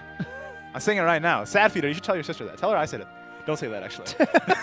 Too late. Flip it. Too late. Can't take that actually, back. don't do that. Now that I said it, I regret it immediately. But it's fine. The nature of live broadcasts, my friend. But yes, as I said, this is a big one for, because Astalos is obviously Singaporean already, whereas Raptor's from Malaysia, so he gets to come to Singapore. Ooh, yeah. And you know, this Singapore is a versus secondary Malaysia, trip on him. It's kind of a rivalry A here. bit of a rivalry. Neighboring hey. countries, you right? know? It's like Australia and New Zealand. Yeah. I get that. Yeah. And then we have an actual river in the way. Because you guys have like a border. We have a bridge. A bridge, that's it. It's pretty nice. A bridge would be very long from Australia to New Zealand. Just swim, man. What are you, weak? Google says get in your kayak, start kayaking. Get this sooner or later. But yeah, this is a rivalry for many reasons. But yeah, with Raptor, it's got a lot on the line because, you know, a free trip to Singapore. It's a free trip to Singapore. Take it. Pretty nice. I mean, it's Pretty you know, nice. can't complain, right? Just saying. And you know what? Again, whoever wins this goes to the Contenders Cup in October 13th and 14th. At but GameStart Asia. Hell, that's what I was gonna say. Hell at GameStart Asia. It's a whole freaking convention. There's tons of stuff to do. There's heaps of stuff to do. So if you like, you know, you get to celebrate winning Contenders Cup by going out and having fun, or you get bodied in Contenders Cup and you go out and have fun. You get to enjoy a show. Yeah. There'll be like cosplay guests. Cygames will have a booth there, I believe. So which would be really cool. It's a win-win, right? Yep. Well, I mean, it's a very small win versus a very, very large win of being able to go to the World Grand Prix. That's true, but it's still a but win. It's still a win-win. Still you can't a lose. Yeah. Yeah. Well, I mean, you can lose in the tournament, but you can't lose in life. That's it. You know what I'm saying? There's a minor win here at worst case. Yeah. And then a middle win potentially to get a major. I'll take those odds, you know? I'll take you know. Yeah. Free win's a free win. But we're getting into the final match here. We're about to start. Again, this is Astalos X versus Sad Feeder. Who are you rooting for? I'm rooting for. I think I'm an Astalos boy. We have to go through the reset, but You're I do. an Astalos boy? I just love seeing the way he plays StarCraft. It's doing well. It's true, and he's one of the few players in this tournament who's not brought blood. So it's good to see this kind of creativity and especially his deck building as well rewarded here. He is the real next level, just, you know. Everyone's saying blood's great, and don't get me wrong, it is. It's great. It's doing fantastically. But he's like, you know what? No, I'm going to bring other stuff. Yeah. To show that you can bring other crafts. You don't have to bring. And you know, the meta's wide open right now. Because, again, this tournament's coming off straight off the hot of the heels of Omen of the Ten coming out. Yeah. And there's tons of decks that people haven't even discovered yet. I believe in the last JCG, a Spell Boost Runecraft won, and here we're seeing all Mysteria, so we don't even know what's going to be. I think there was even like a Haven in top 8 at the very start. Our very first match we casted had a Tenko Haven modifier in it. Yeah, it's wide open. People That's are still trying to discover what's really the hot new thing. Right? And it'll be really interesting to see how this impacts Unlimited as well. Oh, yeah. Unlimited's going to have some crazy stuff. Oh, yeah. Oh, boy. Because Omen of the 10 opens up so much. It's such a cool expansion because it brings so much innovation to Shadowverse to the table. It really does. Every class basically gets a new mechanic entirely. And like bringing that into Unlimited, it's like, wow, what are you going to see? That's a lot to play with. Yeah, it'll be exciting to watch those. Definitely keep an eye out on any Shadowverse Unlimited streamers that you see or content creators. Might see some real spicy stuff, some spicy deck tech coming from them. Might just be. Might Here take we them a couple go. of weeks. There's a lot of cards to adapt to. This is it. Grand Finals. Yep. Ready. Oh, he brought it back. He got the phone. He got the phone back. He took the phone back. He did it. That's it. That's right. 1,000 vials for this man. I like it. He stood up to his sister. You know what? Screw your Facebook friends. It's time for Shadowverse, okay? I'm going to win a trip to Singapore. Oh. It's all good. We're going to wait. It's fine. This You is see, just building... Sad Vader's using all his connection for that that webcam. That's it. He's like, nah. All the bandwidth is taken All the up. bandwidth. That's all he's got. We're running this phone at 4K. Let's go. That's all he's got. I don't care if the phone doesn't support it. Yeah. We're going to run it. 4K phone, you know. Put some emojis on it. That's it. It's fine. He's like somewhere in the world, someone's watching this on a projector. You know they are. It would be me if I was at home because I have a projector, like a projector room in my house. Oh, you do? Yeah. What? I live in a 3-bedroom house by myself. Oh. Live in country Australia where everything costs nothing. That's pretty nice. And like, what do I do with this room? Oh, I have this Projector. I have this free projector I got. I guess I'll use it. Might as well, eh? So yeah, I watch like, you know, that would be me. If I was at home, I'd be the one doing that. But this is fine. This is fine. This is just the build up to the grand finals. You know, like on all those talent shows where they're like, the winner is, and they pause for like 20 seconds. And then they have like 3 ad breaks. Yeah, right? That's what this is, but not really. No. Not really at There's all. no ad breaks. This analogy kind of fell apart. No, it really did. It was a hot mess of an analogy. But we're getting into it. We're getting into it. We're going to reconnect real soon here. Almost there. It's exciting though, just building it up. Like, okay, you talked. I want to see Astalos win. Who do you want to see win? Who's your money on? Who are you throwing your crystals down on? Oh, come on, crystals. Crystals on the table. All right, all right. Who are you behind? Well, you're We're not actually side betting, chat. I'm just making Bandit. You're cheering Astalos X, right? Yes. So I kind of don't have a horse in this race, so I'm just going to choose Sad Go Feeder. buy a horse. Because Sad Feeder addressed me directly to tell me that he was bringing Spartacus back in the Unlimited Cup. So good man. I got to shout him I out, can man. respect supporting TK Spartacus. That's it. TK Spartacus. That's right. If I keep calling him eventually it'll happen. Yeah, TK Spartacus. TK That's Spartacus. right. That's right. I can You're respect supporting Dr. Spartacus. Bless. That's it. He's TK Spartacus. Spartacus. That's how it is now. That's the way the I world haven't works. changed. No. I feel kind of bad now. You gotta keep up with the times, buddy. You gotta innovate. Where's my nickname? You gotta think of one. Well, I can't think of one. Why I gotta think of one for myself? It's a you problem. Yeah, you're right. No, we did. Didn't we have one before where it was like the bottom line? Yeah, flourishing crystal. Yeah, that's you now. That's so wordy. That's a you problem. What am I? What am I, a raid boss or something? Are you? Are you? If I get to the end of the dungeon, are you who I come across? I guess so. I guess so. I did make a Shadowverse rap one time. Huh? Under the pen name Iggy D. Yeah, it was a joke. It was like a really Let's not let that nickname stick. It It's was awful. a really ironic video, but people seem to really enjoy it. Of course. Ironically. Ironically. So- Was it? Or I don't know, is there a hidden career you haven't found? Yeah, it's Iggy D now. That's right? it. Gonna catch him at the World Grand Prix. Iggy D. Yeah. Throwing some fat beats. Again, if you don't call me Iggy D, I'm not gonna respond to you. Okay? From now on. That's the new Locked meta. in.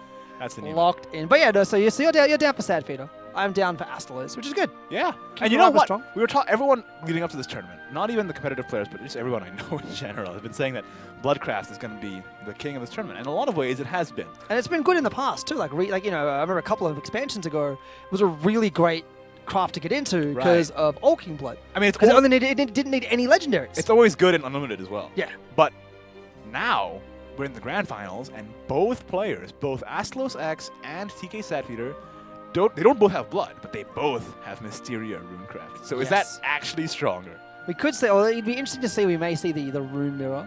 We've seen one of them so far. Who can get to turn 10 first, and then no one uses Ansoro anyway. But you know what? We'll see what happens. It could be interesting stuff. I'm really keen to see which decks they pick first as well. Yeah. I think this first deck selection could really spell a lot. Again, As we go on. two deck, no ban. No ban. The lineup strategy is very important because you don't want to give them a free win. No. By any means. Because they're halfway there. You don't have that many chances, exactly. So it's really going to be up to... It's kind of mind games before the game starts, right? Alrighty, so let's see what they are going to bring as we go into this grand final match.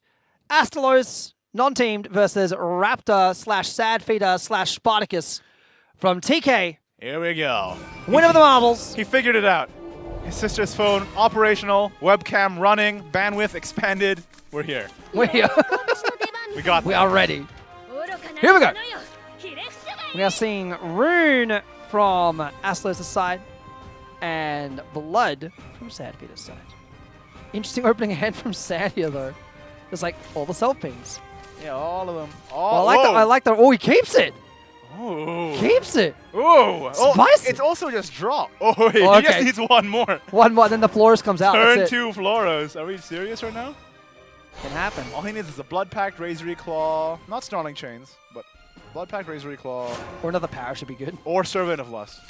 That's none of those things, Not quite. unfortunately. So yeah, Not Spence has to pass, which goes from amazing to unfortunate. Well, now he can play on turn 3 Lilith, Perish, Bloodkin, and A card. a card. If he gets yeah. the right card. So there we go. Well, now keep in mind, Astalos is in losers here, needs to reset the bracket. He could have summoned turn 2 Florist there if he just played Bloodkin, right? Because he summons Yeah. he summons one for the opponent, but he's choosing to save it. And I think smartly, because now this Lilith turn becomes ridiculous.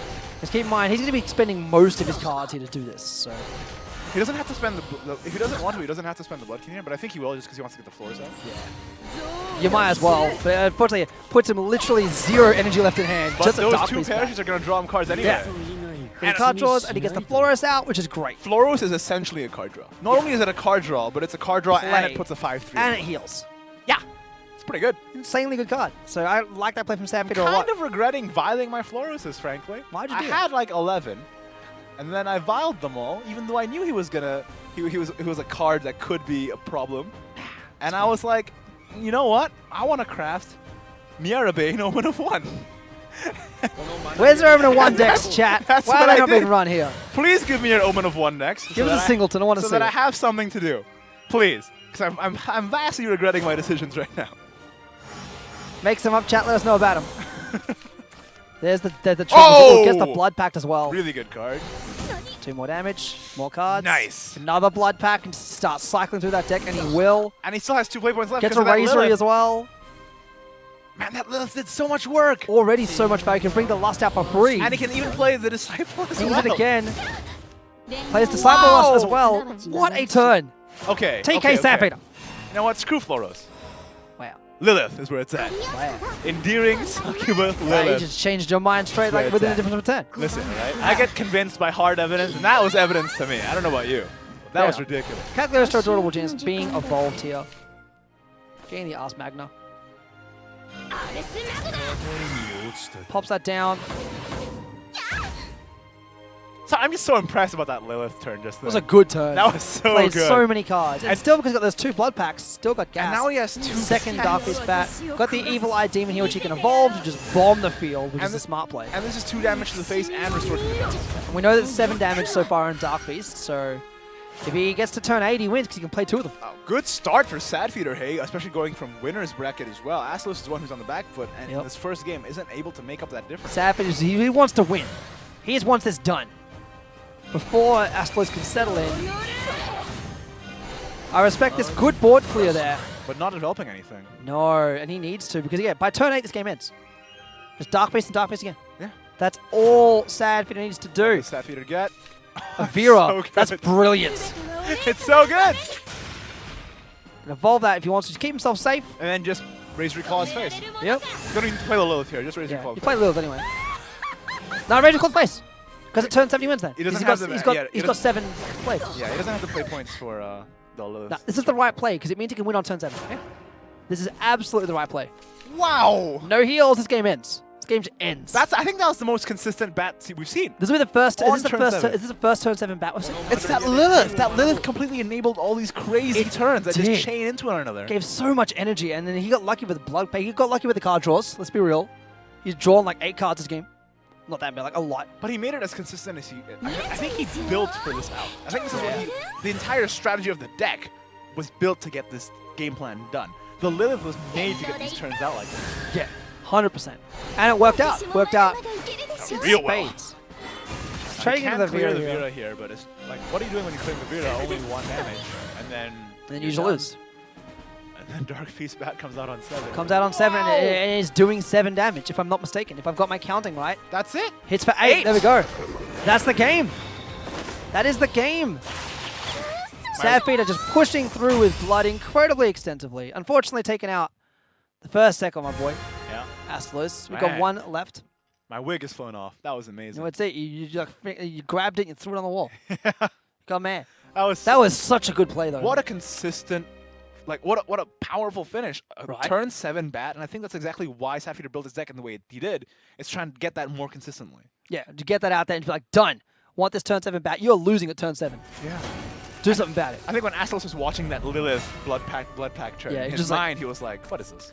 What is this? This is how I'm going to get done in. I'd demand a refund.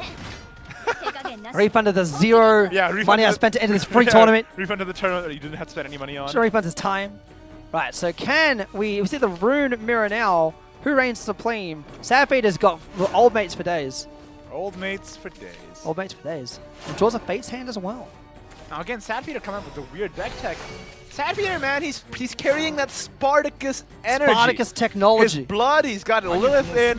In this deck, he's got the Veils and the Fate's Hand. He's on another level. The next level players. He is the 500 IQ individual. He sees this freaking source code, man. He's Jake Gyllenhaal in that movie. Wow.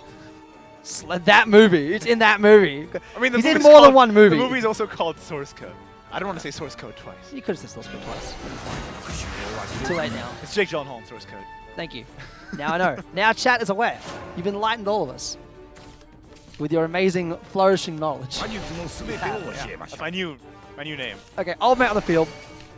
Get the Mysterium Missile. Now, this is really going to be just a race against time, I think. We've said that a few times, but only once has Ansaro really actually done what it needed to do in the rune mirror. No hand in either. Oh, no hand in either hand. Not no hand. No Mysterium spells in either hand, really. Not much to see here. Some very few procs. It's very slow start. Wait, but Astalos has a turn 4 Miranda evolve when he's going second. Oh, that's pretty true. Powerful. Astalos is going to have tempo here. Sadfeeder spent his entire turn to draw more cards. Not too bad, considering that he didn't really have that many impactful plays anyway. He got lucky that there was nothing to really react to there, so kind of got to do that for free, which I like. And I can respect that Astalos is like, I don't need to do the Miranda play because there's still no board. Nothing to react to. I'm just going to do the safe plays here. Get some old mates on the board. Now next turn, Astalos is definitely going to play Mysteria, I feel Covenant Clay. Ah, there it is. Oh, but Sadfeeder has a much better Mysteria hand because he played that Fate's hand. It's these things. Sadfeeder is getting rewarded for his weird tech and deck choices. It keeps paying off for him. Maybe it's not weird. Maybe he's the one who's driving wrong. He's the one that's done. He just screamed at his mind. Screamed against himself. I'm sure he screamed with his team. Nah. Screamed in his mind. In his mind. He's that ascended. And with this Mysteria, now it put enough pressure that Astalos can't develop his own. Yep.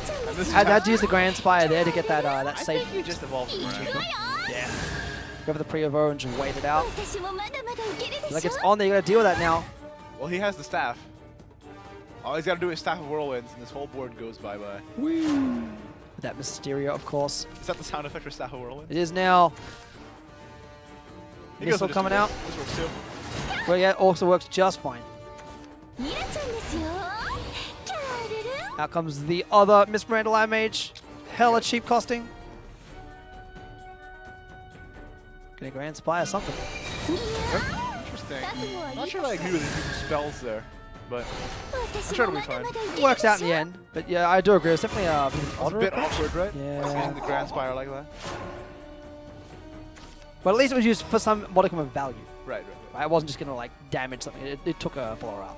Saturday might be playing like just wanting to save the staff and trying to get tempo as well. Saving staff for maybe a bigger board, or just wanting to get the 5-3 on in play. That's it. This game is going quick. We're already at turn 6. So, but this is not much has really happened. These are fast turns, man. That said, though, again, like Sapphire has played one Mysterio. That's right, and Aslos has not yet. No, he could. He could just evolve the Mysterio. Oh, not going to. Nah, he wants the draw. He wants that because no one's got an An yet either, so he wants that An. Whoa, actually, Sapphire has an An now, right? Oh, he does. On the inside of his hand there, hidden behind his play point counter. True, it's there. And there's another one. There's another one, just in case. Yeah, another one. Right, out comes the Mysterian Blackworm. That knowledge. With the Blackworm pokes as well. for, yep, pokes for 2 because the Mysterio effect. It's really good. Everything's coming together. Coming up Millhouse. Sapphire wants to go to Singapore. Just wants it done. He really does. He's hungry for it. Hungry for that Contenders Cup slot. The last one.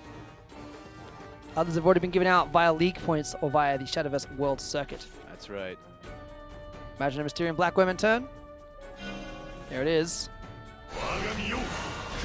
Missile in hand. Make all those Mysterian ones do 1 damage. Evo the Blackworm to Evo over Sapphires Blackworm. Like no Mysterio player on Aslos' side, but maybe next turn is going to be an Aslos Mysterian Right's turn? Possibly. Aslo still with 1 evolution point left. Sapphire has used both of his up during the Magic Missile there. Oh, but the Magic Missile now can answer the... Oh, Mysterian Missile to 8-1, and then everything else goes face. That's true. Oh, that's so much damage. That's so much damage. Just take it like it. Take more damage. Cagliostro, Adorable Genius drawn. Mysterian Right also. Yeah, deal 3 damage to something. Deals 4. 4, of course, because of the Mysterio effect. Deals and then the further 6. 2 because of the extra effect as well. That is so much damage, such greed. He wants to win now. Sapphire wins next turn. He just has to evolve Cagliostro for Ars Magna, and he can run the Ars Magna to face for 4 damage. For 4 damage. Such a good spot. Like, what do you can't win this. Is it that? What? Provided Sapphire sees the play, which I'm sure he does, he's going to Singapore. It's like whitewashes Aslos like hard. Sapphire just wants to hurry up and go to bed. He just wants to finish this. He needs to give the phone back. Yeah, he's only got the phone for 10 minutes. Yeah, the sister only gave him the He's phone on a for time this amount limit. of time. She's going to come through that door. Whoa, wait. No, wow, he didn't see it. He didn't see it. Well, it's fine because this actually works. It works too. Don't worry about it. It's fine. Well done. He had such an embarrassment of riches, he could have won the game like 5 different ways seconds. Rich is a rich boy. TK Rich Feeder. Yeah, taking it out. Congratulations. It's the hustle. He put his name as Sad Feeder just so that everyone would underestimate him, and then he wins the whole thing. No, realistically, he put his name as Raptor, and we just changed it to Sad Feeder. We just stole that away from him. We figured it out. Congratulations to TK Raptor, the winner of the wildcard tournament, and our 4th placed competitor, along with Beamer from Australia, because Australia is representing the tournament, my bad. Yeah. Razor Shen from Singapore, TK Savage from Malaysia, and Dream Life a deal as well. Oh man, this is going to be an awesome Contenders Cup. 4 players from 4 different areas. Yes, if not mistaken. And there you go. The winner here. So again, this will be taking place 13th of October at GameStart Asia, but you should come for both days because Side Games will be there both days. I'll be there both days. Yeah, I'll be there on the both 14th of October as well. And the winner out of those 4 players gets a free trip to Japan to compete in the World Grand Prix. And keep in mind, people there who are not based in Singapore, like Beamer, also get a free trip to Singapore. Yeah. Can eat all the chicken rice they want. Oh, yeah, sure. It's a lot. That's a lot of chicken rice. I'll eat it for them if they don't want it. It's mine now. This fair. is now the stream of how Brad ate too much chicken rice. But again, congratulations to Sad Feeder for winning that tournament. That was grueling. All I heard from players all day was how fierce the competition was in this tournament. But it turns out the weird tech, or the unexpected the tech, heads-up tech. the heads-up, the Spartacus tech, that's right, takes the day. Takes the day. So Sapphir's going to be feeling great. Yeah, congratulations, Sapphire. But you know what? Good showing from Aslos X as well. Yes. Still taking it. Second place ain't bad. Ain't nothing to snarf at. Unfortunately, probably going to be feeling it at the moment because it's like, a little bit. Couldn't quite make it to the Contenders At the same Cup. though, like what could he have done there? That was really just Sapphire. He got the cards he wanted. I just. Well, it's all about how Sapphire built his deck. Right. Without that Fate's Hand, without the Lilith, these turns would not have played out like they did. That's exactly it. It is in both of those games. It was the unexpected cards or the no longer standard website tech that won it. Exactly. Did really, really well. It was really cool to see that kind of stuff pays off, and it pays off in spades. So that's right. Especially when the expansion just came out, people are still figuring things out, trying to get the right tech, the right prediction for what the opponent's going to run, and then running the cards to counter that. Never be afraid to experiment, right? That requires a lot of game knowledge. That requires a lot of skill. So you know, level. Well-deserved for Sapphire. Sapphire is, been playing for quite some time. So it makes sense. He knows all the cards and knows that everything is going to be good to go. And then as a result, Boys in Contenders Cup on 13th of October. Only a couple of weeks away. That's right. But you know what? Still, like I said, good showing from Aslos and everyone in the top 8. Congratulations. Thank you for playing. Thanks for tuning in, guys. Appreciate ya. You can catch more details again for the Contenders Cup at shadowverseopen.com. And don't forget to follow us here at twitch.tv/SciGamesEsports. YouTube also, SciGames Esports. That's right. Facebook and Twitter as well. SciGames Esports to get up to date with all the tournament details coming up soon. Again, Contenders Cup, October 13th and 14th. If you want to stick around. You should stick around. It'll be good. Game Start Asia, Singapore. I'll be there. You'll be there. It'll be great. Thank you for tuning in. Thanks, production. Thank you, SciGames. And that's from me. I'm Ignidius. Peace out. I'm Bless RNG. Take care. Stay blessed. May your top decks be golden. Nah, I like that. That was good. It's good. Okay, can I take that? No. Oh, no. It's mine. See you later. Right? Only doctors get to say it. Bye.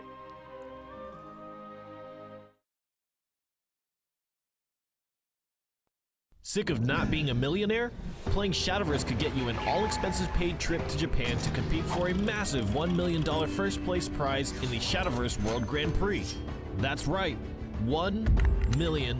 So how do you win $1 million? First, you have to qualify for one of our 3 Contenders Cups. We have one for Southeast Asia and Oceania, one for the Americas, and one for Europe. These cups are where 2018's top players are flown to LA or Singapore to fight for the World Grand Prix invitations. It's gonna be epic.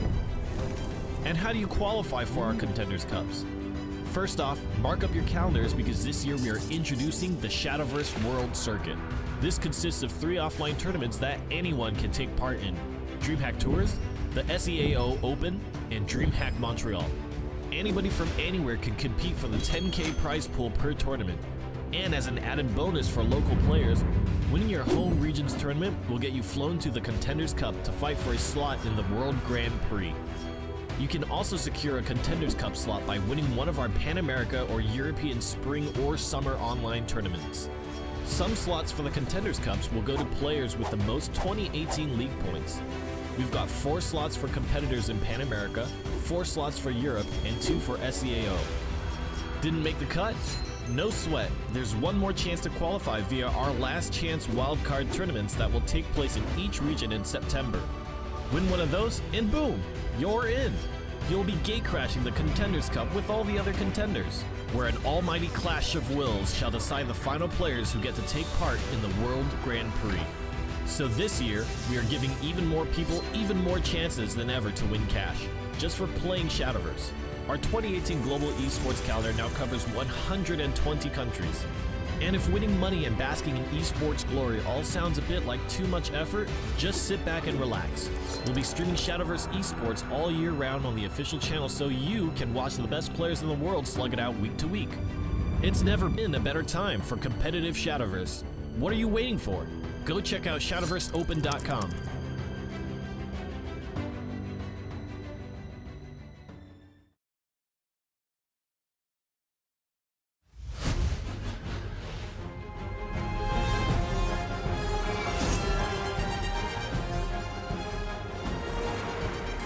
Mortal, seek you glory, or is it prosperity you desire?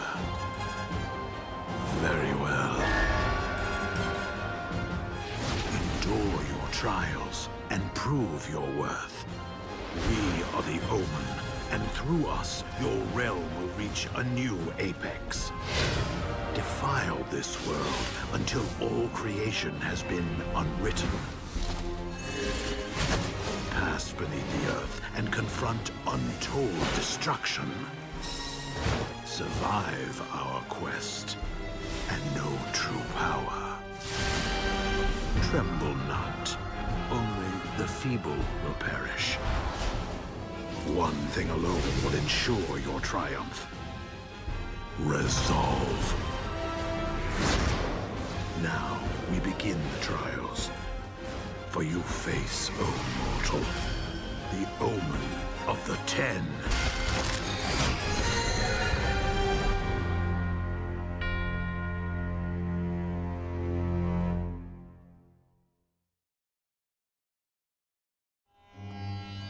Wow, Sterling. This meditative Shadowverse Zen Master Style really works. I've never been this good at Shadowverse before. Yeah, but what's crazy is we're not even half as good as the people that play at the World Circuit of the Shadowverse Open Finals. But can they do this?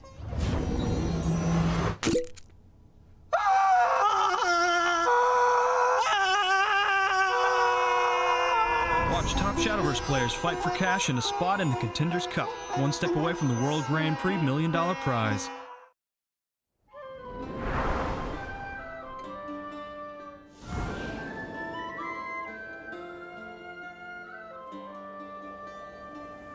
Just how far do these skies stretch? And what could be waiting for us on the other side? Back when we first asked those questions, we had no idea where the wind would carry us. But now, we're ready to soar, onward across the great blue skies to that fabled island. We each have powers hidden deep inside, powers that we'll use to stand against fate. Some battles we won't be able to avoid. We've seen how hard it is to run from conflict. But we've got a promise to keep, so we won't give up now or ever. Throughout our adventure, we've made so many friends. Bonds we share have given us strength to overcome the darkest times. If evil should ever try to take over the sky, then we'll be there to protect it, to provide hope for the future. O child of darkness and flames, grant us a path forward, past the grand blue beyond.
Is this the beginning, or is it the end? When the light meets the dark, fate is sure to rear its head. The path ahead will soon become two. Will you follow hope, or will despair fall into you. Even howling winds will bend and break. One gust will be fair, and the other dim and drear. A kindly smile, a devious stare. These two opposing wills will tear apart and declare, war is upon us. You must make your choice. Beyond the day and night, in this realm of timeless twilight, fate awaits your choice.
The time has come.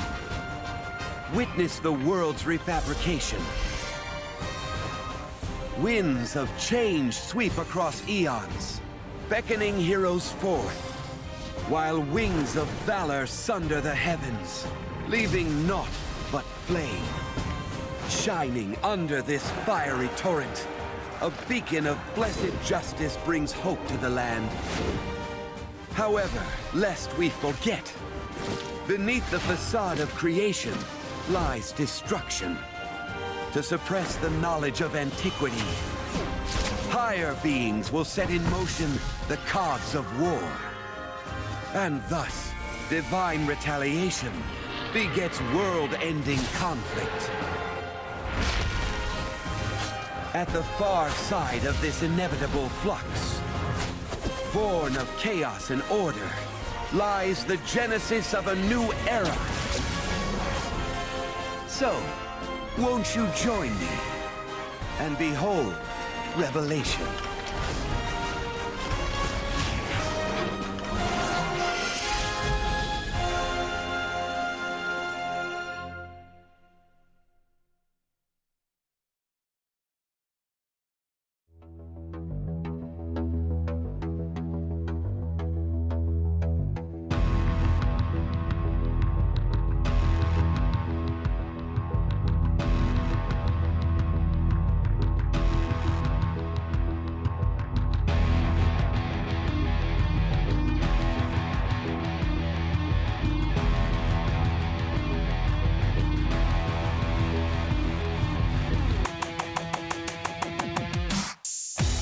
顔合わせた時に仲良くできる、そういうチームの方が自分好みだなという気はします。like a group of people that have been playing for a long time. There's a lot of history. 对我来说 SEAO Beast 是一个非常特别的战队。みんな仲良く行こうみたいな感じで、ファミリーっていう感じするじゃない。It's a good feeling. I feel very honored. It's an honor to be on this team with everybody.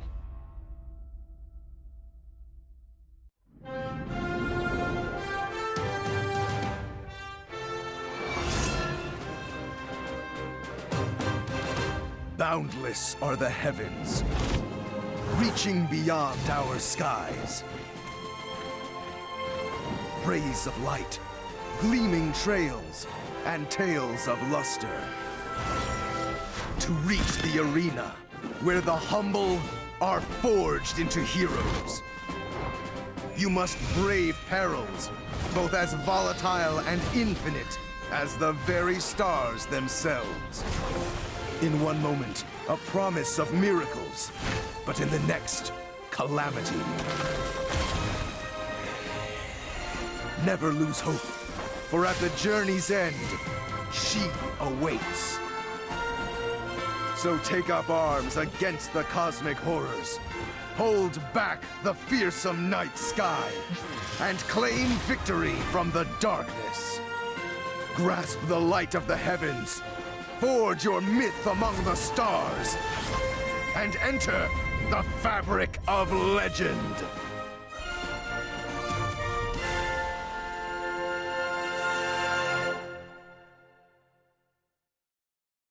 Sick of not being a millionaire? Playing Shadowverse could get you an all-expenses-paid trip to Japan to compete for a massive $1 million first-place prize in the Shadowverse World Grand Prix. That's right, $1 million. So how do you win $1 million? First, you have to qualify for one of our 3 Contenders Cups. We have one for Southeast Asia and Oceania, one for the Americas, and one for Europe. These cups are where 2018's top players are flown to LA or Singapore to fight for the World Grand Prix invitations. It's gonna be epic. And how do you qualify for our Contenders Cups? First off, mark up your calendars because this year we are introducing the Shadowverse World Circuit. This consists of 3 offline tournaments that anyone can take part in: DreamHack Tours, the SEAO Open, and DreamHack Montreal. Anybody from anywhere can compete for the 10K prize pool per tournament.